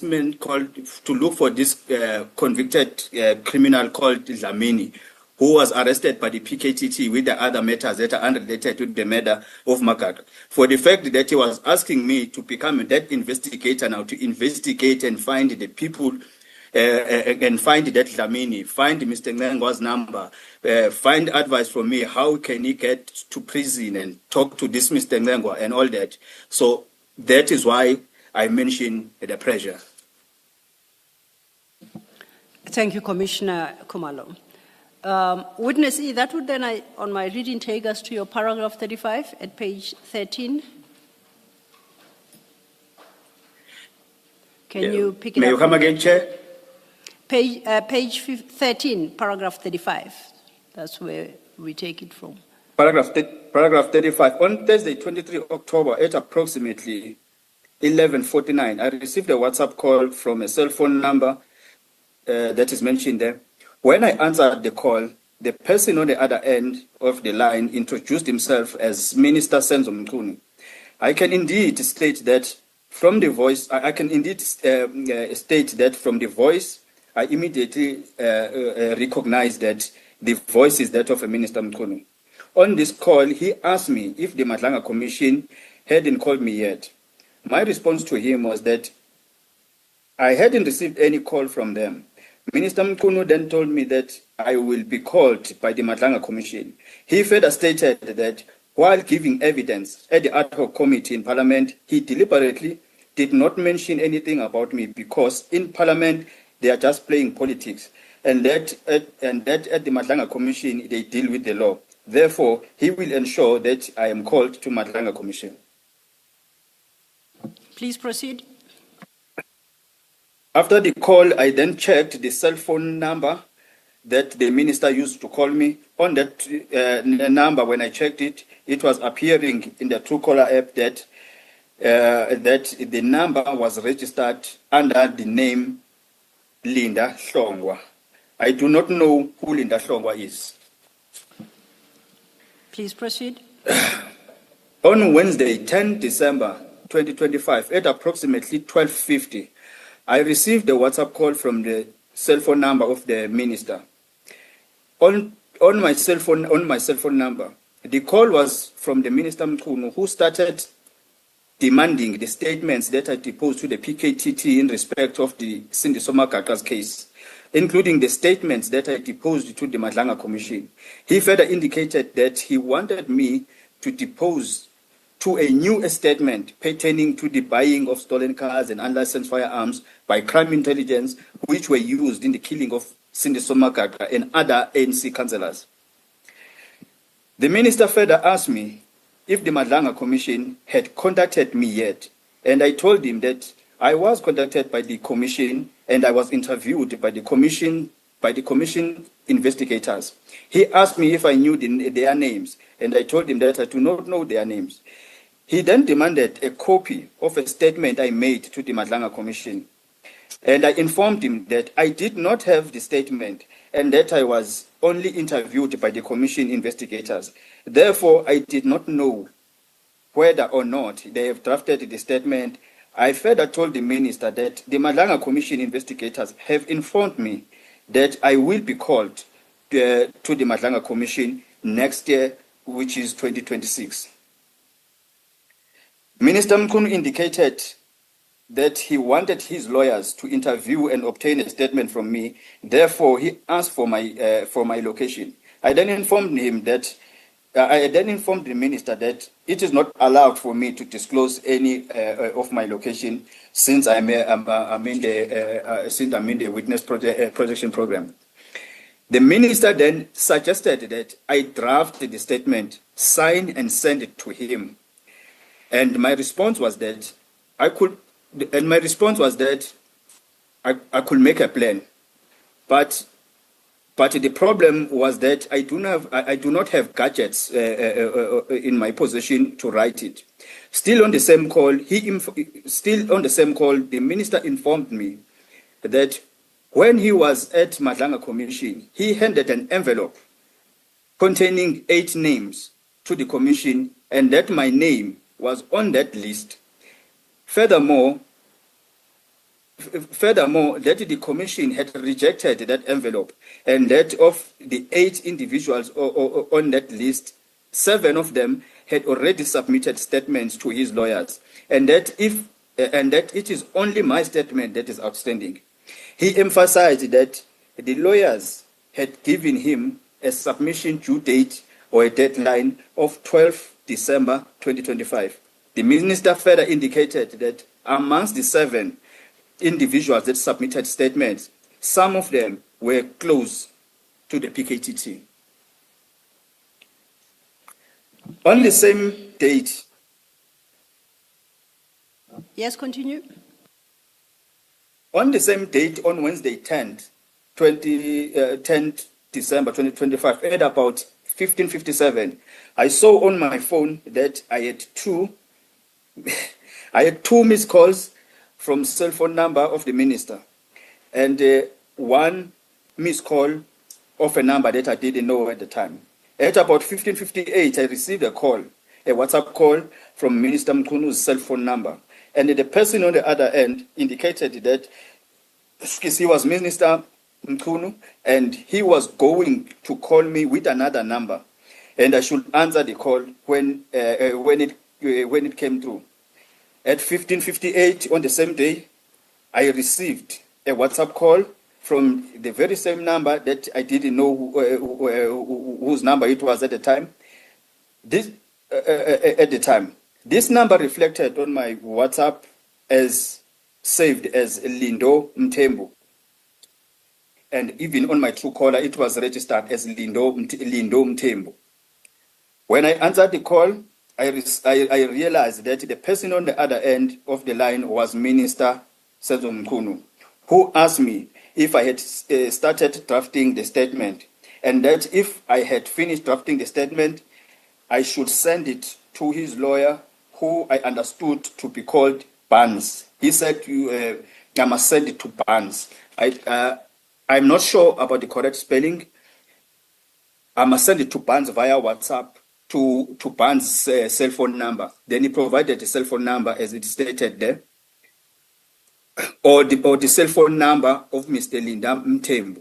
I then checked the cell phone number, that one of Mr. Barnes, and then in my Truecaller app it showed that it was registered under Sandile July.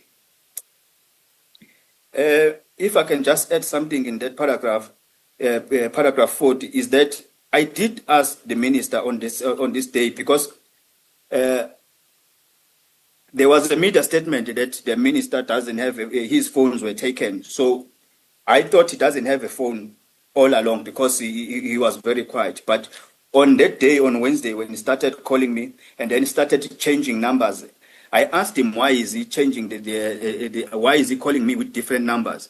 He said no, he doesn't want to talk in his phone because he believes that his phones are being monitored. That is why he keeps on asking other people to give him a phone so that he can call me.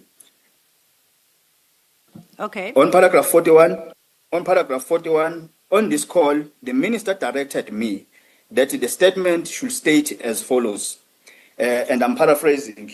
He said paragraph 1 should read as follows. During 2017, crime intelligence bought unlicensed firearms and stolen cars through the Secret Service account, and these guns and cars were handed over to the hitman Jabulani Mdunge, also an informer, and Sibusiso Nengwa, who were eventually hired to kill the ANC Youth League member, Mr. Sindiso Makaka. He said paragraph 2 should read as follows.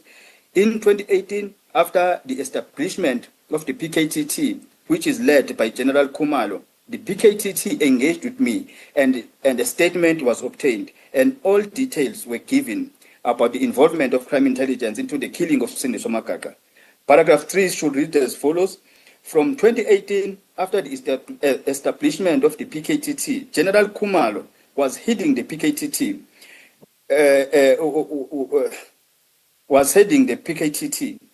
As from 2022, General Khumalo was appointed the head of crime intelligence. To date, General Khumalo has never done anything about the information that I have given pertaining the involvement of crime intelligence members, even though he is the head of crime intelligence. Paragraph 4 should read as follows. Sometimes this year, 2025, Minister Mkhwanazi and I spoke about my promotion issue and that the minister promised that he will escalate the matter with the SAPS. In that paragraph, 2025 was not true because the engagement with my grievances, they start from the 7th and they start from the 7th up to the 9th, in 2024 December. So they did not. The conversation did not start in 2025. But he said, I must put it this way.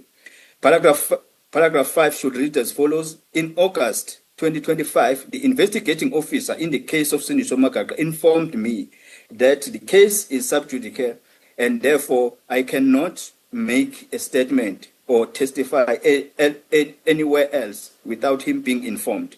Paragraph 6 should read as follows: in November 2025, the Madlanga Commission investigators consulted with me, but the commission is not calling me to testify. Witness E, before you proceed, did you prepare a statement in the terms that you refer to at paragraph 41? No, Chair, I did not prepare any statement, and I had no any intention to prepare any statement. But I did not tell the minister that I'm not going to prepare the statement. I just said, okay, I'll prepare a statement, but I knew I was not going to prepare any statement, and I've never prepared any statement. Okay, thank you. Just a moment.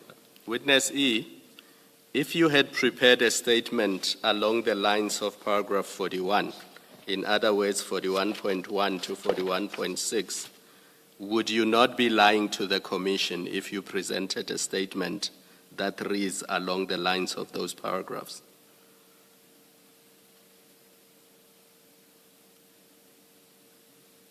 Can you repeat the question again, Commissioner Kumar? If you had prepared a statement for this commission that reads along the lines of paragraph 41.1 to 41.6, and you presented it to this commission, or it was used by somebody else before this commission, would that not be a lie? Would that statement not be lying to this commission? For example, you gave an example about paragraph 5. You said it was not in August 2025, it was in 2024. Yes, Chair. That was paragraph 4, where he said sometime this year, whereby he told me, whereby this call was last year, December. He said somewhere this year, which is not true. It was not somewhere this year, which is 2024, which is 2025, but it was somewhere in December 2024 where we had that conversation. So if I drafted a statement like this and I signed it under oath, the statement was going to be a false statement. So if I drafted it in this session. He was encouraging you to lie to this commission. I believe so, Chair.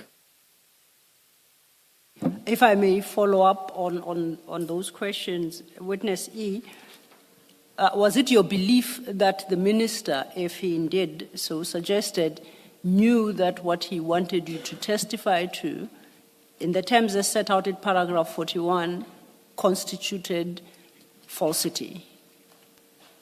Are you convinced that he was aware that those statements would be false? He was aware, Chair. He was aware, Chair, because the emails, they speak for themselves in the annex charts. That on the 9th, I did send emails to Nkabinde.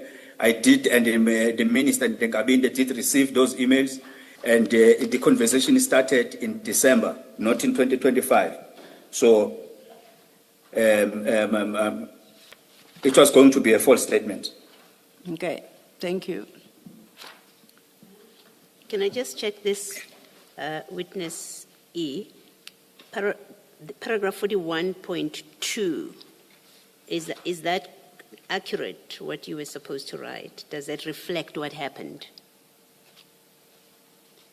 In 2018, after the establishment of the PKTT, which is led by General Khumalo, the PKTT engaged with me and a statement was obtained and all details were given about the involvement of crime intelligence into the political killing, into the killing of Cindy Somagaga. Yes. It won't be correct, Chair. It won't be. Yes, carry on. It was not going to be correct because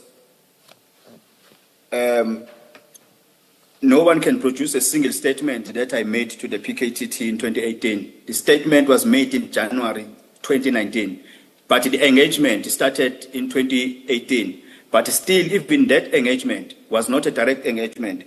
I engaged with General Chiga, who was the head of crime intelligence in KZN. He's the one who engaged General Kumalo, who was a brigadier at the time. So I did not have a one-on-one conversation with the PKTT in 2018, but my engagement with the PKTT was via General Chiga. Then in January 2019, it's where a statement was obtained. That statement is the one that will be used in court in the case of Cindy Somagaga. So even that first paragraph, we were going to have issues with it. Yes, and you told the minister that it was only in 2019. The minister knows everything. I told him everything. But this is how he wanted me to draft a statement that is needed. In fact, he wanted to send his lawyers to me so that I can engage with his lawyers, then they can take statements. Because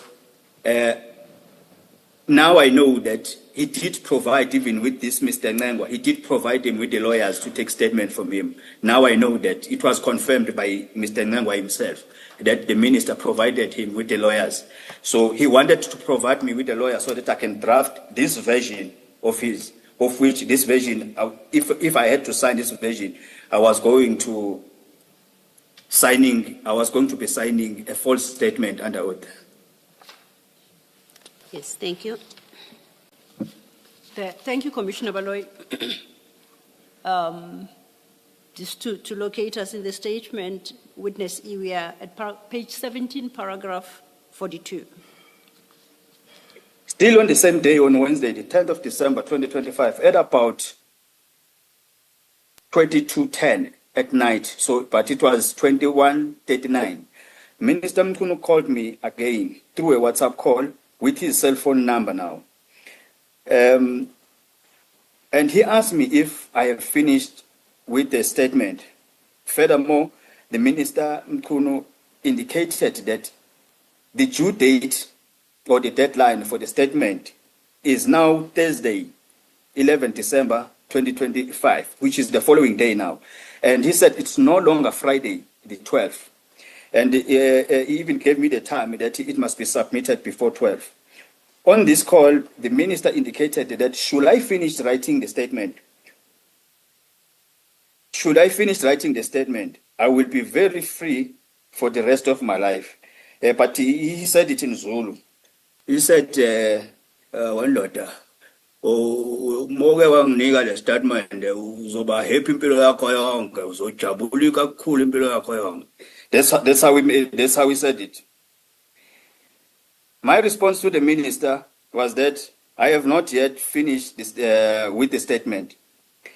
He then indicated that I should then draft the statement the following day, and that when I'm finished with the statement, I should discuss the statement with him so that he will tell me what to add or to remove before I can print, sign, and send. He further informed me that Lindom Tembo, with the cell phone number that he was using before, resides with him. They live together in one house. Therefore, I can call at any time, even at 12 midnight, if I want some comments in that statement. I can reach him through Lindom Tembo.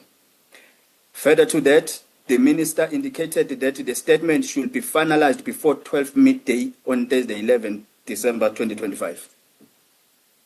Witness E, if you did understand him at all, what did you understand the minister to refer to or to mean when he said, if you finish writing the statement, you would be free for the rest of your life? What did you understand that to mean? What was he undertaking to you, if at all, if anything? Chair, at the time, I didn't understand what he was meaning, but now based on the information that I have and that I know, I think I have an idea what he was trying to mean, but may I reserve my my answer to that question? But I did not understand at the time, because he said you will be free and you will be happy for the rest of your life if you can just give me this statement. So that was it. So at the time I didn't understand, but whatever I know now is not important. Or maybe can I just reserve it to myself? Earlier on, you mentioned that he had offered the services of his lawyers to you. Yes. Did that happen? Did you accept, and did anything come of it, of that offer? I refused to take an offer because I'm in the program. I refused to take an offer. But if I was not in the program, I was going to accept the offer. And I was going to start engaging the process of entrapments, because I'm very good in entrapments. I was going to ask the lawyers to come, and then when they come, I will hear what they are up to. And then if there's any criminality, they were not going to leave that office. Thank you. Thank you, Mr. Thank you, Commissioner Baloyi. I think we are now at your paragraph 43 at page 18, witness E.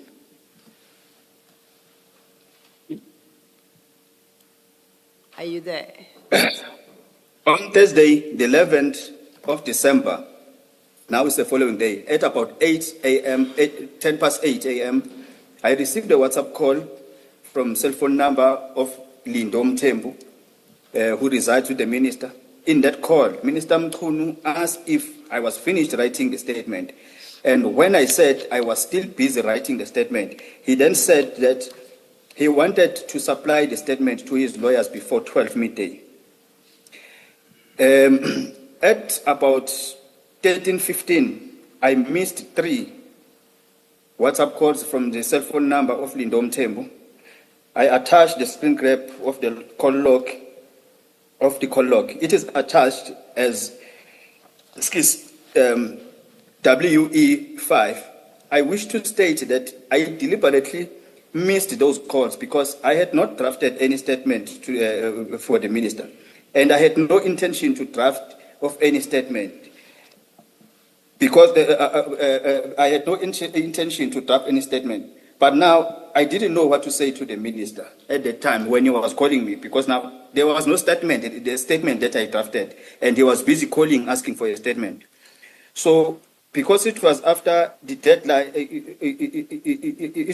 deadline, I did not know what to tell the minister. Yes, your annexure WE5 is in the annexure bundle at page 10. If you could turn to that annexure. And you say that's the call log. Yes, Chair, that's true. That's a call log. And if I read it correctly, the earliest call is at the bottom of the sheet and the latest call is at the top of the sheet. Am I reading it correctly? That's correct, Chair. And I see that whereas when we set out a date here in South Africa, we start with the day and the month and the year.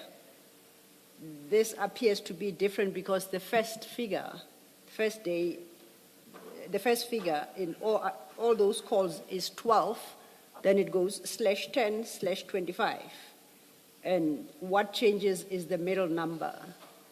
So am I reading it correctly that 12 here refers to the month and not the date? Yes, because WhatsApp is not is not program or it's not a South African app. So they start with a year. They start with a month. They start with a month, followed by a day, followed by a year. So here it's December. It's the December month, the 10th, 2025. So it starts from there going up. So the American system. Now, yes, Chair. I see the first, then if we accept that the first call is the one at the bottom, right? 12, 10, 25, and 1557, and works all the way to 12, 11, 20, 25, and 13, 15, right? So this is over Yes, a Chair. period of 2 days. Am I correct? Yes, Chair. So that That's first, correct, Chair. that first call at the bottom, is that the call you reference at paragraph 40 of your statement at page 15? Am I reading it correctly? That's correct, Chair. That's correct, Chair. And then from paragraph 40, all the other calls that you said you received from the various numbers will then be reflected in the rest of the document reading upwards. That's correct, Chair. With the last being the call you reference at paragraph 43. From that number you said is it's registered to Lindam Tembu, I think you said. Lindom Tembu. In paragraph 43, you said at 13:15, you had those 3 missed WhatsApp calls from that number. And I see the top entry on your annexure WE5 is that number. You cited paragraph 3, and it's in red, reflecting that it's 3 missed calls. Am I reading the annexure correctly? That's correct, Chair. Thank you, witness E. You may then proceed to your paragraph 44.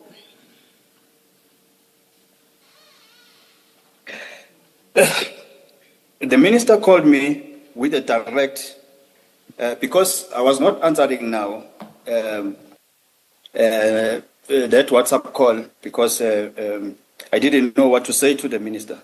But then he started calling me with a direct call. The minister called me with a direct call, and I claimed that I have drafted the statement along the lines discussed. Because that was a direct call, my phone utilizes Truecaller app, and the Truecaller app is set on my phone as a default. So therefore, the call was automatically recorded. The recording of the conversation is attached as annexure WE6. Thank you, witness E. Before you proceed, that your WE6 is a voice recording. It's referred to in the statement, but it's not transcribed. Commissioners, what we have provided by witness E is the actual recording. So we propose that perhaps we play the recording and then witness E speaks to it, and then subsequently we'll attend to transcription of that recording. Thank you, Chair. Witness E, we are going to play a recording you provided, and we have marked annexure WE6. Please listen to it, and then you'll take some questions. Thank you.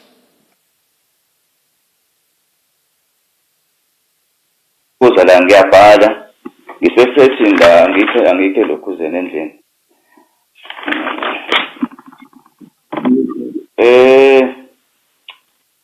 ngibhale izinto ezu 1 2 3 4 ngibhale izinto ezu 5 mengizokuthatha ekuqaleni ngibhale from igama isibongo address lezinto eziphezulu paragraph 1 ngabhala ukuthi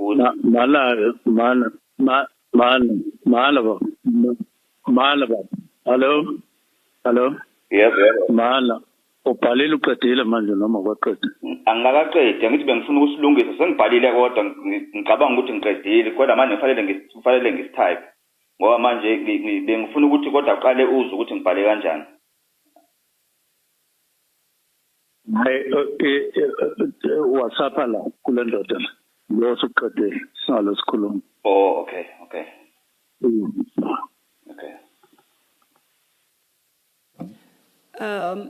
Witness E, are you able to identify for the record whose voices we hear on annexure WE6? Chair, that was Minister Senzo Mkhunu. Talking to... And he was talking to me because he wanted that statement so badly. So since he wasn't getting hold of me on WhatsApp, he decided to use a normal call. And if I can explain to the commissioners, I did not deliberately record the minister. I was not in a process of entrapments. WhatsApp, the Minister Mkhunu stated told me in December 2024 that he doesn't want us to talk on a normal call because his phones might be monitored. He wants us to use a WhatsApp call because a WhatsApp call cannot be recorded. There's no option to record. So because he was desperate for this statement, he was then forced to call me on a normal call. But you could hear from how he speaks that he was not comfortable in talking more in a normal call. The reason why I'm explaining this is that I did not record all the other conversations that we had with the minister because we use WhatsApp calls.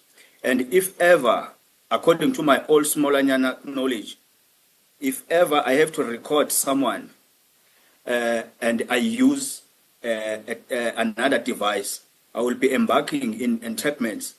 And if I have to embark on entrapments, I have to follow certain laws. And then if I am an initiator of the call, I have to inform the other person that the call might be recorded because I am an initiator of the call. But if I'm a receiver of the call, I don't have to inform the other person what systems I have in my possession. So when the minister, this call was not initiated by myself, it was initiated by the minister. Unfortunately, the Truecaller app is set on default on my phone. So therefore, it automatically recorded the minister. Okay. Thank you, Chair. Thank you for that explanation, Witness E. Now, could you perhaps do us a favor? The conversation sounds like it's in Zulu, it's in the vernacular. We've conducted these hearings, at least your testimony in English. Are you able to briefly summarize what you said in English and what the minister said for the record? Thank you. Chair, with my poor English. Witness E, just wait a second. Yes, perhaps before that, who is the first person speaking on the recording or in the recording? Is it?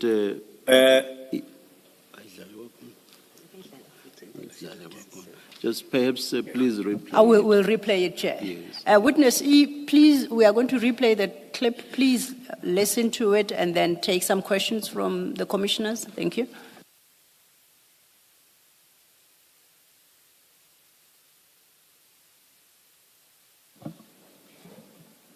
We'll try and slow it down a bit as well. No, ngiyalokhuza la ngiyabhala.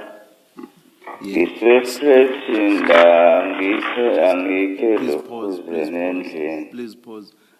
Who is that Witness E? That is Witness E, Chair. That's myself. And what are you saying there? Perhaps continue to I am saying. No. Continue to the end of what Witness E is saying, and then Witness E should please tell us what he's saying. We shall do so.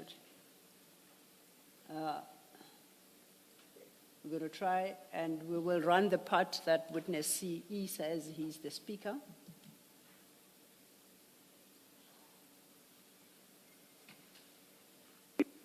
No, ngiyalokhuza la ngiyabhala.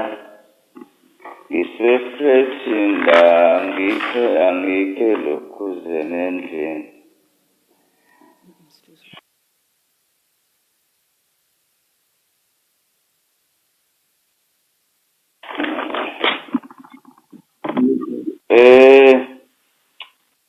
Ngibhale izinto eziwu 1, 2, 3, 4. Perhaps before the mention of Ngibhale is before that, Please translate what you said up to this point, witness E.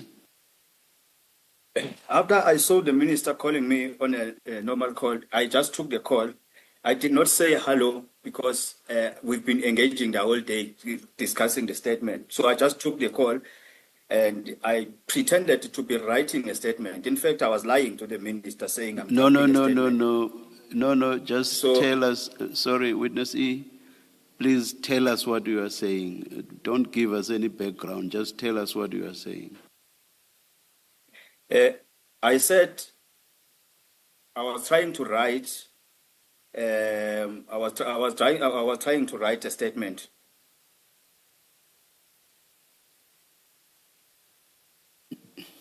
That's very short. I was just suggesting we are going to replay that part and try and stop before he gets to the second part. Okay. Thank you, thank you. We'll replay the first part. Please listen carefully, witness E, and translate for us. Thank you.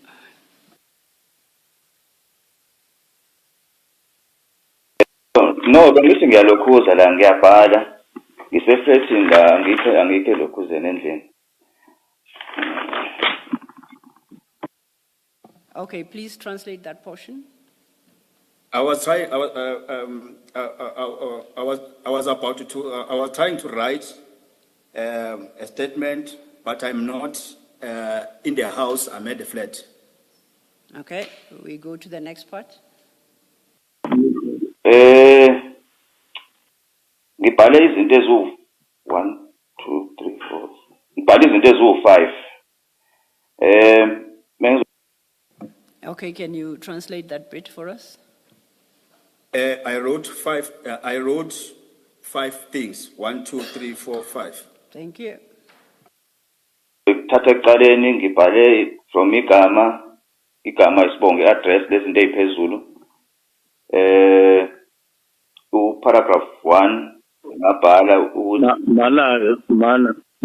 Mana. Okay, before the other voice comes in, can you translate the last bit? I started writing my name, surname, and I started writing the preamble of the statement. Okay. Then I think now we get to the part where the other voice comes in. Malava. Hello? Yes. Mana. Upalelu qedile manje noma kwaqeda.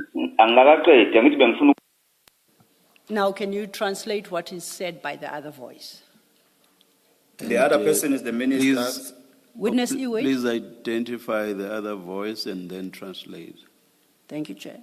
The other person who's responding is Minister Mkhwanazi. He says, Mana. It means wait.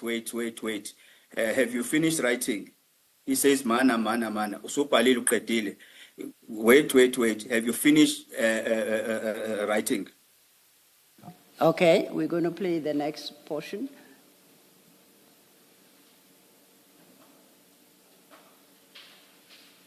Ngithi bengifuna ukusilungisa sengibhalile kodwa ngicabanga ukuthi ngiqedile kodwa manje kufanele ngistype ngoba manje bengifuna ukuthi kodwa uqale uzwe ukuthi ngibhale kanjani.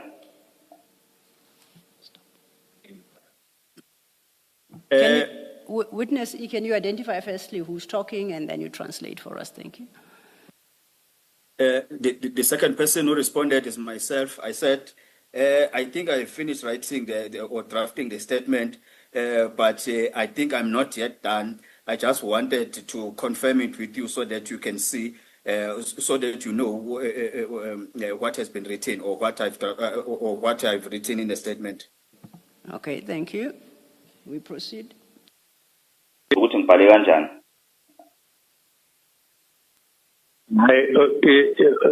WhatsApp la kule ndoda lo suqedile salo sikhuluma. Oh, okay. Okay, then can you translate the last bit? The last person is Minister. The second last person.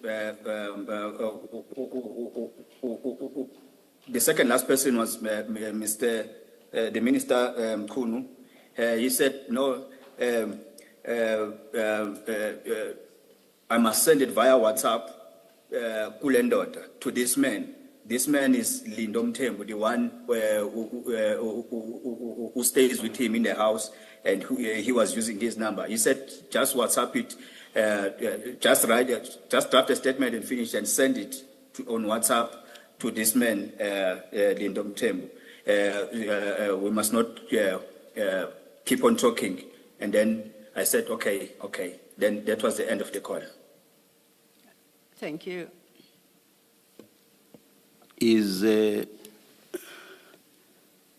Does this recording contain the content of the entire call, Witness E?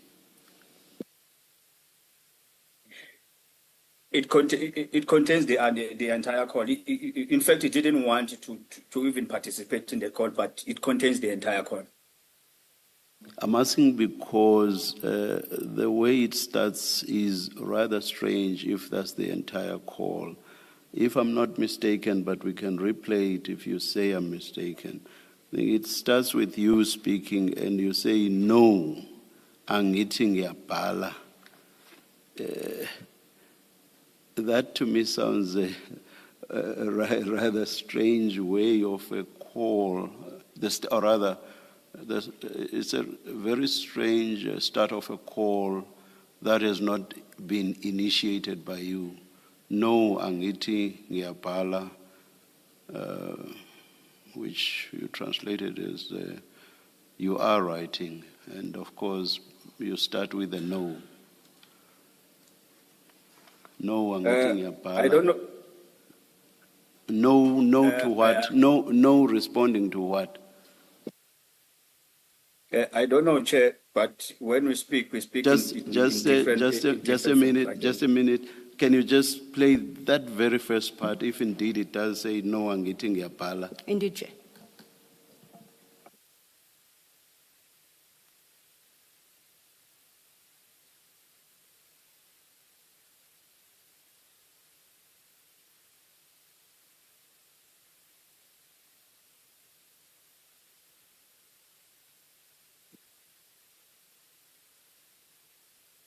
No, bengithi ngiyalokhuza la ngiyabhala. Ngisefreshini la angikho lokhuzeni endlini.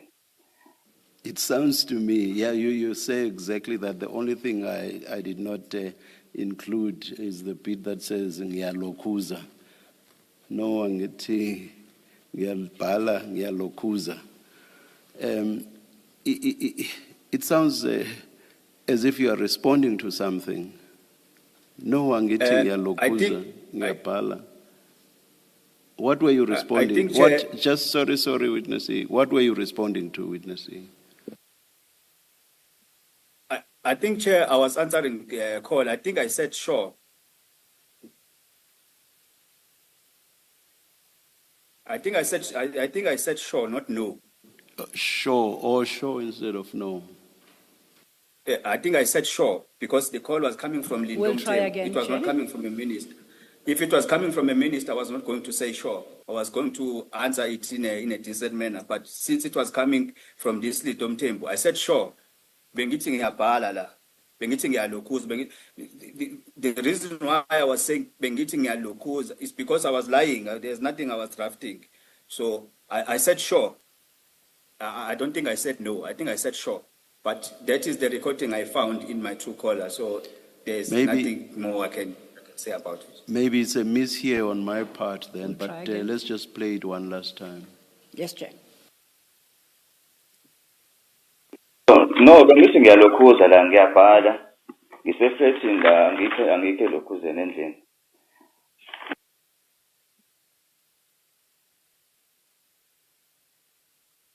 I'll leave it, but to my ear, it still sounds like no, Witness E. And as I said, if indeed it is a no, it sounds to me as if you were responding to something.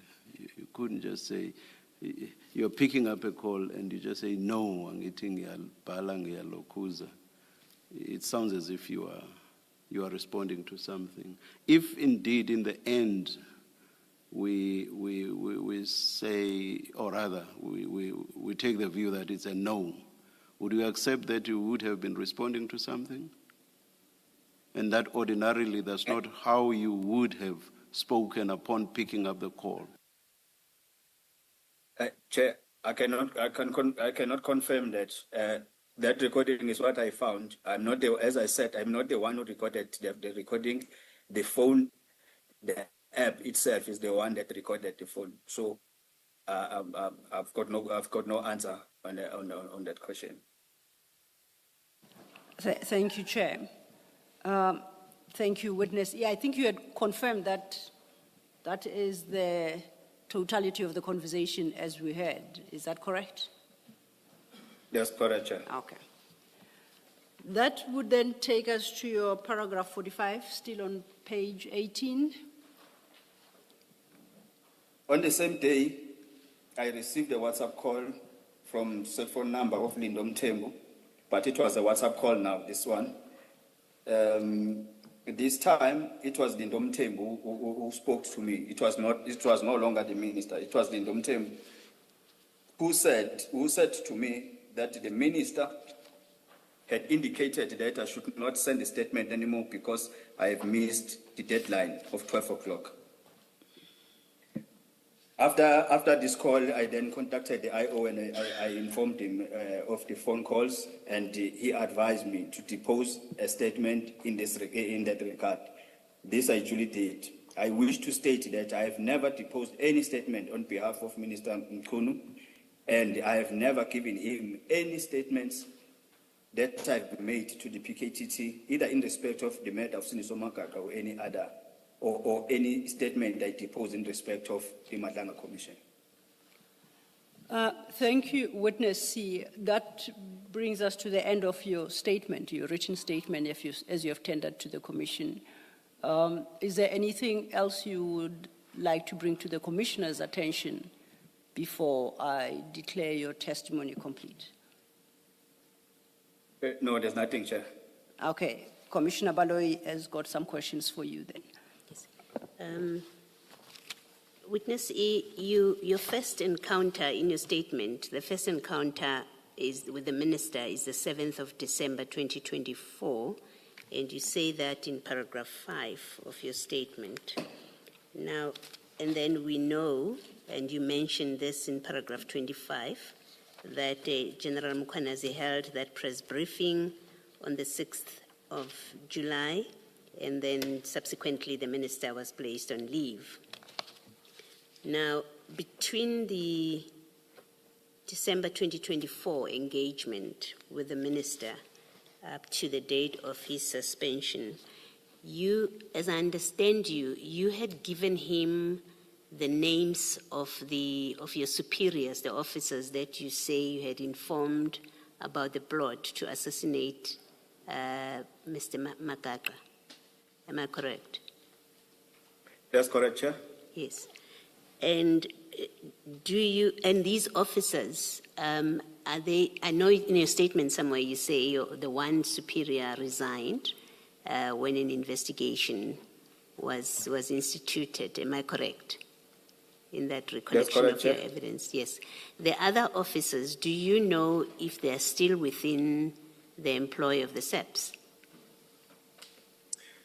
All I know, Chair, is that two have resigned, but it's not that they've resigned. They took early pension. Yes. They were qualifying for early pension, 2 colonels. It's a lieutenant colonel and a colonel. All I don't know, I think the brigadier is still working at crime intelligence. The captain is still in crime intelligence. I don't know the rest.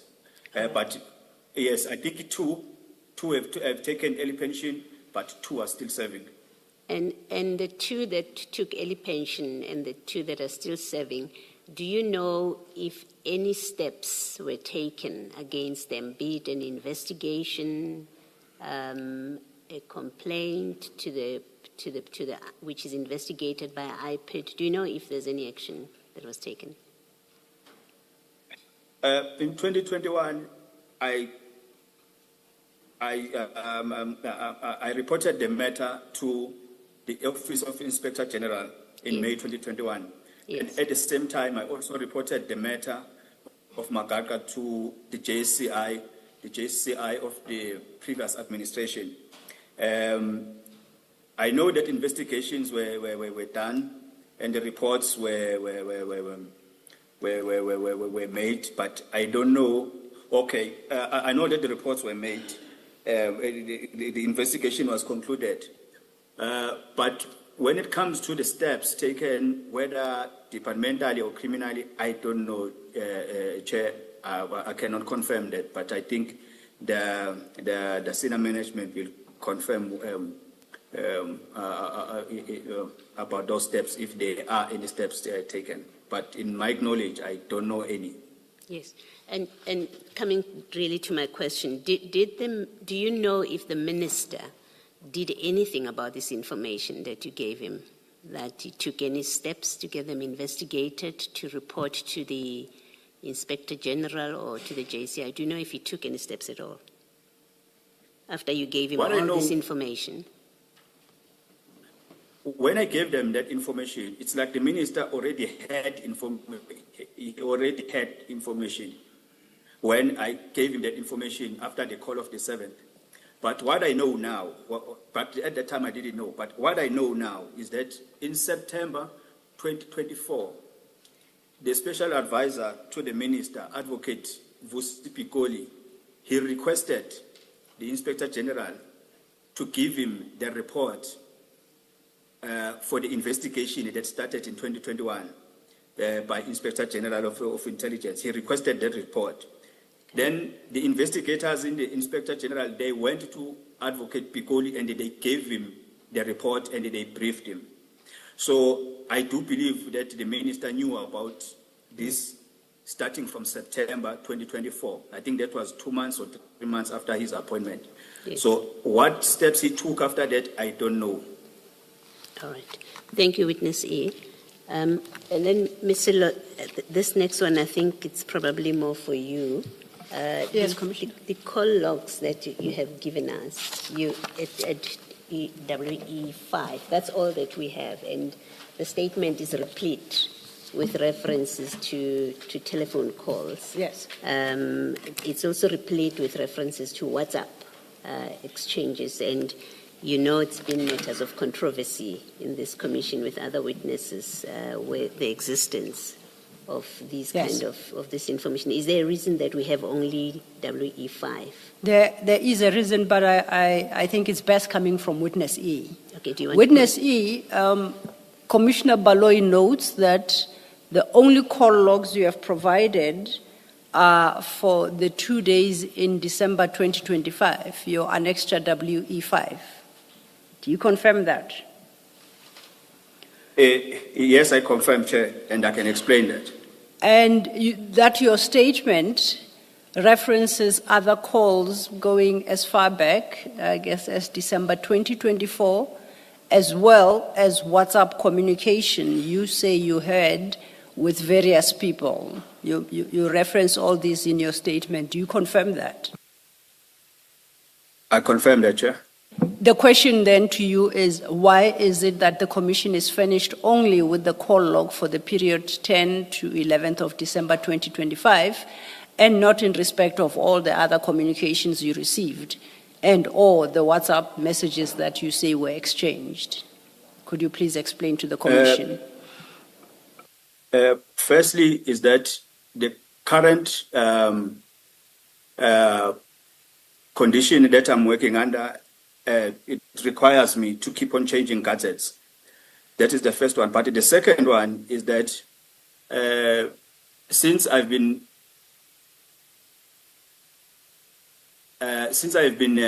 working undercover for 14 years, it's a habit that I don't keep information long in my phone. I make sure that I remove it. But on this one, even this one, I was going to remove it. I can assure you that even now I still have it. It's the IO that told me after the first call in December, that look, because you've got a habit of removing things in your phone. So look, if that call that we have received from a minister, don't delete it. So that's how I kept that call log. Otherwise, even that call log, in fact, I was going to delete it same day. I don't keep things in my phone because I used to operate undercover, live with criminals in such a way that they suspect that there's a riot amongst us. They would say, bring your phone. And then they'll find their photos in my phone. They will find messages sending them to my commanders, find call logs, and then I can be assassinated immediately. So it's a habit. It's it's a life that I've been living, because to work undercover, it's not that easy that you can just keep everything in your phone. But once you get evidence, you send it somewhere. After sending it somewhere, you can remove it from your phone. Thank you, Witness E. Thank you, Mr. While on that, Witness E, can I confirm with you whether should the Commission seek from service providers records in respect of all these telephone numbers you provided that and you say you engaged with, do you confirm that those records will confirm what you have set out in your statement? They will get everything 100%, Chair. Thank you, Witness E. Commissioner Khumalo? Yes, Witness E, just two follow-up questions. If you go to page 10 of your statement,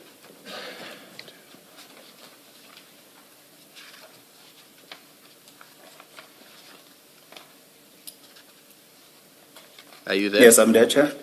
If you Yes, look I'm there, at, Chair. if you look at paragraph 28, this statement that you are presenting to the Commission is dated January 2026. How were you able to recall that that phone call was received at 2200 hours? I mean, if you don't have a record of these telephone calls, how were you able to recall that it was from that 076 number and it was at 2200 hours? I took note, Chair. I have a notebook. Then I took note. I started, in fact, after the press briefing, I started because I'm a person, the IO advised me that because you are a person who always remove things from your gadgets, each and everything that you think it might be helpful in future, just take notes. So I took note of that. That is why I can remember. And the service provider can prove that call, that indeed it is there. Okay, so you have something akin to a diary or a notebook? Yes, I do. I've got a lot. Okay, and then my last question is, after the 12 December or 11 December 2025, we are now, I think it's the 26th of January 2026. Have you received any further calls from Lindo or the minister? No, Chair. That call that I received from Lindo, Mthembu, at 3 o'clock on the 11th of December 2025. That was the last call from Lindo. That was the last call from the minister. I've never received any message, any call, any communication from the minister up to date. All right, thank you. Thank you, Chair. That will be the testimony of Witness E. Thank you very much, Witness E. Shall we be ready at 9:30 tomorrow? We're scheduled to proceed tomorrow at 9:30 with the next witness. Thank you, Chair. Let's adjourn and resume at that time then. Thank you, Chair.